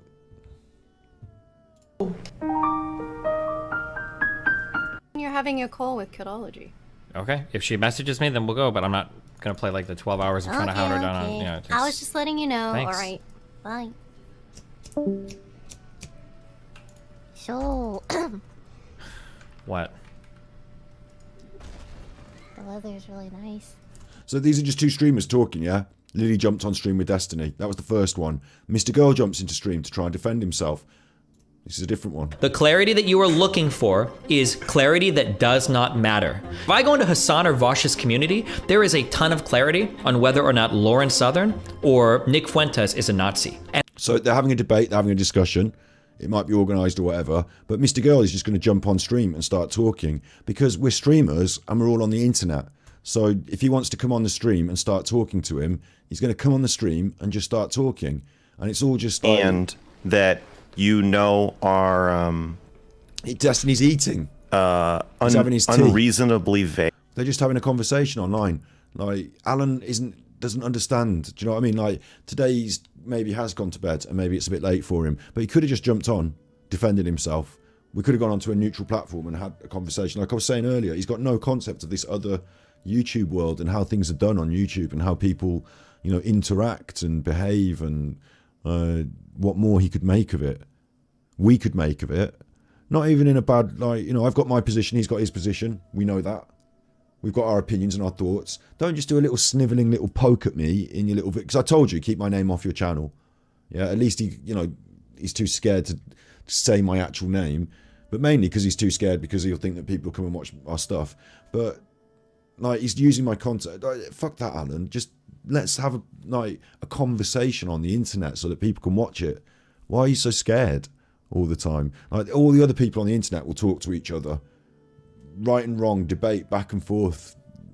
This is my position, that's your position. And this is Just Destiny I've searched for. Just Destiny. Just this one streamer. He does it quite a lot. He has a bit more chatting than other people. But, like, you know, any other streamer, name me a streamer. I will show you clips of them having a chat with somebody. And if it's got into a discussion, they'll get it out and they'll talk about it on the internet. So, like, it seems weird that Alan wouldn't, you know, hasn't seen this angle yet. Like, he's done the one video about me. It's one of his most popular videos of recent times. Super chuffer me. Super chuffer. Super chuffer me. Oh, that super chuffer thinks he's really good, that chuffer. Thanks to all my spanners. I didn't get paid a penny for tonight's thing. It's not about money. It's You justice. do, though. You do get money, don't you? It's not about justice. How is it about justice with this picture of a clown? If justice was so important to you, why are you spending time painting pictures of yourself as a clown? For Nicola Bully. And don't even start me. You know, oh, he painted the bench. Don't start me. I'll reiterate when we talk about Nicola Bully from now on. Justice for Nicola Bully will be when we have the inquest and it turns out to be open verdict, we all go out and fucking protest. I don't know if Alan will be involved. I don't know, maybe his bad knee will mean that he can't do it. He's got to stay at home. But, like, you know, we should all be out protesting. We shouldn't be painting pictures of clowns. We're going to have a good laugh at Alan. That's the thing we do on our channel. Yeah, you're right. You know, we have a good laugh. That's the thing we do. It's not all been a good laugh tonight because it's been some fucking weird shit. That's all you should know. But he makes it weird. He makes it weird. I really hate your ass right now. I see you driving around town with the girl I love in that car, and I'm like, cluck you. Oh. I guess the change in my pocket was never enough. Well, cluck you and cluck her too. If I were richer, I'd still be with her. Ain't that strange? Ain't that some strange shit? And I know there's pain in my chest. I still wish you the best with a cluck you, cluck you, cluck you, cluck you, cluck you, cluck. Now, baby, why do you want to hurt me so bad? So bad, so bad, so bad. I tried to tell my mama, but she told me, this is one for your dad. Your dad? Your dad? Why? Why? It reminds me of the end of Only Fools and Horses. Why? Why? I love her. I love her. I love her. I still love her. I see her driving around town in the car I love, and I'm like, cluck you. Oh, cluck you. I guess the change in my pocket was never enough, so I like cluck you and cluck you too. If I were richer, I'd still be with her. Now, ain't that strange? You think that's strange? I know she's caused a pain in my chest. I still wish her the best. But with that cluck you and cluck you too.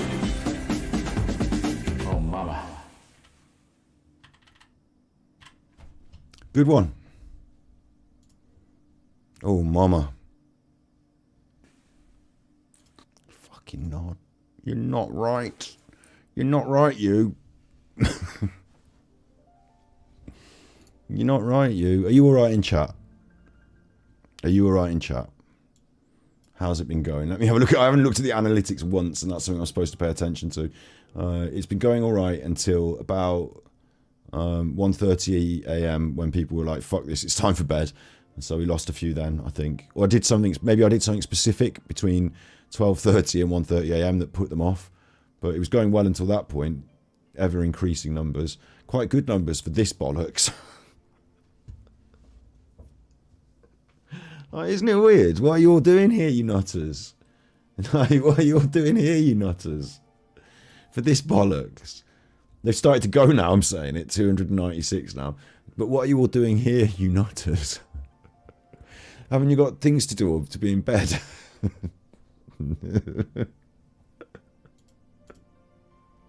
What have I been doing? I'll tell you what I've been doing today. Let me fill you in on this though. Twitch.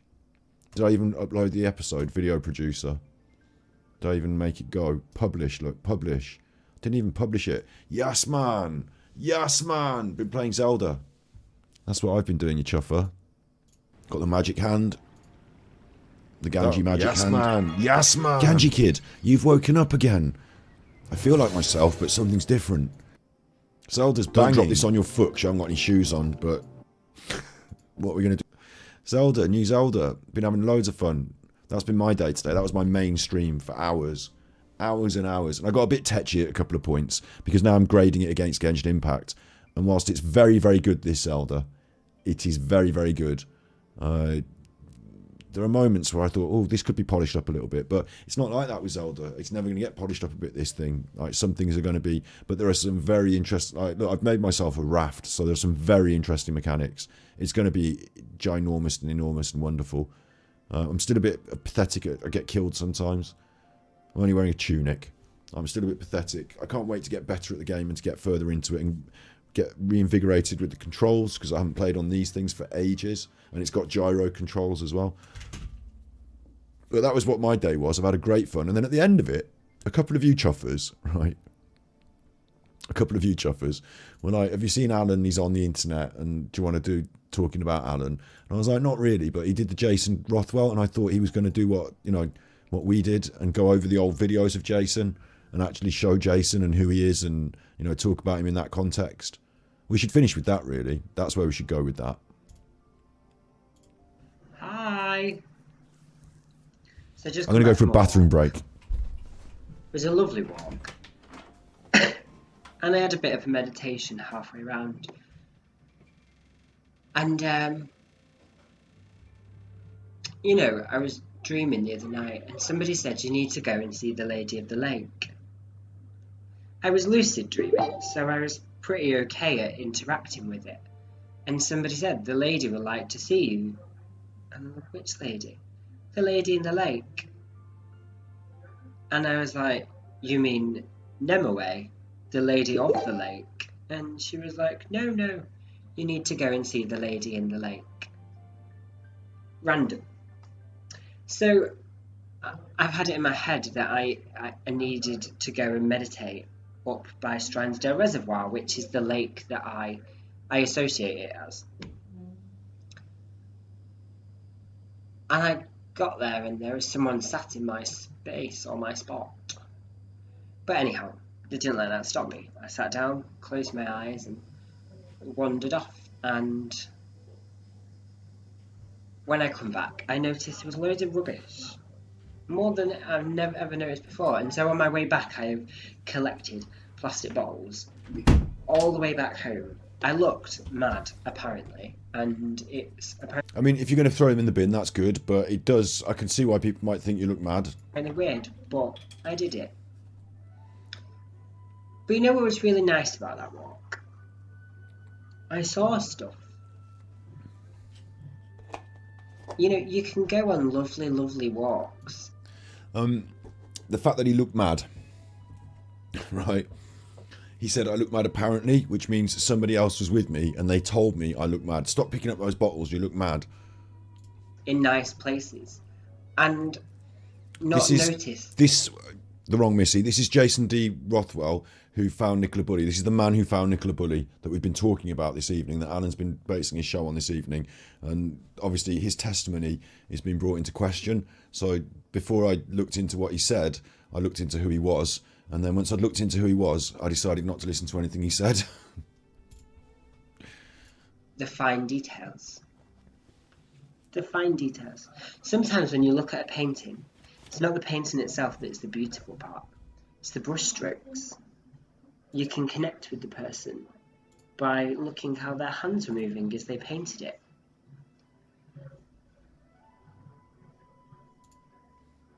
Where am I going here?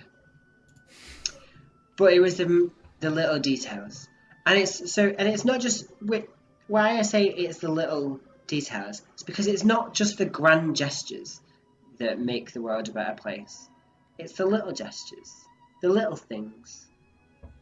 One small act of kindness at a time that will eventually create a landslide that will heal our world.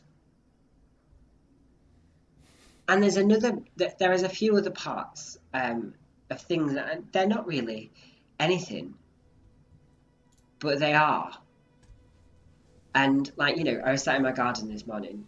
It's a tip, it's a mess. It needs doing, it needs tidying.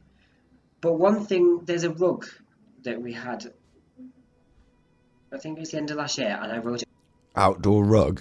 up, and it's still there. This doesn't seem right. You know, I mean, it should be thrown away. Is this going to start going where I think it's going, Jason? But it can't be thrown away at the moment because there's a bee's nest in it. Right. The thing with Jason that I discovered through watching his content as well was that he does have a morbid fascination, and it does make me wonder whether he himself is involved in crimes. A bit like with Alan. You know, Alan's got this, like, it says, Alan himself said, I've been involved in crime for years. And It's if raining you were again. in... I couldn't be happier. Swish, and Joe then Because you'd be in Watson jail. sent tippies. Big up my friend Scott Topfella and Big up, all Joe. round top G. So much valuable content across various forms. Keep going, Super Chuffer. Big ups, Joe. Super Chuffer owes 3 hugs. Big ups. Keep going yourself. We're all good in the hood, aren't we? Keeps going yourself. And of course, I'm dragging this out till 3 in the morning. So, you know, if it's bedtime, like, you don't have to listen to me talk nonsense all night. Like, anyone that's watching that needs their bedtime should I should think about getting my bedtime as well. But big ups, Joe. I hope we're all good in the hood. Yeah. Thanks. This is Jason, of course, and he, as I said, he's got this morbid fascination. So I worry about, like Alan. Like Alan said, he'd been involved in crime for a number of years, not involved in solving crime, but involved in crime. So the same with this guy. Like, he's fascinated with the dead bodies and the dead things. There's not much of a jump between I'm really interested in dead bodies and dead things to I've killed something. Like, and I'm having a poke with my stick. So you want to finish with Careless Whisper. That one doesn't, we can't have the copyright. The copyright doesn't work with that. We'll finish up with a bit more of this, and then we'll do one more Both me song. and Theo agree that yes, it needs thrown away. Yes, we would like to. I was going to clean it up earlier.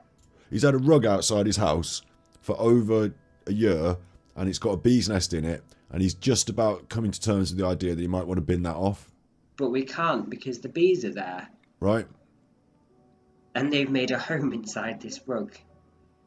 You saw them all day, in and out and in and out. Every 10 minutes a bee was coming from somewhere or leaving again.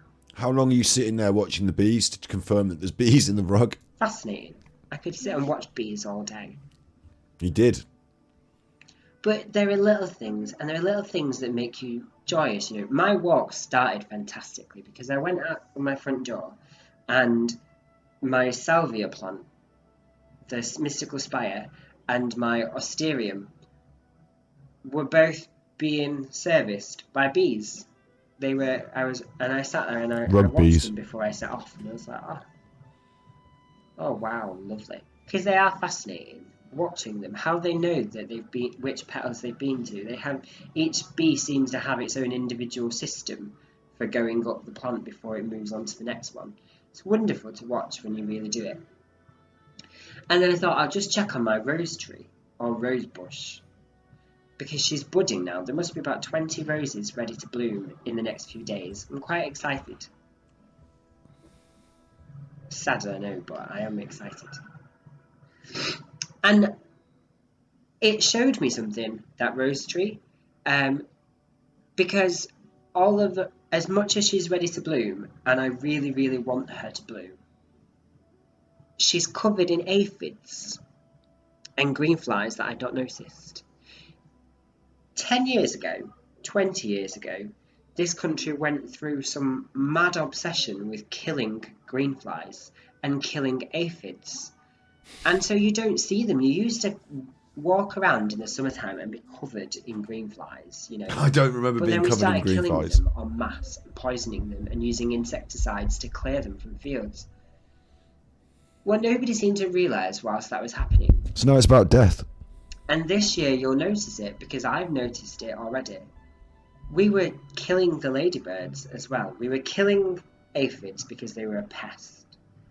not realising we were killing the source of food for ladybirds and spiders and millipedes and things like that. And I was actually really made up that there are green flies on my rose plant. I know I shouldn't be. I know that that is not good for her, but I'm pleased that there is food for ladybirds in my garden, and that is a sign that, you know, she is a healthy tree. What? And there was a caterpillar. I sat and watched this caterpillar for about 5-10 minutes as well, and it's the little things in life that will make you happy. Nature has such wonderful things to offer, especially in the microscopic or, you know, minuscule, in the smaller life. It's fascinating because they're so much more intelligent than you think. I mean, you know, Theo's been going mad at me. I've made a compost heap. Here we go. It's in my bin, but you know, like your garden waste bin. Well, I've not been putting it out. I've just been filling it up. What? Hang on, wait. You know your garden waste bin? You know, like the green bin? He's not been putting it out, but he's been filling it up. Now, if you want to make compost, you have to do it like with drainage, and like most of you in chat will know, compost involves drainage. And some people would say you don't put rotten food and stuff like that on the compost. You don't like, or you know, like you don't empty all your plates into the compost. Other people might put certain organic materials into their compost. Some people are fussy about it. No, tea bags. Yes, tea bags. Tea bags don't break down, or you know, whatever. But there's definitely a system for the compost, and putting it all in your green bin and not emptying it and putting it out is not the system. But I've been putting food waste in it as well, and every couple of days I move it into the sun so it warms. And nobody's moving their green bin with the food waste into the sun. So this is starting to get weird all of a sudden. So we've gone from bees and aphids, and it's all death, but it's life really, into I've been filling up my green bin with food waste and moving it into the sun. Could you imagine if you lived next door to Jason? Could you imagine living next door to Jason? Like the juice would be building up inside it, puncture the narrative, wouldn't it? There's no holes in that green bin. Like the juice in that is going to be building right up. And he's emptying his food into it. As well. And every couple of days I move it into the sun. It's raining again. I couldn't be happier. Joe Boy Watson sent tippies. Don't want to pick on someone for their looks, but Jason looks like the equivalent of a bag of toenails or a crusty wank sock. Super Chuffer owes 3 hugs. The crusty wank sock. Make sure you don't put that on. It looks normal from the outside, yeah, but don't put that sock on. That sock's definitely got to go in the wash. No, it's alright, I'll do my own washing today, thanks. No, it's alright, I'll put the wash on. Why don't you put your socks in the wash basket? Not that sock. We'll just look. Can the man not wash his own sock? Without questions. Yeah, he looks like the sock. I don't know what he's been doing with his green bin. This is worrying though. As well. And every couple of days I move it into the sun so it warms, and I throw a cup of water in it, and it's been sweating, and there are flies in it, and it's made a lovely, lovely, rich compost at the bottom of it. I mean, there's stuff on it now, so I can't really dig it out, but that's fascinating. Isn't it funny that he was like kind of proud and pleased with this? Oh, he's kind of happy with his compost. He's made a lovely rich compost, and there's stuff on top of it, so you can't see it or get to it. But it's made a lovely rich compost. I'm questioning, right? My question here. Listen, mate.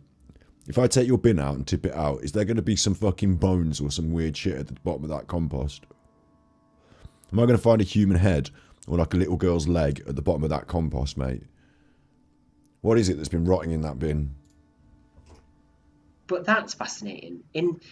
I threw a load of waste into a bin. And a few weeks later, that waste had turned into, there was mold and funguses and all sorts.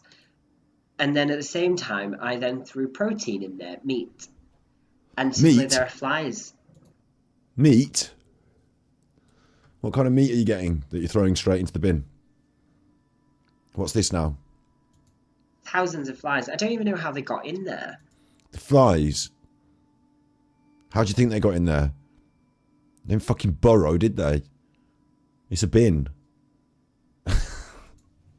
But, you know, probably when I open the lid, to be fair. But... Yeah, yes, that's it. It's when you open the lid, isn't it? That's how they get in to your stinking bin that you drag into the sun on the daily and top up with a cup of water and some fresh meat. But then that was wonderful. And now through it, there is this lovely, rich, almost sawdust-like earth.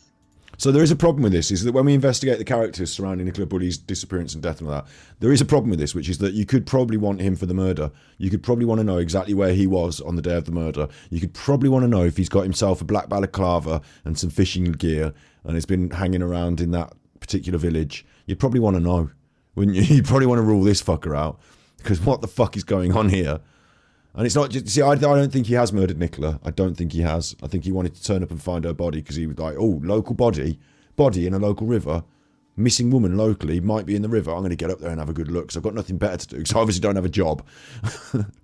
But, like, I don't think he did murder her. But I tell you what, I wonder, I would go back across... I honestly... And I worry for myself and my family, you know, because I'd go back across his past and his record, and where his path crossed paths with other people that ended up dead, I would question it very deeply. Because look at the fella. So, on top of that, that lad that went in the river in St. Wyre, you know, that Michael that he said to have found, he claimed to have found a body in the river. I'm asking more seriously now, was he in the park on the same night that the lad went in the river? Because if he was, did he push the lad in the river? Because he's got a bin full of maggots.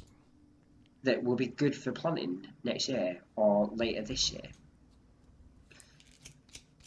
You just got to look at the little things. The little things are fantastic, and they are where happiness is. And, you know, before I go... A bin full of maggots. Quickly. A bin full of maggots.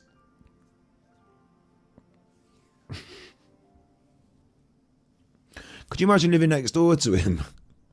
He'd end up in... If I lived next door to him, he would be in the bin. The next time I'm out and he's out and he opens that bin, I can smell it and it starts kicking off over the fence. You've got that fucking bin out again, you prick. He's like, fuck you, I ain't fucking... Yeah. I'd be over that fence, he'd be in the bin. Enjoy your fucking maggots now, you prick. Move out. Because, I mean, on this walk, I also stopped a few times. Obviously, I probably wouldn't do that. I probably wouldn't physically lift him and put him in the bin. You know, not on my own anyway. But the neighbours would be involved, wouldn't they? You wouldn't live next door to this with that bin full of maggots. It's my bin. It's my bin. Leave my fucking bin alone.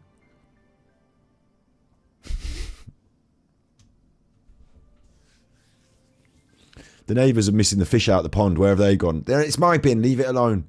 I didn't care what people were thinking. I stopped to watch bees drinking from foxgloves. As me and Julie Lalonde were saying the other day, honey made from foxgloves is actually poisonous. But I was fascinated watching them because they disappear inside the foxglove and then they come back out, and it was brilliant. And I found some irises I've never seen before, and I stopped and was like, oh wow. And this lady's like, oh, have you lost something, love? I'm like, no, I'm looking at the flower actually. He's not getting a kiss. I'm not giving him a kiss. Don't lose the little things for the big picture.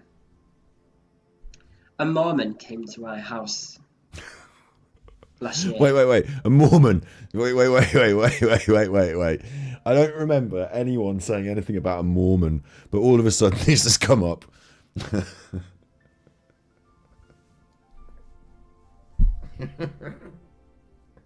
Where did the Mormons come from? Why are the Mormons involved now? A Mormon came to our house last year. Hi, my name's Stephen Kelly. Listen, I've got a green screen. You know, I've got a green screen. I use the green screen. It's a room behind me, but I use a green screen. The room's not that shabby, actually. Like, the room's all right. I use the green screen so that I can get more of the screen on. Like, I can get more of this screen on, you know, and less of me and the room. Because if I had a room and all the frame that's my room would be a frame, wouldn't it? You wouldn't see so much of my background, which is what you're watching. So, yeah, I could, you know, we can look at the room, you know, you can see the room. It's not that shabby, but if I were him, I'd probably go for a green screen. Like, he's got these stuff up on the wall there on his door. He's got his ties. He's got his mirror. He's got his little bed. At least there's no children's toys in this one. But he could do like a background or something a bit more jazzy in the background. He's got his ties on the door though. It's Ties. raining again. I couldn't be happier. Because you'd be in jail. Joe Boy Watson sent tippies. Google Leeds United away kit. Scott, looks like you're wearing that. Marching on together. Super Chuffer owes 3 hugs. Leeds. Fucking hell, man. Like, Leeds are like, there's a few clubs,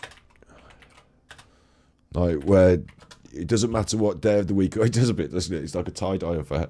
I'm wearing Starry Night with Zelda on it. I'll tell you, there's a few clubs, like, I support Birmingham, and I've been going for years. I don't go up so much at the moment. Should get back to that, really. You know, should get back to that. But the old Blues, like Manchester City, when you play Manchester City, they bring fucking nutters. Like, there's a firm. Like, you know, they talk about firms. They always bring a load of nutters. And Leeds is another one. Like, whenever you play Leeds, it doesn't matter whether it's like on a Tuesday night on like the Championship, like if you're down in the lower divisions Tuesday night, or like, you know, it's raining and it's like, sometimes the away fans don't really want to show up. It's an arsehole to travel all the way down, and, you know, it's just a midweek game and it's not anything special. And like, you know, sometimes the away fan, Leeds entirely packed out every fucking time.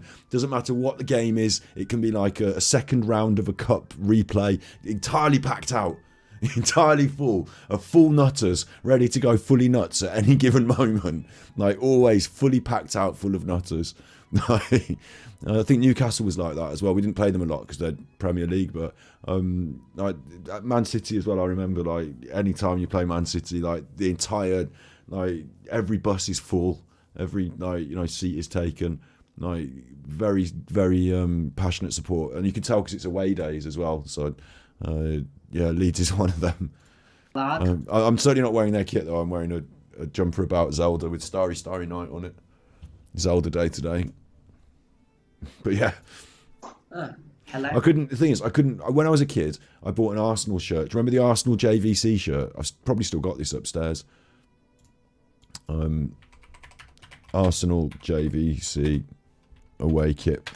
It was quite a striking kit, like the Arsenal kit, and this one with this arrows on. At the time, like, rave culture was going on, and like rave culture was cool, and Kenwood, people had Kenwood jackets.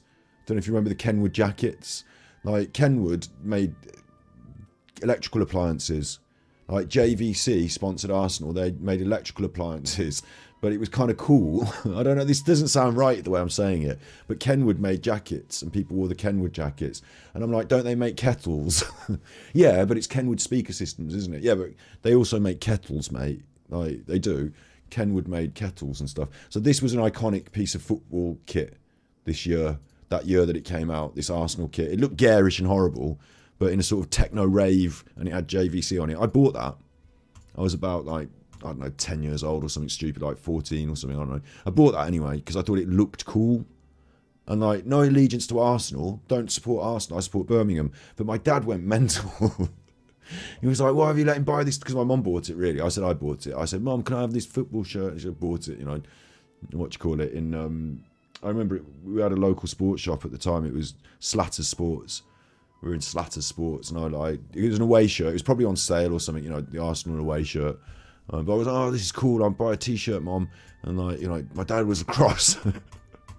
Can't wear an Arsenal shirt. That's the only football shirt. I've also got a couple that are from holidays. You know, if you go on holiday and you buy the shirt from the team where you're on holiday, I've got a couple of shirts like that. My dad usually buys me a football shirt if he's on his holidays.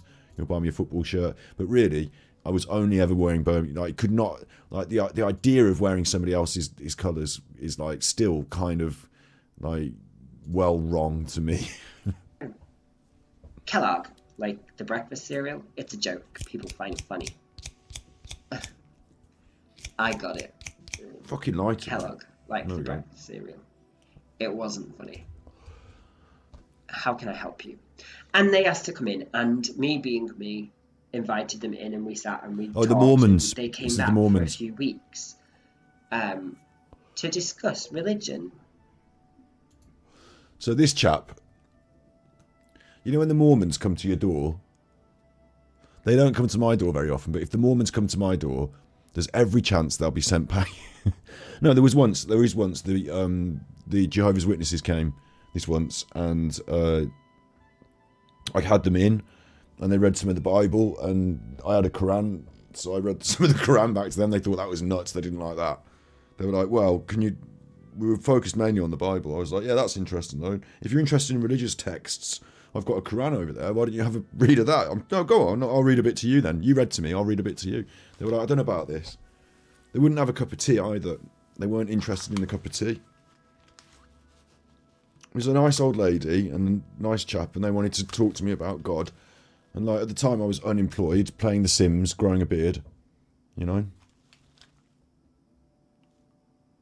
It's all gone quiet now. I can't hear it through the headphones. There we go. The Sims, you know, I was playing The Sims and growing a beard. I'd just come back from university with my tail between my legs. I was playing The Sims and growing a beard. And they turned up and I was like, fuck this, I'm unemployed and I've got nothing to do, you can come in. So they came in, and then I remember it was an older lady and this like younger man. I said, do you want a cup of tea each? And they didn't want one. And I was like, this is weird already, because like, you know, I'm making tea now and you're not having one. Are you sure? Why don't I just make you one anyway, and if it goes cold you don't drink it. They were afraid I was going to poison them or some shit. So I had the cup of tea and they didn't. And they read the bit out the Bible, and I sat there and it was kind of nice. It was like an ASMR experience. It was like kind of chill. I'd been smoking weed, obviously, and it stank of weed in the house. But, like, you know, what they're going to do about it. I didn't smoke in front of them because I thought that would be a bit excessive, because they're, like, into God and stuff, and God would get cross.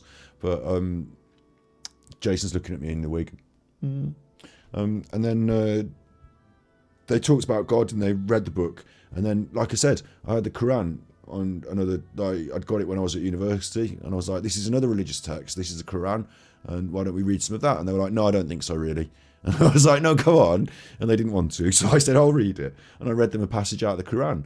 And then that was the end of the... They didn't want to carry on anymore. They were like, thanks very much. We'll probably see ourselves out now. And I was like, no, I'll see you out. Go on then, I'll see you out. Bye-bye. Come again, though. I think they expected like a different response. I don't think they wanted to just discuss religious texts in general. Well, they certainly didn't want to know about the Quran, I'll tell you that. Yeah. That was my visit from the Jehovah's Witnesses. I think I always worry about this as well. This is a really weird story, but this is the truth. There was a girl at my hairdressing college, and she said she was in the Jehovah's Witnesses, or at least her parents were. And then some years later, I found out that the local Jehovah's Witnesses had one of those sex paedophile scandal things. And I always worried, like, I always wondered about her, whether she was, like, you know, preyed upon by these sex baddies. And I kind of wish I could go back. So I remember talking to her about stuff on the bus, and like, because I thought that she was like kind of in a weird religious cult, or at least her parents were, and that like she didn't necessarily believe it, but she was brought up that way. And so I was always saying to her, like, you know, if you ever want to talk about anything, or, you know, she was a younger, smaller girl, so like I was a little bit older, but I was like, if you ever want to talk about anything, or if you ever need to, like, you know, I was friendly with her. And other people tease her a bit about being a weird Jehovah's Witness, but I was like, look, you know, don't really care about that, but you're a nice person, so if you ever want to talk about anything, you know, I hope she wasn't getting like, you know, preyed upon by these, because that came out in the news later. Anyway, they wanted to convert me. He's been having them in. One reason why he's been having them in for weeks. The Mormons came. He was like, "Yes, you can come in. Please come back next week. Let's talk more Mormonism." At what point do we do the? Do we do any of the sexy Mormon? What point do we do the sexy Mormon? Is there any sexy Mormon time? Sexy time with the Mormons? Do the Mormons like a bit of a hand job in the quiet little hand job maybe during the visit? Is that what's going to be going on? Sexy Mormons? Is that what's happening? they failed in that task, because he asked me a question about when I was happiest. No. When I'm happiest, and when and I pulled out my wiener and said, I thought you'd never ask. Get down on your hands and knees. Let's go for it. He said, what? No, when I'm happiest. I thought you meant... No. When here we ask you in chat. Should I ask you in chat, when are you your happiest? That's a strange question, isn't it? Because I've just offered you a really easy answer. Hands and knees. Apple in my mouth. On my hands and knees with an apple in my mouth.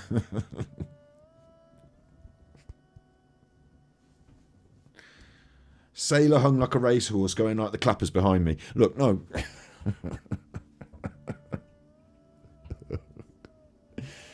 Who's the happiest? Who's the happiest? I like eating chocolate and smoking weed, playing games on the internet, talking to you. I'm quite happy right now. I'll tell you what really makes me happy as well is walking with my dog, seeing him having a fun time, when something happens in the woods, like he sees a deer, seeing the deer, and he goes running after them. That's happy.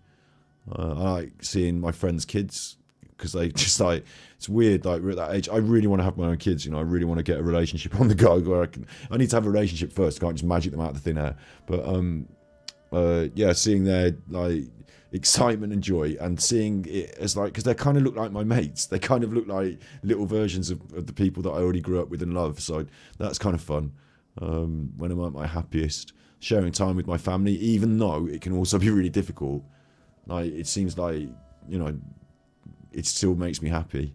The football I mentioned earlier, the happiest you can be is going to watch your football team having, I used to be a beer, I don't want to drink a beer anymore, so for me it's a bit of a smoke, but having a little bit of a smoke and then going and singing and being part of the group, and like saying in chat there, Sarah, singing, yeah, like maybe going to a gig even or something like that, you know, losing myself in it, going to raves, but, you know, I don't need the drugs anymore, but yeah, going to stuff like that. But with the football as well, singing as part of a group, and then if you win, you win. If you lose, you lose. But especially if you do win and it goes well, like yes, and just in that moment, like, and it doesn't last for a long time, maybe sometimes, but like with football, you can't control it and predict it. But we did win a cup once, and that moment of winning the cup and like the hours after was some of the happiest times of my life. Again, I couldn't be happier. Swish, and then Because you'd be in jail. Joe Boy Watson sent tippies.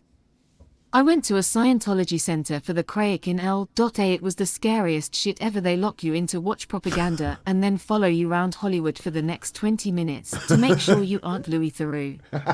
Super Chuffer owes 3 hugs. Yeah, man, that sounds so hectic. That sounds hectic. I'm going to stay well away from that then. Although I would quite like to investigate Scientology. I had a friend at the Art Society who had a relative that was involved in it. Sadly, she said, you know, she was just not happy, and she was hoping they would like not be in it. It's a weird old life, isn't it? It's a weird old life. Yeah, thank you for the tippies. The tippies are rolling in there. Thank you. I have felt closest to God, and I answered him. When I have been happiest. In Jerusalem. Did we all say in chat what we were happiest with? Like, I'll tell you what, actually, I know this is going to sound weird, but Christmas dinner, I know it sounds stupid, but you look forward to it all year, don't you? And then, like, you know, you have your Christmas dinner, and, like, it's a happy moment. And should be, shouldn't it? Your family around, like, you know, Christmas dinner.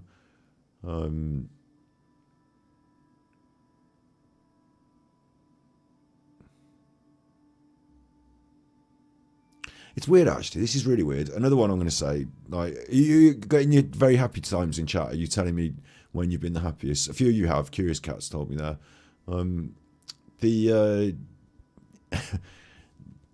I wonder if I'm thinking now. Sometimes just laughing at comedy, you know, watching a comedy performance, and then I remember times where when I was younger, me and Matt used to sit in this car. He had an Orion, this old Orion car.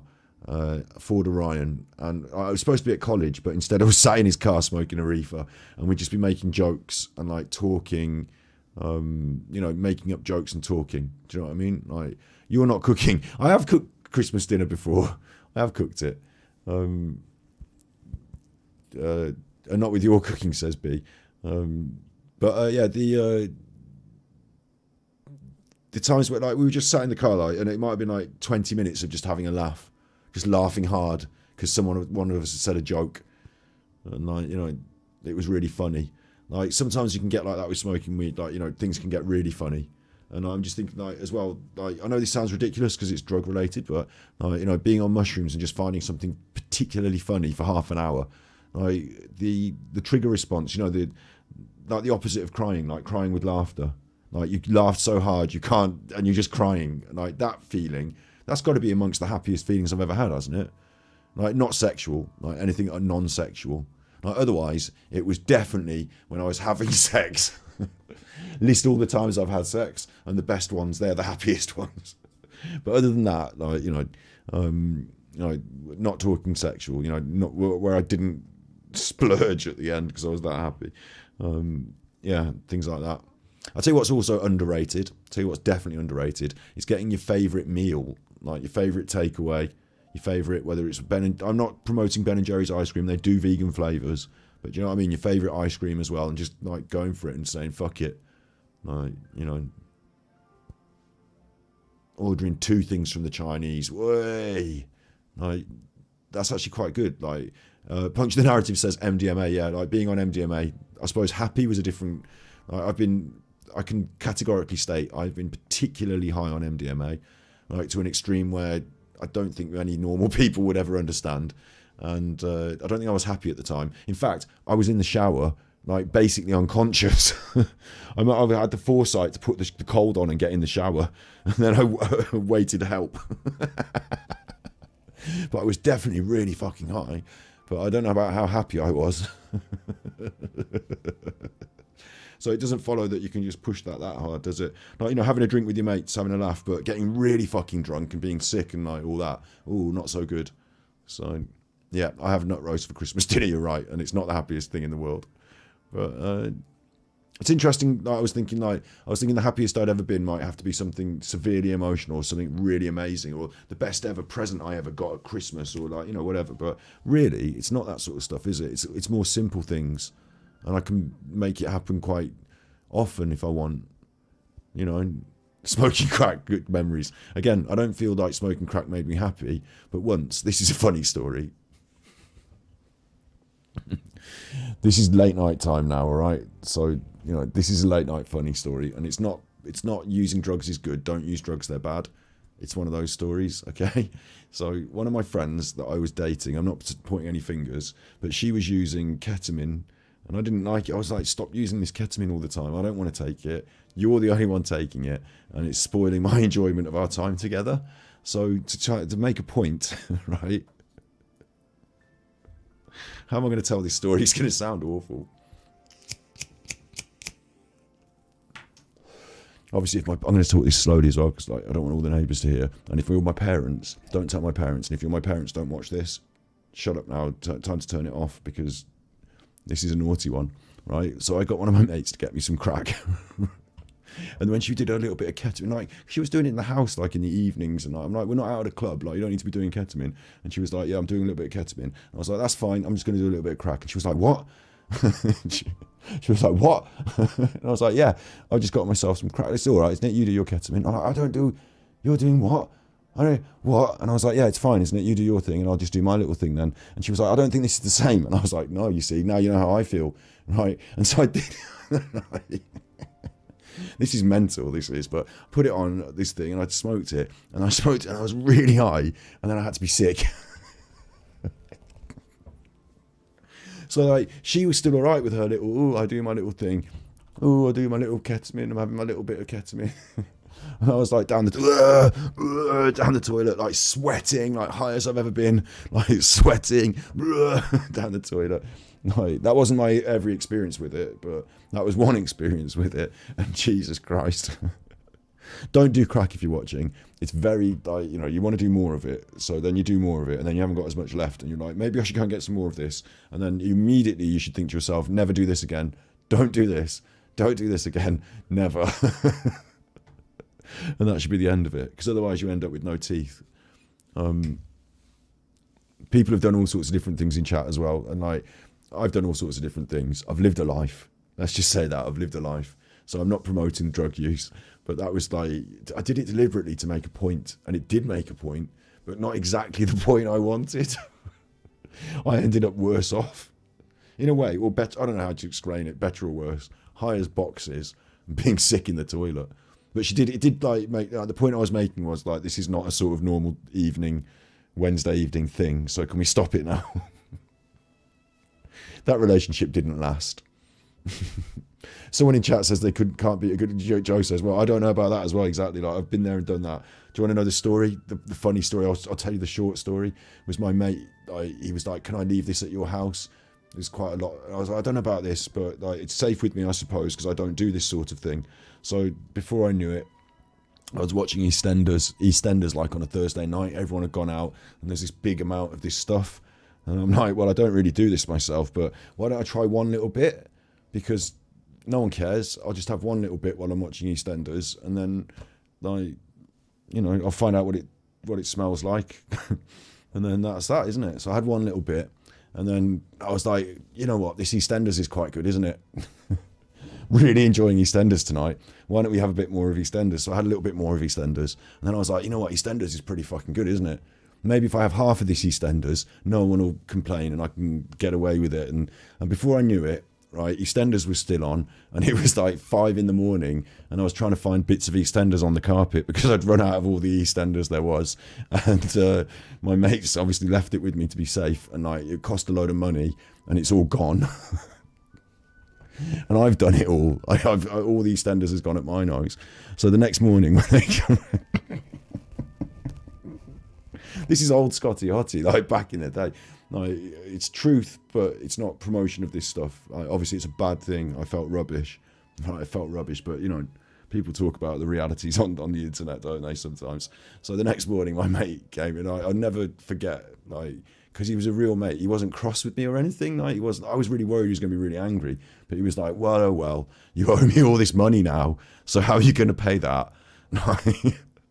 But when he opened the door, and I was like, you know, still awake from the night before, like, I'm sorry that I've been watching EastEnders all night. All the EastEnders has gone. Do you know what I mean? Oh, Joe, yeah, the having a massive line and thinking it's one and it's the other, that's awful as well. In fact, I really think Coke was one of the worst ones because I think it chips away at people. I'm having a laugh about it there, but I'll be serious now. I think it chips away. I think, you know, it's only a little bump, it's only a little this, it's only a little that, but it's like chipping away at the brickwork. And eventually like bricks start falling out and you're like, hang on, why are these bricks falling out? I'm only having a little bump of this or a little, but actually it's chipping away. So yeah, stay away. Nowadays I don't do any drugs whatsoever apart from smoking weed, and I'm happier this way, definitely. So I've got loads of old stories. So have you. You've all got old stories. Naughty Scott. This is late night Naughty Scott, 3 a.m, and I don't usually go there with this, but you know, the old raver stories. But that's the truth of living a life, isn't it? But I certainly wouldn't promote it, and I certainly wouldn't, you know, this is not for kids, that bit. And it's, I told you earlier in this episode, not for kids. But and I hope it's all right on the internet. If this gets me in trouble on the internet, then so be it. You know, I said a story, and I think like Elon Musk has, like, you know, smoked a load of weed on the internet and stuff. I think it's all right to tell stories. As Joe says, ruined his mate. Yeah, I've seen people who have not come out the good side of shit like that as well. So it's all fun and jokes for us having a joke on the internet. But agreed. I've seen people who have not come out the good side of that. Some people, like, I've had a dabble. Do you know what I mean? I've had a bit of a party in here and there. I've not become like a hardcore regular user. And when I felt like it was going that way for a bit, I got well out of it. I stepped back. Like, some of my other mates didn't do that and like went a bit hard on other stuff. And like the thing about raves, talking about raves in chat, ex-rave queen, like, I used to go to these raves and stuff, and like if you're out at a rave, like it feels like it's more of an appropriate thing to be messing about with, you know, a bit of this and a bit of that. Like, for safety reasons these days, I wouldn't promote it to kids, obviously, but like, you know, you're at a rave, yeah, but it was when we were at the local pub or just round someone's house and like vast quantities of drugs are still on the table. That seems a bit weird then. It's like, why are the drugs out here now? Are you just on the drugs then, or is it, because I used to think it was the music and the party, but now it's because you like the drugs, really, isn't it? And like, just sit in my house and take drugs, then like, that's not. Yeah, I don't think we should go there. Definitely don't think we should go there. Like, nobody, even if, like, you know, talking about trips and mushrooms and festivals and ayahuasca and, you know, living a life and party and stuff, but that's a difference to, like, you know, just sitting at home and fucking banging back the drugs. So it can't, that can't be healthy for anything. Very similar with alcohol as well, and obviously smoking. You know, I smoke a lot when I'm on stream, but I'm not promoting that as a like lifestyle. That's my lifestyle choice, but you know, for most people, anything in moderation is better than anything in excess, isn't it? And sometimes, once you've done a bit, once you've had the parties, once you know what it's like to ride the rides, you don't have to do a roller coaster every week. You know, sometimes it's nice to get a bit of stability out of life, and overall, one of the things that the drugs do is they destabilize, because they do. They take you high, they get you low. You know, they destabilize. So in a longer period of time for mental health and stuff like that as well, I found it was really important that I just left certain things alone. Drinking and those other, what you'd call the harder drugs. I definitely wanted to leave them alone. Yeah, interesting stuff. Let's get back to Jason before I reveal anything else that gets me banned off YouTube. I I felt God. Of course, that's not banned off YouTube. It's controversial issues and it's sensitive events or it's harmful substances, but I'm not promoting it. I'm telling a story about the past, and it's within the realms of, like, you know, maybe it's not that easy monetizable and all that, but it's not get you binned off YouTube before anyone gets their knickers in a twist. I felt God when my nana was passing away. I was happiest when I watched my sister give birth, or a random one where I suddenly realised I was in love. There are lots of times like that. Did he And just one of describe them- one of the reasons when he felt happiest was when his nana was passing away? God. I felt God when my nana was passing away. I was happiest when I watched my sister give birth, or a random one where I suddenly realised I was in love. There are lots of times Why were you watching your sister give birth? like that. And one of them was something similar to today, and watching the bees come in and come out, or, you know, watching the foxgloves, was watching a spider on a web, and Tiptoe through the tulips. the web and the tree and blah blah blah blah blah, and I was just happy because I was at peace. I saw peace and connection, and oh, it was lovely. And I said to this man, well, you tell me when you're happiest and closest to God. And he said, I'm happiest and closest to God when I close my eyes in prayer. And you know what I said? Unzip your How flies. sad. Oh, how sad. How sad for you. I tell people to close their eyes, to meditate, to think, to let So I can go in their back things, you know, pocket and take the drift. wallet. So that when you open your eyes, you will see more. Stephen Kellogg, like the breakfast cereal. He closes his eyes so he can shut out the world. And so he can't see what his God has made for him. God made all this beauty Well, presumably God you also believe- made the inside of his eyelids as well. So in God. Down to the bumblebee and the caterpillar and the aphid and the tiny iris. The beauty and the deadliness maggots. of a foxglove. The maggots in your bin. Everything. Everything. The all of maggots it was made by his God, apparently. in the bin. And yet he chooses to close his eyes to it. And I thought that was really sad. And I told him. I told him. That was just a bit weird, And isn't he it? sat there and was like, oh. Oh, yeah. Like if the Mormon said he feels really happy when he's praying, and then you said, but you've got your eyes closed, so you're not really happy, are you? Because you're missing all the wonderful stuff that God said. So you're bad. You're not a good Mormon. You're a bad Mormon. You're missing out. And he was like, oh, I really shouldn't have been drinking this cup of tea. I understand now why they say don't drink the tea. Can we leave? And Jason said, not yet, you can't. Tell me again about when you're at your happiest. Oh, when I'm praying, yeah? Do you pray on your knees, do you?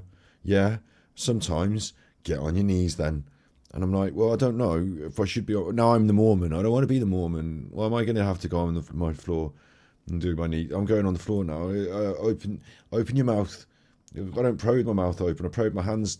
Look, open your mouth. God's come in.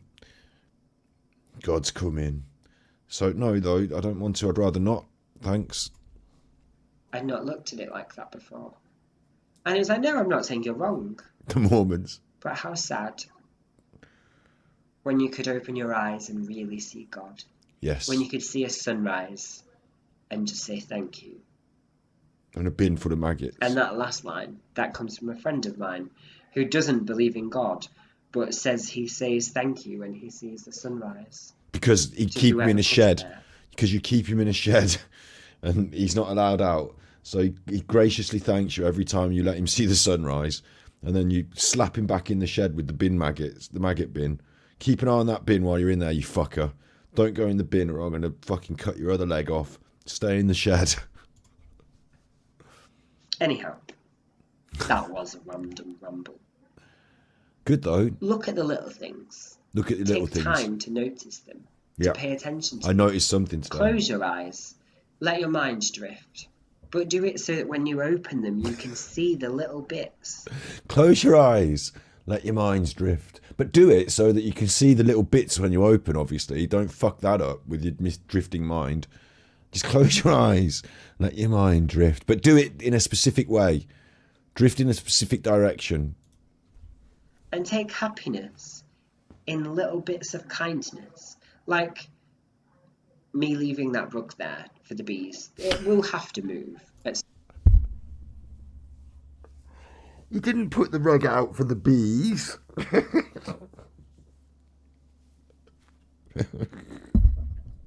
Tina, have you got some of that old stale bread? Tina, the squirrel's in the garden again. Tina, give me some of that old stale bread. I'm going to put some of that bread out for the squirrel.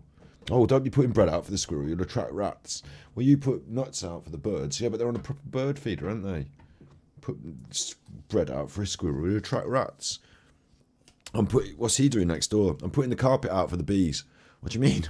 Well, you put bread out for the squirrel. Yeah, that attracts rats. I'm putting the carpet out for the bees. What do you mean you're putting a carpet out for the bees? The bees don't want a carpet. You wait and see. They'll be in and out of that carpet, one every 10 minutes, mate. So don't tell me what I know about bees. I've been studying them. It's bin day tomorrow, mate. Are you going to take the green bin out? It's been in your fucking shed for weeks. It's starting to smell. And has anyone seen old Albert? Because he should have been around for a few weeks. Someone's been collecting his pension on his behalf. At some point. But for now, it can stay where it is. Or, collecting plastic bottles. I feel better that I've done that. What?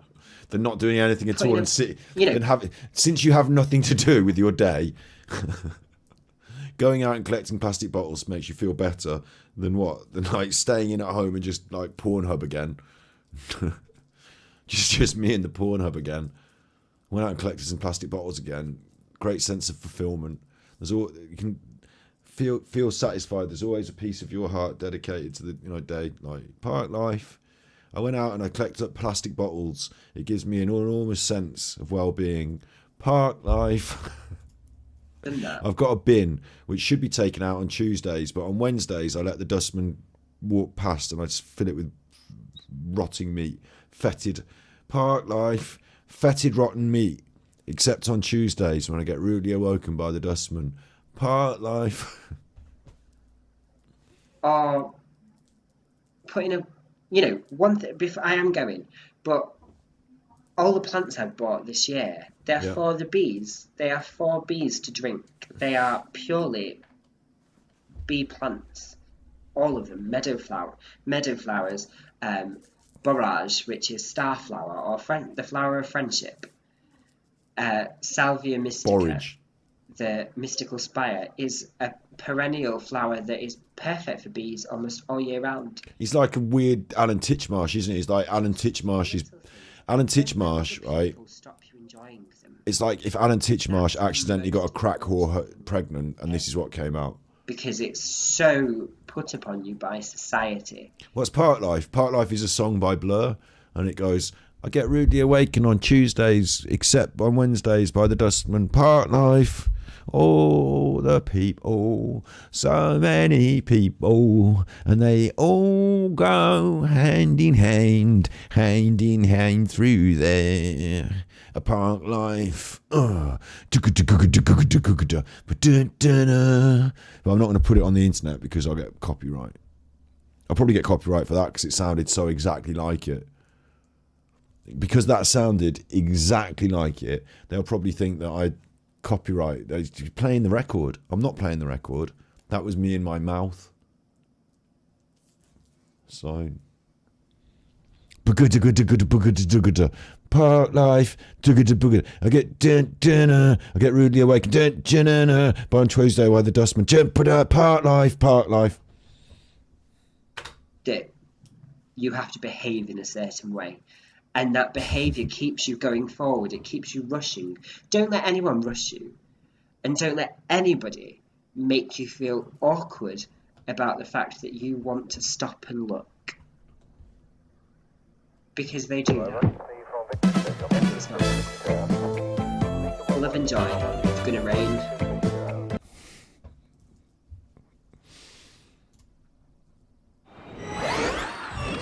Adverts on your own channel.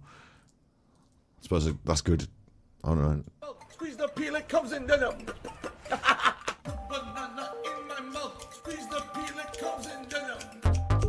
What do you want now? Why not? It will never work. Fixed you.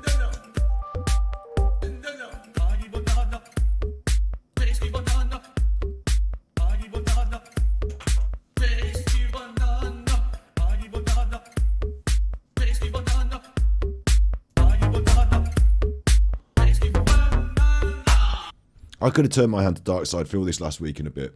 Like, there's been some things he said, and I'm like, I could do the body language on Phil. I need to start doing that. Conga in chat.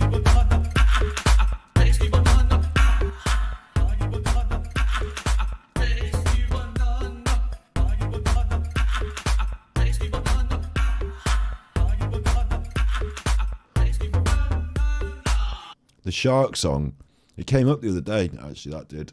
I'm not singing that one, but it did come up the other day again. The Shark, baby shark. I'm a shark. Not getting copyright for that. You can copyright off for that.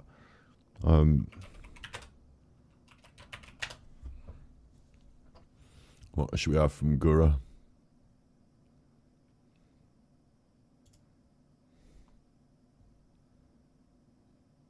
It's weird. They choose some weird songs to sing.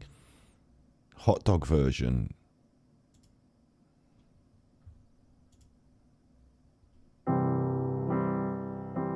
Hot dog guy, hot dog guy, hot dog guy, hot dog, hot dog, hot dog, hot dog.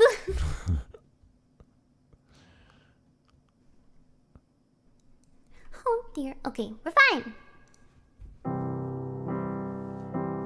Hot dog, hot dog, hot dog, hot dog. Why is she saying hot dog?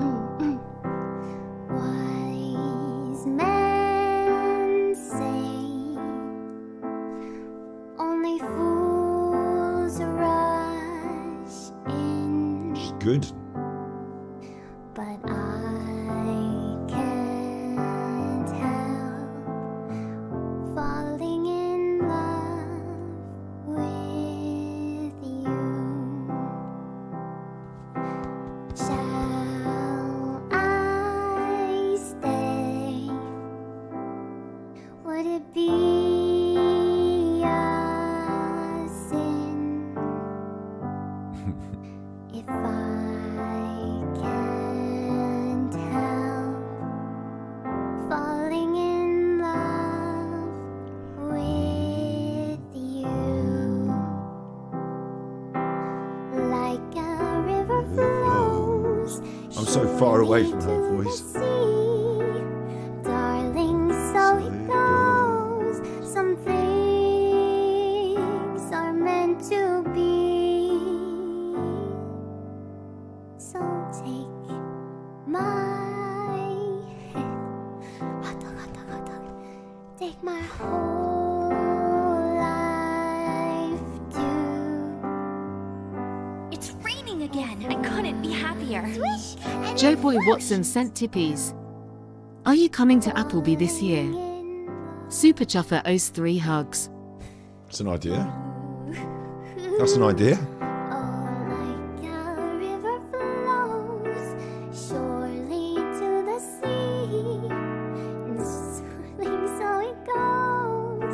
Some things are meant to be. So take my hand,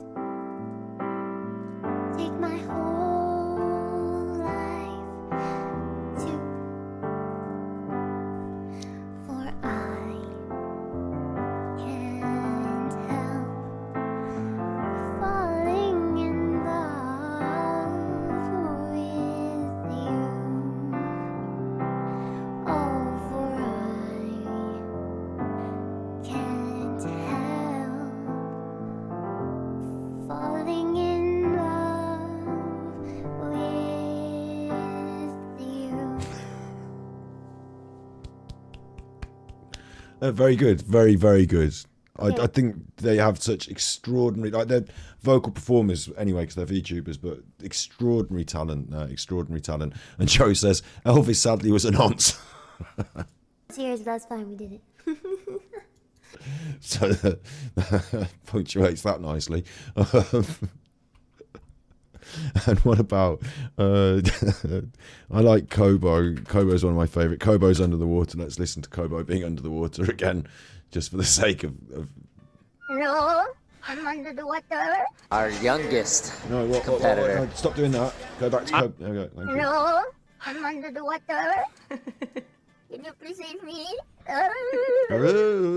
Hello, I'm under the water. Can you please save me? Hello, I'm under the water. Can you please save me? Hello, I'm under the water. Can you please save me? Hard bath. They don't know why I like it. They don't. This is. They don't know. This. They don't know why I like it, but this is how I like it. Is it which one? Which one's the best clip for this? Is it this one? It's got to be this one, hasn't it? Millie's enjoying Whoa. this.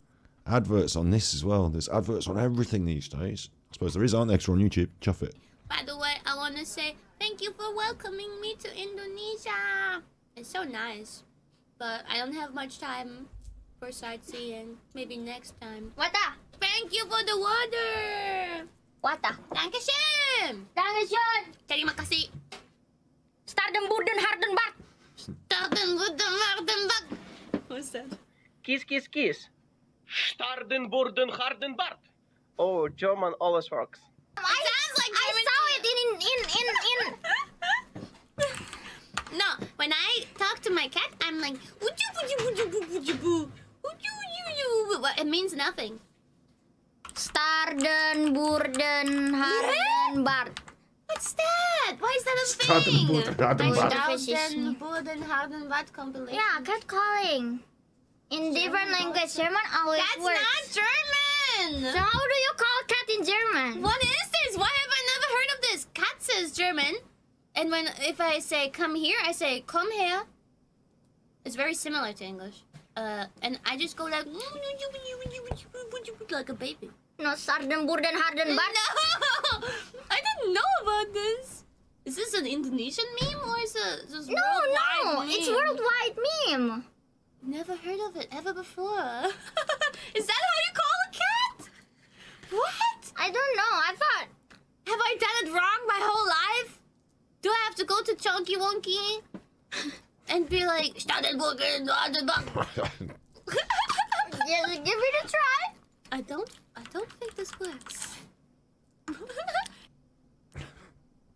Say, My favourite is when she gives her the water, she says, Dankeschön. She goes, Dankeschön! It's so nice. But I don't have much time for sightseeing. Maybe next time. Wata! Thank you for the water! Wata! Dankeschön! Dankeschön! Terima kasih. Dankeschön! Everybody. Thank you for the water! Wata! Dankeschön! Dankeschön! Dankeschön! Now I'm just watching things that make me laugh and make me happy. Dankeschön!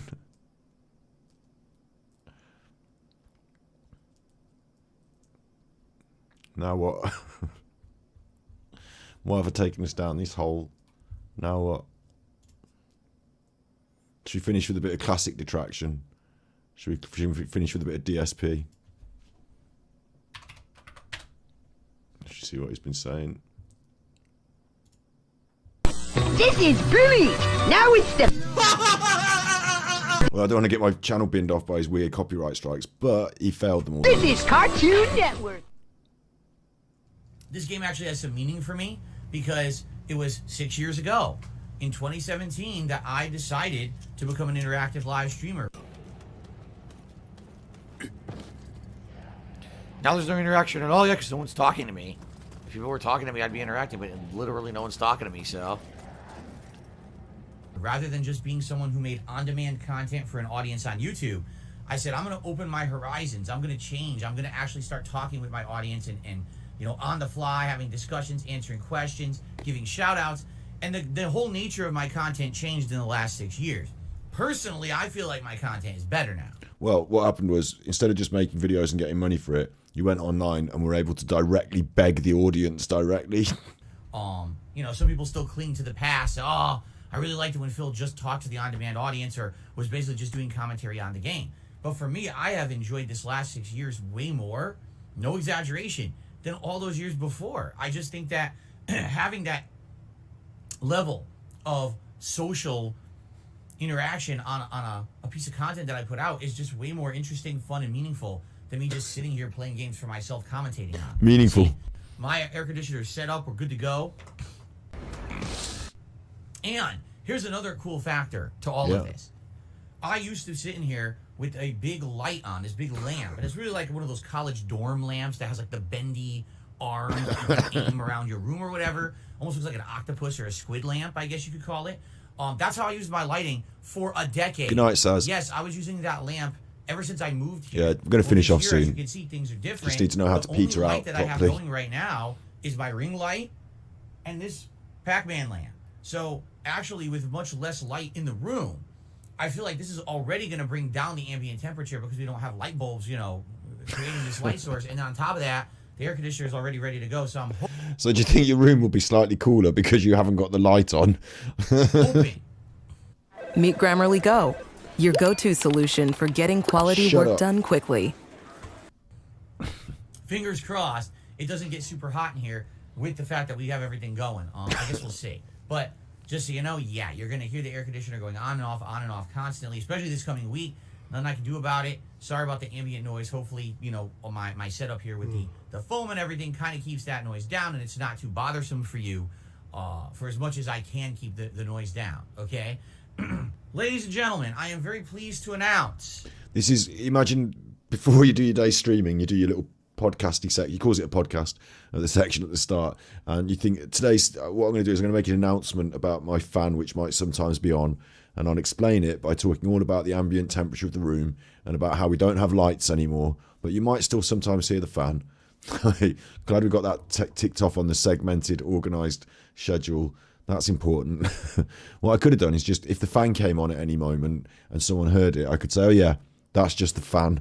And then ignored it after that. But instead we had a 15-minute conversation about why the fan will be used and at what points you may hear it.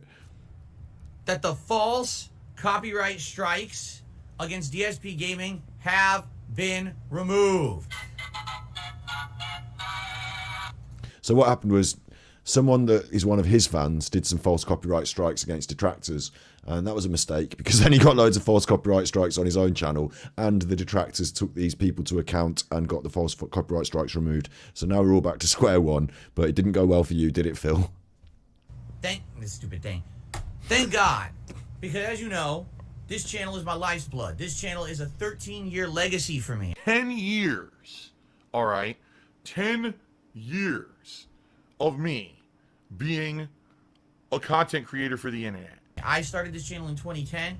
This is where every day I'm broadcasting, every day I'm uploading. This is a history of my life. I definitely think that...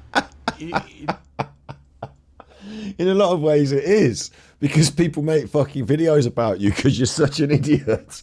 There's like a fucking full on, like if you go on dark, if I just do this, if I just do dark side Phil history of his life, then there will be, look, comprehensive documentary, Lolcow Ranch, Down the Rabbit Hole. This one's from Playing With Your Beliefs, the story of one of the worst fundraisers in Twitch history. Happiness over money and why I left this. This is memeology. Why do people hate Darkside Phil so much? From Sonny V2. Where's we've got the side squatters chiming in now. The King of Hate there he is, Decepticon, one of my friends. The King of Hate Part 1. And it's just a Part 1 because there's multiple parts. So it's like not like Secret Limited. Secret Limited every year has done a top 10 worst moments for DSP for the last 10, 15 years. I don't know, 10 years is a lot maybe, but they've been doing that. This is your life. Yes, it is a history of your life. That is correct.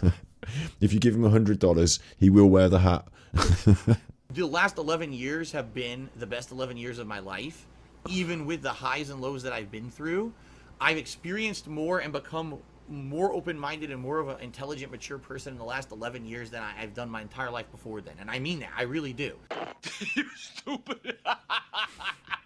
the fact that this channel was in jeopardy because YouTube very stupidly granted false copyright strikes against it with absolutely no evidence that they were legit is very worrisome, troubling, and Yeah, but it always works out worse for the people who do the false copyright strikes. It always does. quite frankly, bullshit. It was to the point where I have been speaking with a lawyer about it. You know, and the lawyer was under the impression that if it didn't get cleared up, that we could do something about it. Yeah, because you can. All Yeah. right?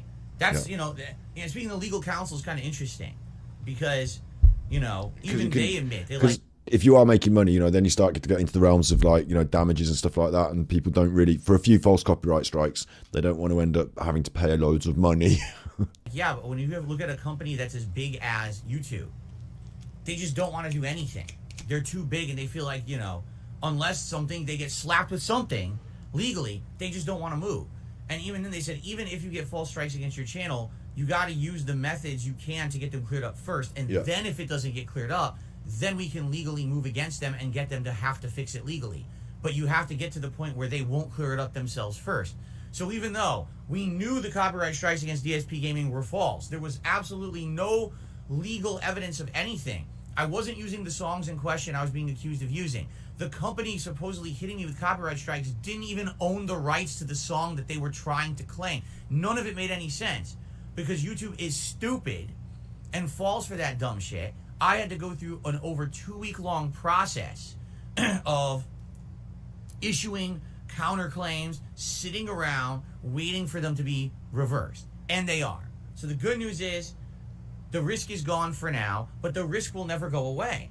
Meaning, at any moment, YouTube can be stupid as shit and just grant false. But it is a bad move because false copyright strikes get you in trouble, because then if you're doing false copyright, like we don't do fake copyright strikes against him. Well, like if you're doing that shit, you get yourself in trouble because it becomes a legal issue. Like you said, YouTube don't want to deal with it because you get your own lawyers involved. And when you get your own lawyers involved, then it's actually big boy stuff. It's not just YouTube copyright strikes. It's, going to court and messing about. So, yeah, weird DSP. Weird.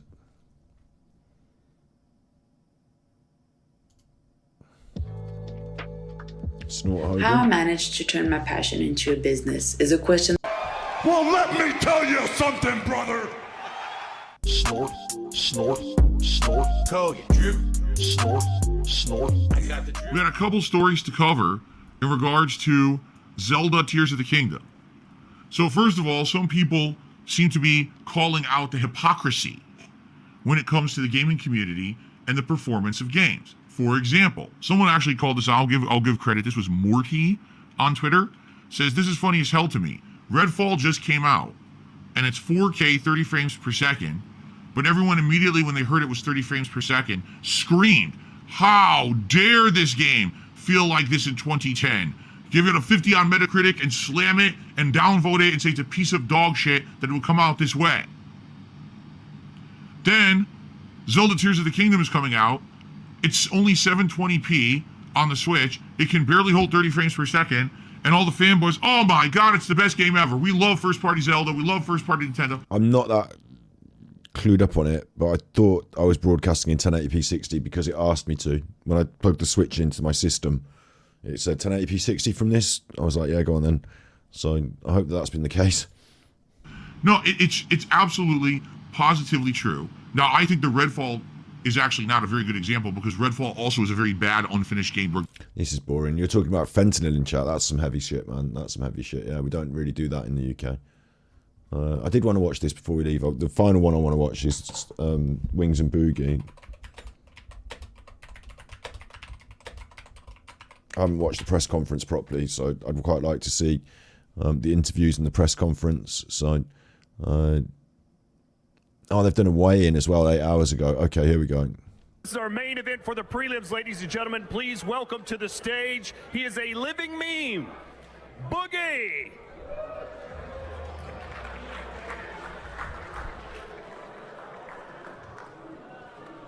Boogie's going to get his head panned in because he's not a real fighting man. Like, he's not a real... Like, I said that like Tyson Fury. But he's not a real... Like, he's in this because of the notoriety, the event. He's not really punching people and getting punched. He's not... He's... Like, he doesn't... 120 pounds, 100... Like, he's a goof and like making jokes, and he's not taking this seriously. But when the ring bell rings, it will be serious, and you can't make jokes and mess about. And he thinks he can just like get through it by messing about, but he will get punched in the face. I don't think he'll like it.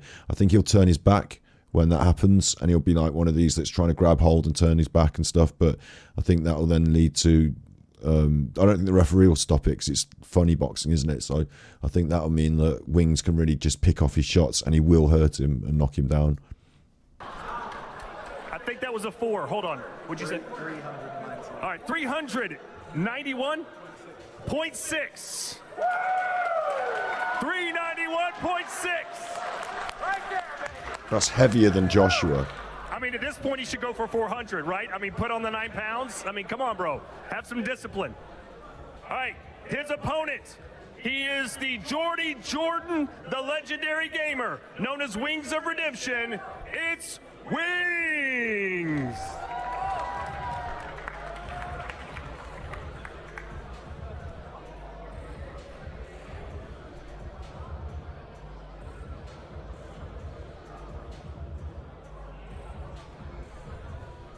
$404.3 pounds for Wings! Bloody hell. Yes.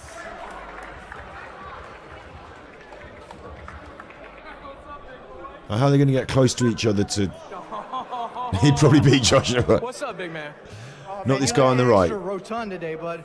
The thing is, right, there's a height difference. The guy on the left, Wings, plays video games and plays fighting games. Plays shooting games. And he's a bit of an asshole. Like, oh, fuck you, you know, and plays like Call of Duty and stuff like that. He's just got a bit more edge about his character. You know, he just understands the real world a little bit more. Whereas the guy on the right, Boogie, he's a YouTube like personality. He used to do funny characters, and he's a geek. Like, he's a geek though. He's like a geek. Like, you know, he likes like Lego and like, I don't know, like Lego's not geeky. I'm being stupid. Like, being a geek is okay, don't get me wrong. But you know what? You know, this guy, the one guy is like, this guy's like Game of Thrones and dresses as a wizard and like, you know, mess about like that, Harry Potter. Whereas this guy's like guns and like, it's a different edge to the games they play and like the people that they are. So I think this guy's got a bit more street about him, got a bit more street smarts, just understands the actual thing that he's getting into, a fight. Whereas this guy thinks it's all a big circus and he's getting paid and they're going to mess about and they probably won't hit me that hard and he probably won't get close to my face and I can probably just do this and mess about, and hasn't really got a strategy, I don't think. Whereas this guy isn't, like, he knows he's fat and he knows he's stupid and everyone's laughing at him, but he's not going to get beaten in this fight. He's not going to be the one that everyone laughs at today. Not on this one. He's got, like, Wings has got this chip on his shoulder about it, and he's got the reach and he's got the height advantage. So this is going to, like, when you're a big man like this and you can't, like, physically, when they get to hugging, they'll be like, there's a limit to how close they can get. So there's like issues, and like it's hard to swing the punches, and it's hard to, like, you know, timing and distance and all this. This guy's got no chance though, because he's not even going to be able to reach. Whereas I think Wings is going to get him. Oh, 4! Good Lord, you put on some weight. Well, if you what was it, the McDonald's you had in England? Hey. How many Pepsis you had since you landed? They ain't got Wendy's over here, so I know you ain't eating chili. Hey, if you actually train you to put some muscle on too, I'm sorry about that. What do you call this right here? Look at all this, huh? Turkey flap? Yeah, look at that. Look at this loose skin. Look at that. You guys don't want to know how bad it smells up here. I'm just going to say that. Let's send it back over to Zoo. I can't lie. This is happening in England. I could have gone down to this. My sister's working, but if she wasn't working, we'd have gone. I didn't really want to fancy going on my own. Like, I haven't got anyone that's like free to go. Like, but really kind of bad for Todd Grisham there. That's horrible. And at the press conference, then we've got the full press conference. Sergey, zombie! And there's other events like this KSI fighting Joe Fournier. You know, Joe Fournier, David Hayes, mate. But I'm not actually bothered about that. Let's do it. 3 students have one last chance to redeem themselves. It's gonna be wrong. I'm only really bothered about Wings Boogie. And the thing is, the Wings Boogie fight is going to be 4 rounds of 2 minutes each. So it's going to be 8 minutes, and they're not, after 2 rounds, that's it. Whatever's done is done, because they ain't going to have much left in the tank after that. So it's not going to be a big event, really. Like, they build it up and they hype it up, but it's not going to be much to watch. Like, it's not going to be a big, it's not 12 rounds. The entire internet said that Boogie wouldn't pass the medicals. He did that, and he is also here. Boogie 290. Yeah, round of applause. This is 800 pounds in one ring. Say to Jordy, thank you for taking on this 1v1. I know you're not a big fan of him. Thanks for coming out of retirement to do that. I mean, you say this, but I've never backed down from a 1v1. Okay, yeah. All right. But I just wanted to say that, honestly, I kind of needed the money. If I had not done this fight, I might have ended up living in my car. But at least you and I would both have houses with wheels on it, Jordy, so that we had that in common. You know, at least my house is paid for, bud. But I'll be honest with you, man. Keemstar reached out to me not too long ago, and he's like, dude, let me pay you to get fit. Let me pay you to change your life. Let me pay you to get your ass out of your rut of misery that you created for yourself. And I took him up on the opportunity, man. And it's taken 6 years after my bypass surgery to get to this point. It's taken, I cannot tell you how much therapy, how many psychedelics. Like, I've gone through hell to get to this point. And I will say, here's still 300 pounds. Really got to deal with, okay? He might win by decision, but there's no way he's putting me on my ass. I can promise you that. I've taken worse beats. It wasn't a shot at Travellers. They say that Wings of Redemption lives in a trailer, like, because he's like American trailer trash. But he doesn't really live in a trailer. But they say he does, like, like American trailer trash, sort of thing. That's the joke there. I've seen a flight of stairs give you a beating today. Oh, make it to the end of the rap. Yeah, all right. But there's no way he's putting me on my ass. I can promise you that. I've taken worse beatings when I was 8. I've seen a flight of stairs give you a beating today. Make it to the end of the rap. Yeah, all right. But then, you're the favorite going to this fight. You got the height on me. You got the reach on me. Exactly. You got the age on me. You got everything else. But I win by being here. Do you understand that? I win by being here. You already lost. This is your last chance. Just like so many other people chose to ride my coattails, you get to ride them one last time, man. Why are me and Alan doing this? Career ended because you refused to go on a camping trip, and soon you're gonna be living in a fucking tent. Oh no, yeah, he wasn't. Yeah, I wasn't. He wasn't. It sounded like it though. I know what it sounded like because he was like, your house has got wheels on. Like, So are you going to take this? I mean, it's a lot of talk from Boogie, but the internet and most people think you have an edge here. How does this change your fight? Are you really going to take him down round 1? I'm trying to get him out in 30 seconds. Like, honestly, he's got bad knees, he's got no hips, he's got no movement. Like honestly, I've seen a flight of stairs today almost take this man completely out. I wake up in more pain than you're going to put me through. Do you understand that? I wake up in more pain every single day. Nothing with blunt force trauma, my man. Yeah. See, that's exactly right. Like Boogie's saying, I wake up in pain. Oh, you're not going to put me through anything. It's not true.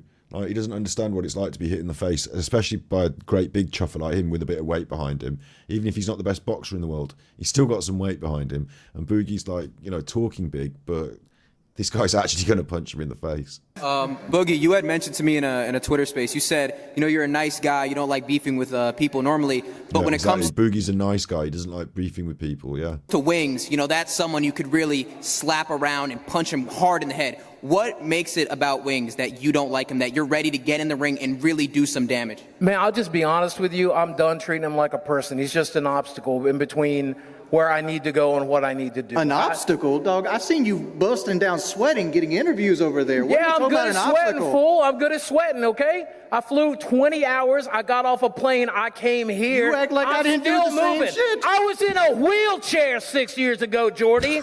I was in a wheelchair, all right? I stood through 2 hours of interviews. That's pretty goddamn good. Oh, my Lord. You were in a wheelchair. You're going to be in a wheelchair Sunday. It doesn't matter. Yeah. I destroyed my wheelchair to make sure that I didn't need it. A lot of people said I should donate it. I know who's going to need it come Sunday, have that Jordy. Little wheelie thing that they can push you along. You just got to tip them. Jordy, you're a joke. You're a joke. A lot of people are tuning into this, to laugh, all right?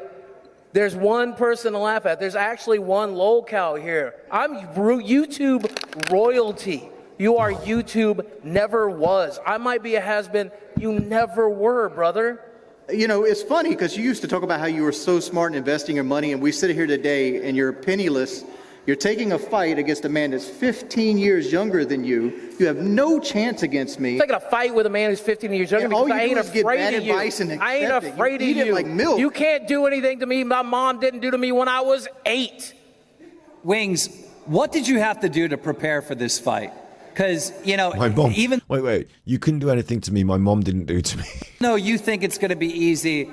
You haven't been training like it's going to be easy. You've been putting a lot of work and effort in. Can you talk about that? Well, like there's always a puncher's chance in any kind of boxing match. You can make one mistake and, you know, momentum can take over and you can get put lights out.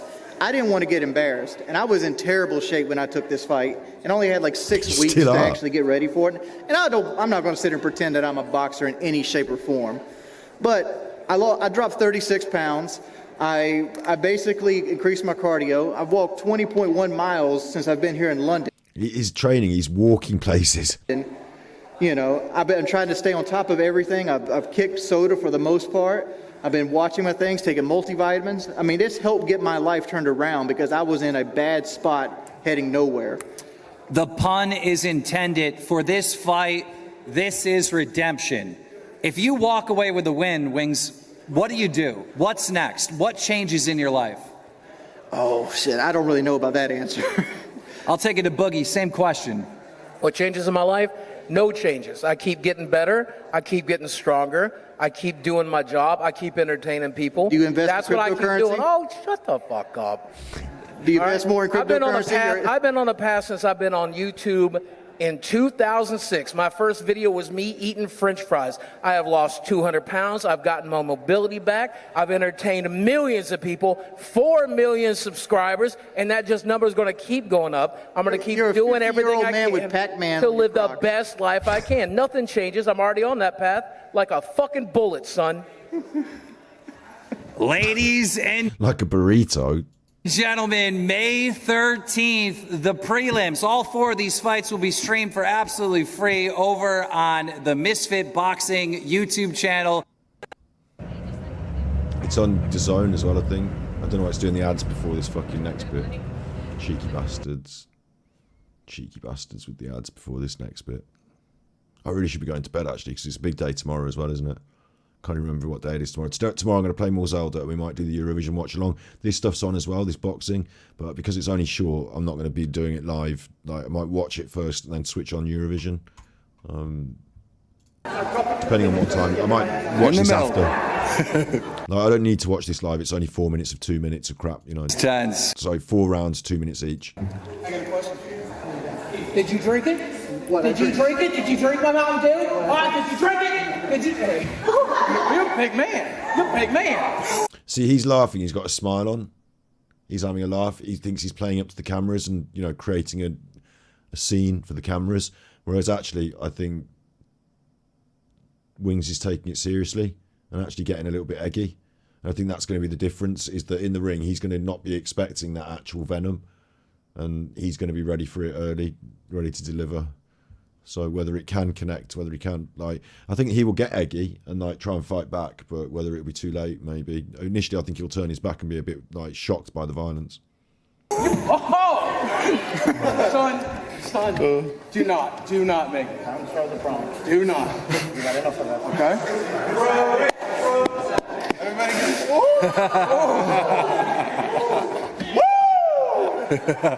Take your shirt off, champ. You're a joke. No. Starts off. You deserve. Starts off. You deserve the phrase. Flex on him. Oh my God. Every day. Put the mic in between. I have actual fans out there. You know who watches you? People watch you to laugh. That's who watches you. I have actual fans in this audience right now. Okay. Yeah. Where are they sponsors at? Huh? I don't need them, Jordy. I don't live in a fucking trailer. I don't live in a fucking trailer. I don't need a sponsor.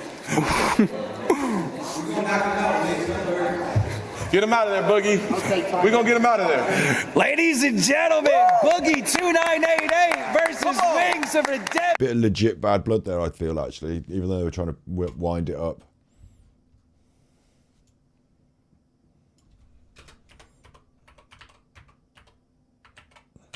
It's going to be really weird to see this context, like interviewed for the IFL. IFL, Umar IFL. Umar IFL Umar. Well, I right the honest. Last, we're here at the press conference for KSI versus Joe Fournier. Oh, it's delighted to be joined by Wings of Redemption. First of all, how are you, sir? Is that Charlie Parsons? I don't know if it fucking is, innit? I'm doing wonderful. Someone else. How was your flight over to the UK? I don't think it is Charlie Parsons. They all talk like that another day. Like, flights are always an issue for big guys like me. Like I've had a bad history of planes, especially being my size. Nobody wants to sit beside me. So luckily, Keemstar was happy enough to fly my wife out with me. So the plane ride would be a little more enjoyable for myself. And just talk to me about kind of how this fight got made. I know, like, a bit of back and forth with you and Boogie.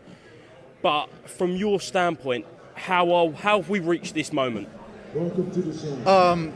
What happened was Boogie signed on with Happy Punch 6 months ago, and he was supposed to fight Ethan Ralph, and Ethan Ralph backed out. And then he was going to fight Airsoft Fatty, and Airsoft Fatty couldn't pass medicals. So they're looking for a big dude who could pass medicals with Boogie.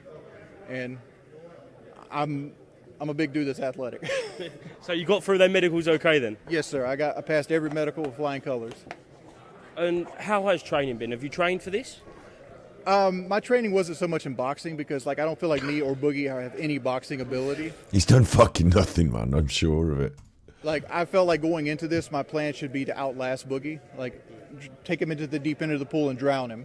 Like, if I can outlast him, he's going to drop his guard, he's going to make mistakes, he's not going to move his head. And then I can just use momentum and, physics against him. And obviously, you say you're both big guys, so are you planning for cardio to be an issue with both of you? 110%. 110%. Like, I know how long I can go, which is about midway through the second round, I'll be completely gassed. Have you done any sparring at all? He's just said it outright. I'll be gassed by the second round. Not recently. I've done it before, though. Are you confident that you do knock out Boogie? 100%. Yeah. I'm hoping to get him out within 30 seconds. So, when you see him today, because you will, it's the press conference, do you think there'll be any back and forth between you? Do you think there'll be any beef there? Oh, 100%. Yeah. 100% beef. Like I said before, the day we had to take promotional photographies and I ran into him and I watched him go up a flight of stairs and I'm like, holy shit, because he was winded at the top of the flight of stairs. I literally walked past him and beat him into the room by 25 seconds. And you're confident you got under his skin that day? I do it every day. Like I sent a message in a big group chat with Happy Punch how many times I've walked. And I've got like 20.1 miles this week. Thank you, London. And Boogie's struggling just walking back and forth to the photography. Obviously, we're one day out now from the weigh-in. Have you got any idea of how much you will be coming in at? I think between 390 and 395. I mean, that's my guess. I want to be 380, but I don't know. There's no scales in London that really go up my high. There will be some critics saying yourself, Boogie, shouldn't be entering in the ring. What do you say to those critics? They're right.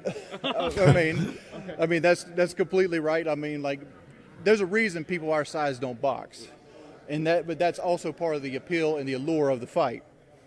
Do you think you will fight again if you beat Boogie on Saturday night? I can't give you that answer because, like, I don't know how I'll feel after the fight. Like, there's all kinds of things. There's adrenaline. There's the crowd. There's, I might get addicted to it. I don't know. But, like, I don't consider myself a fighter. Entertainer first, boxer, LARPing as a boxer second. Last one then. Are you looking forward to Saturday night? Are you looking forward to getting in the ring? Oh, yes, I am. Yeah, I think it's going to be a really good experience. That's one reason I took it. One, we get to come out to London. I've never been to London before. I get to do something that nobody else has done in their life. I mean, not very many people get to sit in front of 12,000 people and fight somebody. Excellent. Wings of Redemption, thank you very much for speaking to IFL TV and best of luck Saturday night. I do believe that. Thank you, sir. I believe he's interested in, up for it. Like, I believe he wants to do the fight. I'm not so sure about Boogie and how I feel like Boogie feels about doing this, really. Building your online business? Go to Wix.com and... What's up, ladies and gentlemen of YouTube? Boogie2988 coming to you all again to the power of the internet. I'm walking through my hotel And it's starting to get pretty late here in London time. But I wanted to vlog a little bit before the fight tomorrow. It's late. In the morning, 9 He a.m. walked past my bedroom and it was night time and it's late and he's walking and it's like, shut up. Central Time, free on YouTube. You'll be able to watch it on, I think, the Drama Alert channel and the Happy Punch channel. And I got a lot of stuff I want to say about it. And I also want to show you some vlog clips that I filmed while I was here. We'll save those for the end, but let's go find somewhere to talk. And let's talk about the fight. I get in on Wednesday, 20 hours with the traveling and flying and everything else. I watched The Whale on the plane. I watched the Weird Al movie. And then I got here and I started running ragged. I had to get my boxing shorts tailored. I had to do another MRI. I had to spend more money and go more places. I did the True Geordie podcast, which was a pleasure. Did he? Nervous for the first time. I also feel like I've missed a trick here because, like, you know, I could have made an effort to go and be part of this in some way. But I don't know. He looks like he's got something going wrong with his nose. Don't know what's going on with his nose. Looks like he's had a nosebleed or some shit. I barely even screamed at other people. So to get into the ring with the intention of breaking a dude's neck, like, it's different. Exactly. He's not up for that. He's not, you know, he's not. It will kick off once he gets hurt, once he feels like aggrieved. But until then, he's not he's not the predator in the fight, and that's no way to go into a fight like this. You get some black eyes and a busted lip, maybe a broken nose, because we're two 400-pound men without much skill, just clobbering each other. So that's scary. But my goal is to just get some hits in. Go all Francis style on him. Throw as many hits as I can. Oh, that's not going to work. Look good doing it if I can and make it to the end. I just want to make it to the end of the 3 rounds. 3 2-minute rounds or 90-second rounds or 1-minute rounds that keep changing. And I don't know, man. 3 2-minute rounds. Instead of laying on my ass and playing Legend of Zelda all weekend, I'm doing this. One sounds more fun. One sounds way better, though. So I'm going to enjoy playing Zelda. I wouldn't want to get in the ring fucking about with this chuffer. But if it could be me and Alan. We might be fat human beings, but we are human beings. And we're having very human experiences. And we're trying to get healthier and stronger and get better. And I know people still have to clown on us, and that's part of it. But not all of you are doing that. A lot of you have our backs. A lot of you are supporting us. He's deluding himself there. Actually, most people are just clowning on them. Like, the time for having their backs and being supportive is long gone with these chuffers. They've been on the internet for years. Like, they've had their chance to sort of sort their lives out, pull their shit together, and instead they've decided, nah, fuck it. I'd rather be a massive fat chuffer and sit on my arse instead.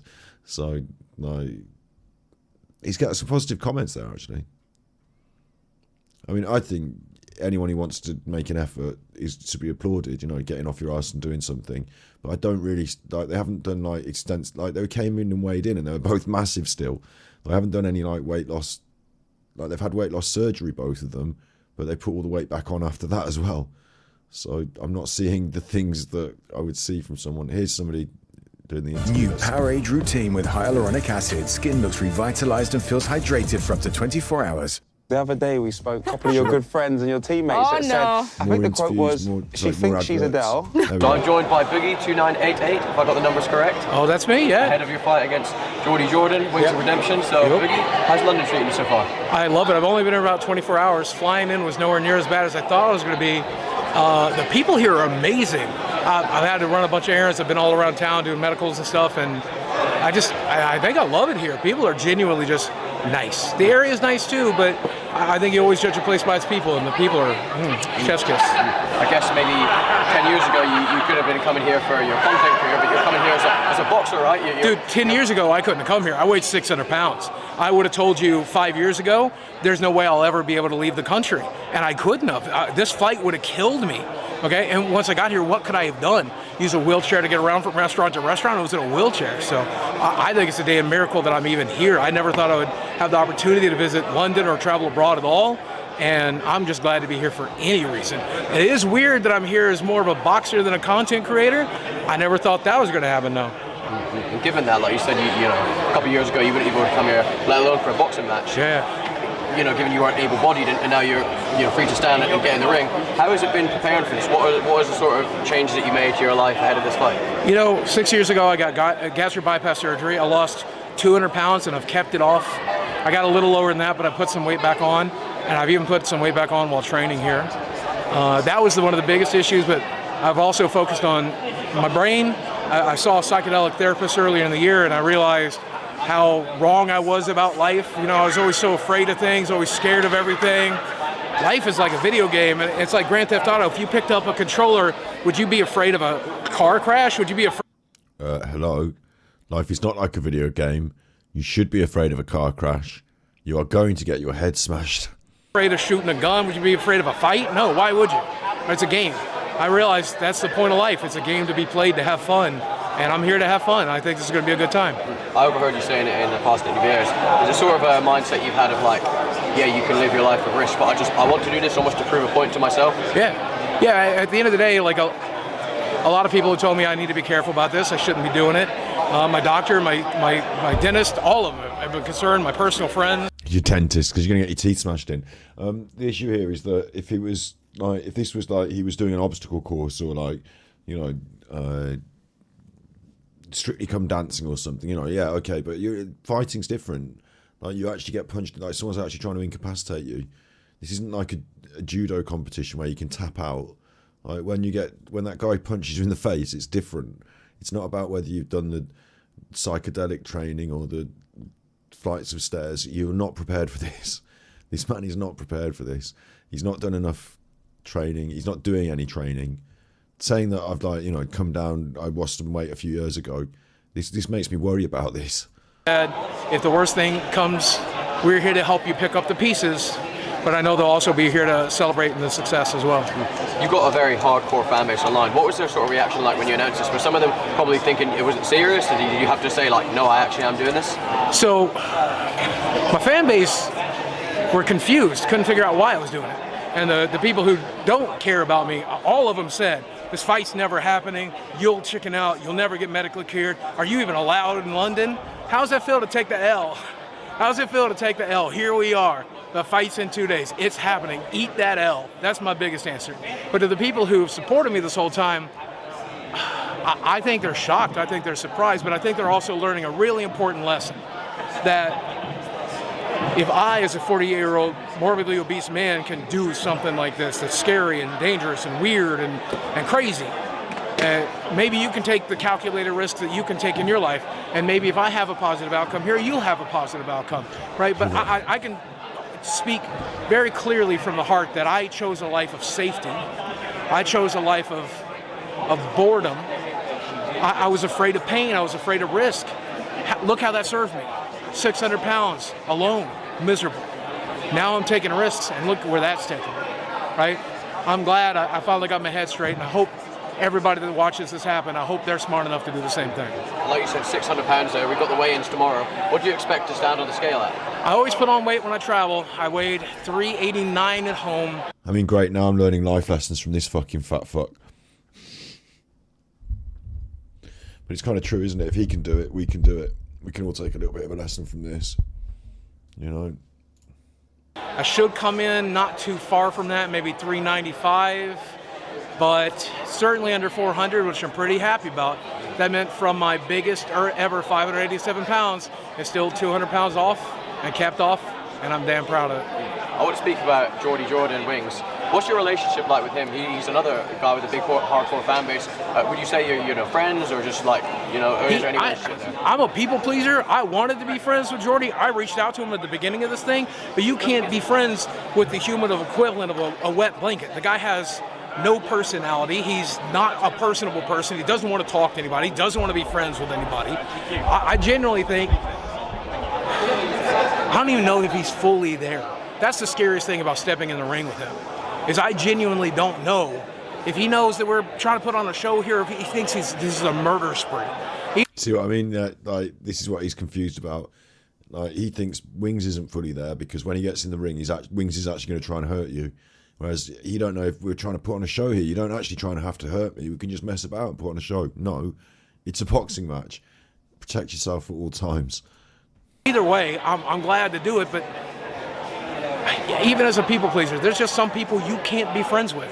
And that is definitely going to be the case with Jordy. Somebody asked me earlier if I think we're going to squash the beef. I've just noticed he looks like he's sweating now, just standing here doing the interview. Between us, and I'll try, but if I knock his ass out, if I win by decision, hell, if I make it all the way 3 rounds, I think he'll carry that grudge for the rest of his life. What have you sort of made us, I know some of the controversial comments he's made in the past on streams and stuff about like some school shootings and controversial subjects. What have you made of those? Is that something that you think of going in the ring against? Wings has said some really fucking bad stuff on the internet. Like, he has. The worst one was when he said he thinks the age of consent should be 13 or something like that. That was the worst thing he said. But like the school shooting stuff and that bad stuff, yeah. He said controversial stuff because he's a dumbass who sits at home playing Call of Duty.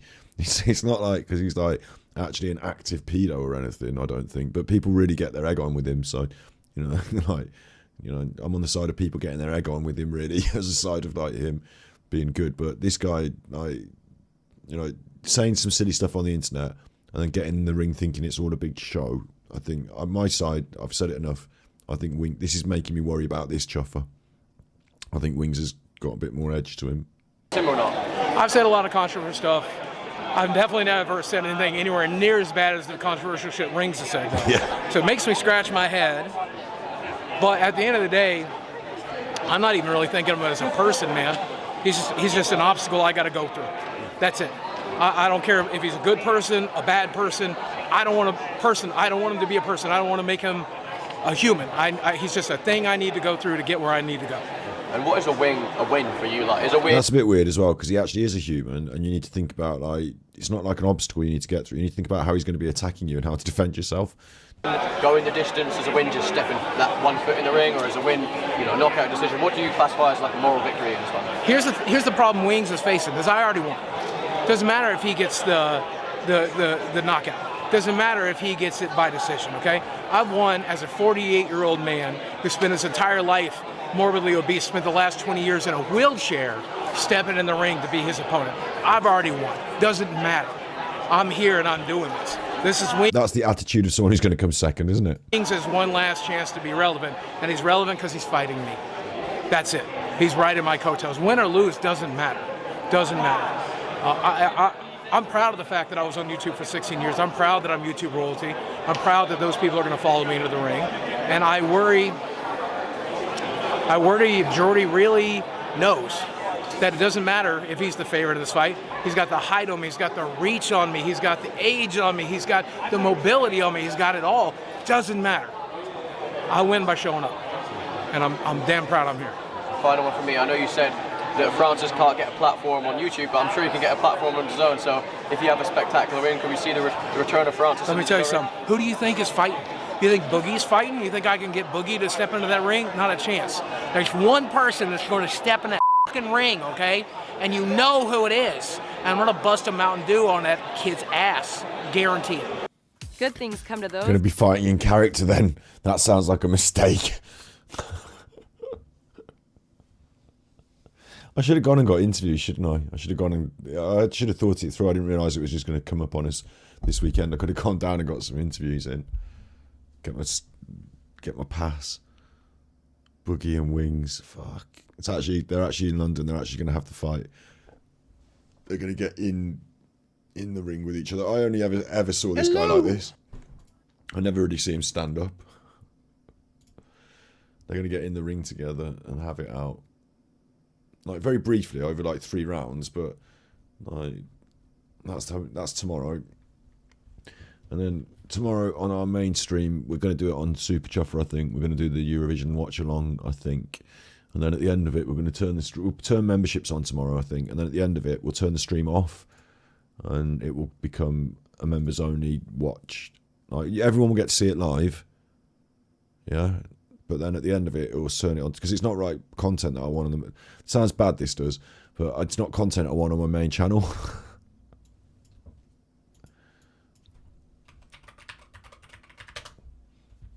This is the plan for tomorrow.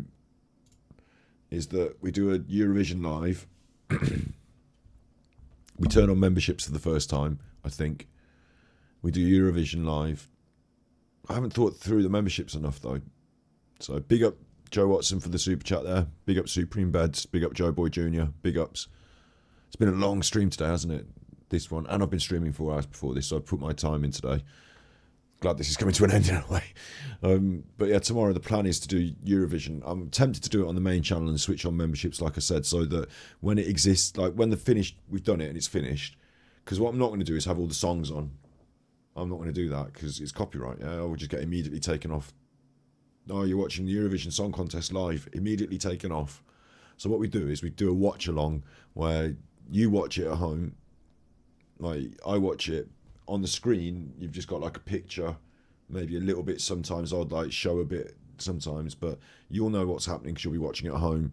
I'll be discussing it. We'll be discussing it in chat, and then it's Eurovision. Maybe I'll put the scores on the screen behind us. But if you watch it back later, like if you come into that tomorrow and watch the Eurovision episode, there won't be any of the songs on it, so it won't make any sense because you need to watch it itself at the same time. So unless you're going to press play at the same time in another window with the Eurovision on, like maybe it doesn't work as a staying around stream. So maybe I'll just turn it off after. This all could go to shit. I am tired. You're right, Angie. I am tired. It's time for me to knock it on the head. This all could go to shit as well. It could be that we don't do Eurovision tomorrow. It could be that Eurovision is a bad idea and that I changed my mind about it at last minute. But in principle, I've not done a watch along before. You know, I've not done it before, but in principle, and unlike most stuff, usually when we do a watch along, you actually get to see it and watch it, but this won't be here. You'll be watching that bit in your own house. So the stream will be weird, won't it? It's called a watch along though. Some people do it. Let me see if there's another watch along.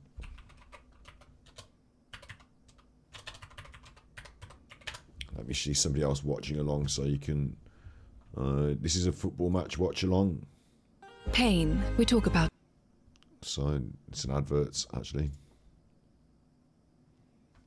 isn't it? The adverts actually. Thank you. No, gambling's rubbish. Don't do that. Shut up. So watch along. Look, he's watching the football.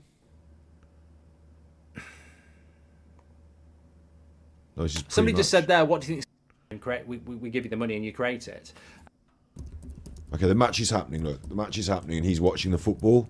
But you can't see the football. Why haven't they shown it? Has anybody, if you live outside the UK, have they shown you it yet? So it's not very good as a stream, is it? I can't comment. Like if you like the football and you're watching the football at the same time, it's fine as a stream. It's like having a commentator while you watch the football. They showed the bloody Matoma one about 20 times. Having a chat with someone, yeah, that's fine. So it'd be the same like this, but with Eurovision. I won't have the Eurovision on the screen, but we'll be in chat. You watching it as well. I'm watching it in my other window. I can hear it. You can't hear it. Do you know what I mean? Like it'll be like that. So I think when you come back to this, like if I come back to this, like this guy's got over 1 million subscribers. So like, obviously people enjoy this. But when I come back to it, I find I can't watch this because what am I watching? I haven't got the football bit. So unless I've got the football in another window, I can't watch this now. So I don't think it wants to stay on the channel afterwards. I think it's just like a special edition that we do the moment it's on. Eurovision, you don't even know what it is. It's like a song competition, Eurovision Song Contest. I don't know how you'll find it in your own country as well, because Eurovision's owned by the Eurovision Music Group or something. So it is international, obviously, because it's song contest with all the different nations.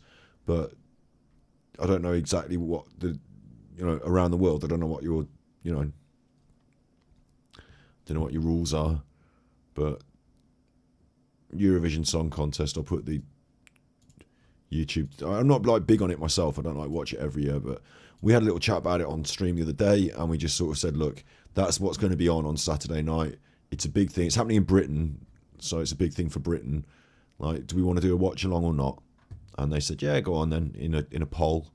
So rather than just not doing this and doing something completely different and ignoring it completely, we'll do the watch along. We'll all say what we thought of the songs as they come through, and at the end we'll all see who wins. It's Eurovision, it's a simple concept. I don't really feel like totally like I'm not like, yes, I want to watch this, brilliant, let me get into the Eurovision, but we'll do the watch along. Right, why not? If it goes badly, I can always just turn it off halfway through and say, I hate this, I'm not doing it anymore. You'll all get cross. I don't know how long it lasts. I don't know how long it's on the telly for. But I'm imagining like a couple of hours, 9, 10, 11. You know, how long's Eurovision on? Let me get a TV guide. I'm assuming it's BBC. It better not be commercial television.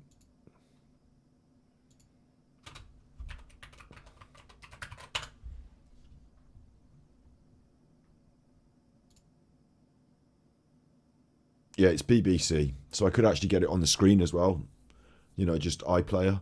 But then they'd do me on the copyright, so I'd have to do something about that. You know, you'd probably like just get it on the screen, but I'd only show you a little corner of it, and then only occasionally put the sound on just to like check in, but probably not put it on the screen much. But I could easily get that on the screen, couldn't I? And it's going to be on at 8 o'clock on Saturday. But when does it finish?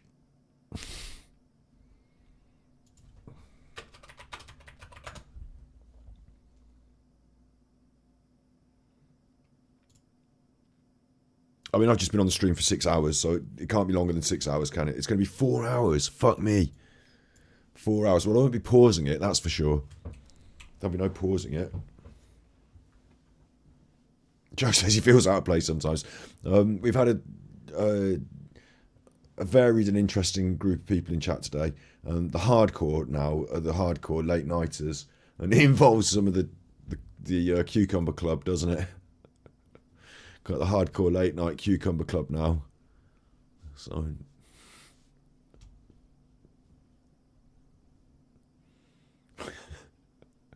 don't worry, Joe, I'm here. Eurovision's not exactly up my street, you see. I wouldn't have watched it if it wasn't streaming, but it can be more fun, can't it? Because I'll make funny comments and I'll be your Terry Wogan for the night. I'll be Terry Wogan for the night.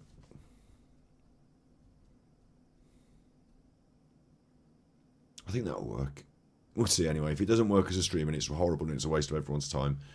But the ones that are there and the ones that turn up will enjoy it, I suppose. And all you have to do is have your own telly on in the background and the stream on your phone or whatever, or however you...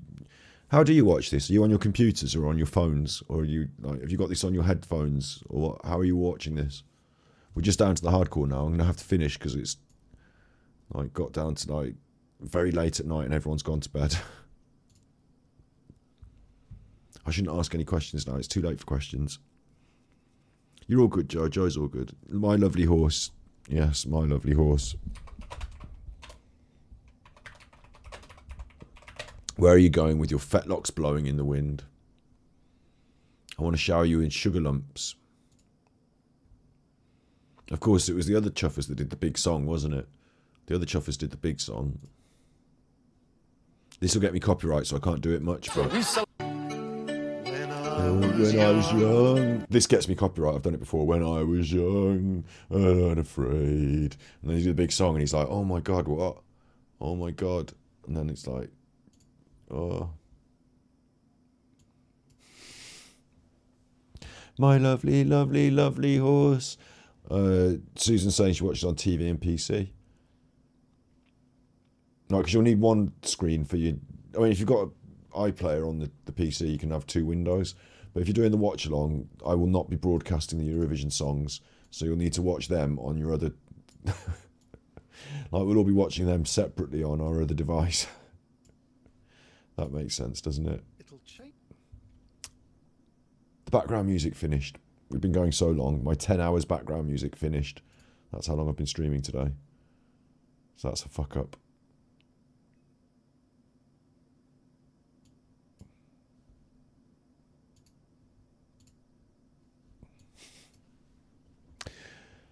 I think this is a good place to finish, isn't it? I think we're finished now, aren't we? It's time for everyone to get a bit of nonites. I don't know where it's come from today. We've been kissing Isla. We've been listening to the chuffer, kissing Isla. He's been on his one, hasn't he? He's been on a one. We've had Father Ted. I've been playing Zelda. Going to catch up on all the news now. This is going to be a really weird episode. I'll tell you what. If you're watching this on YouTube later and you've watched this far and you're like, what? Like 6 hours? What's happened? Just take a little break, eh? I want to see if the New York Doll's on. That's what I want to do.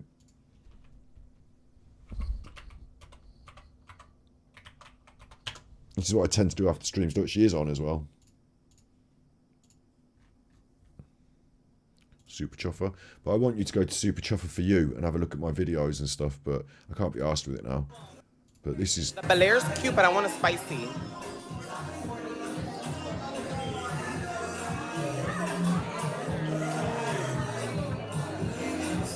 I'm going to send you all over there.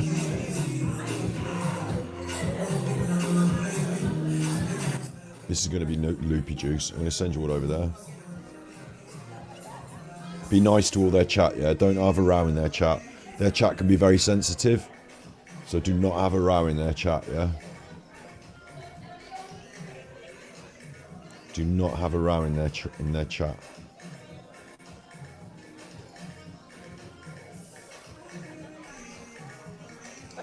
Oh, I haven't got privileges. I can't redirect you. Okay, I can only do it this way then. I was gonna dump us all in there, but they quite sensibly have got that blocked. That's the stream. New York Doll.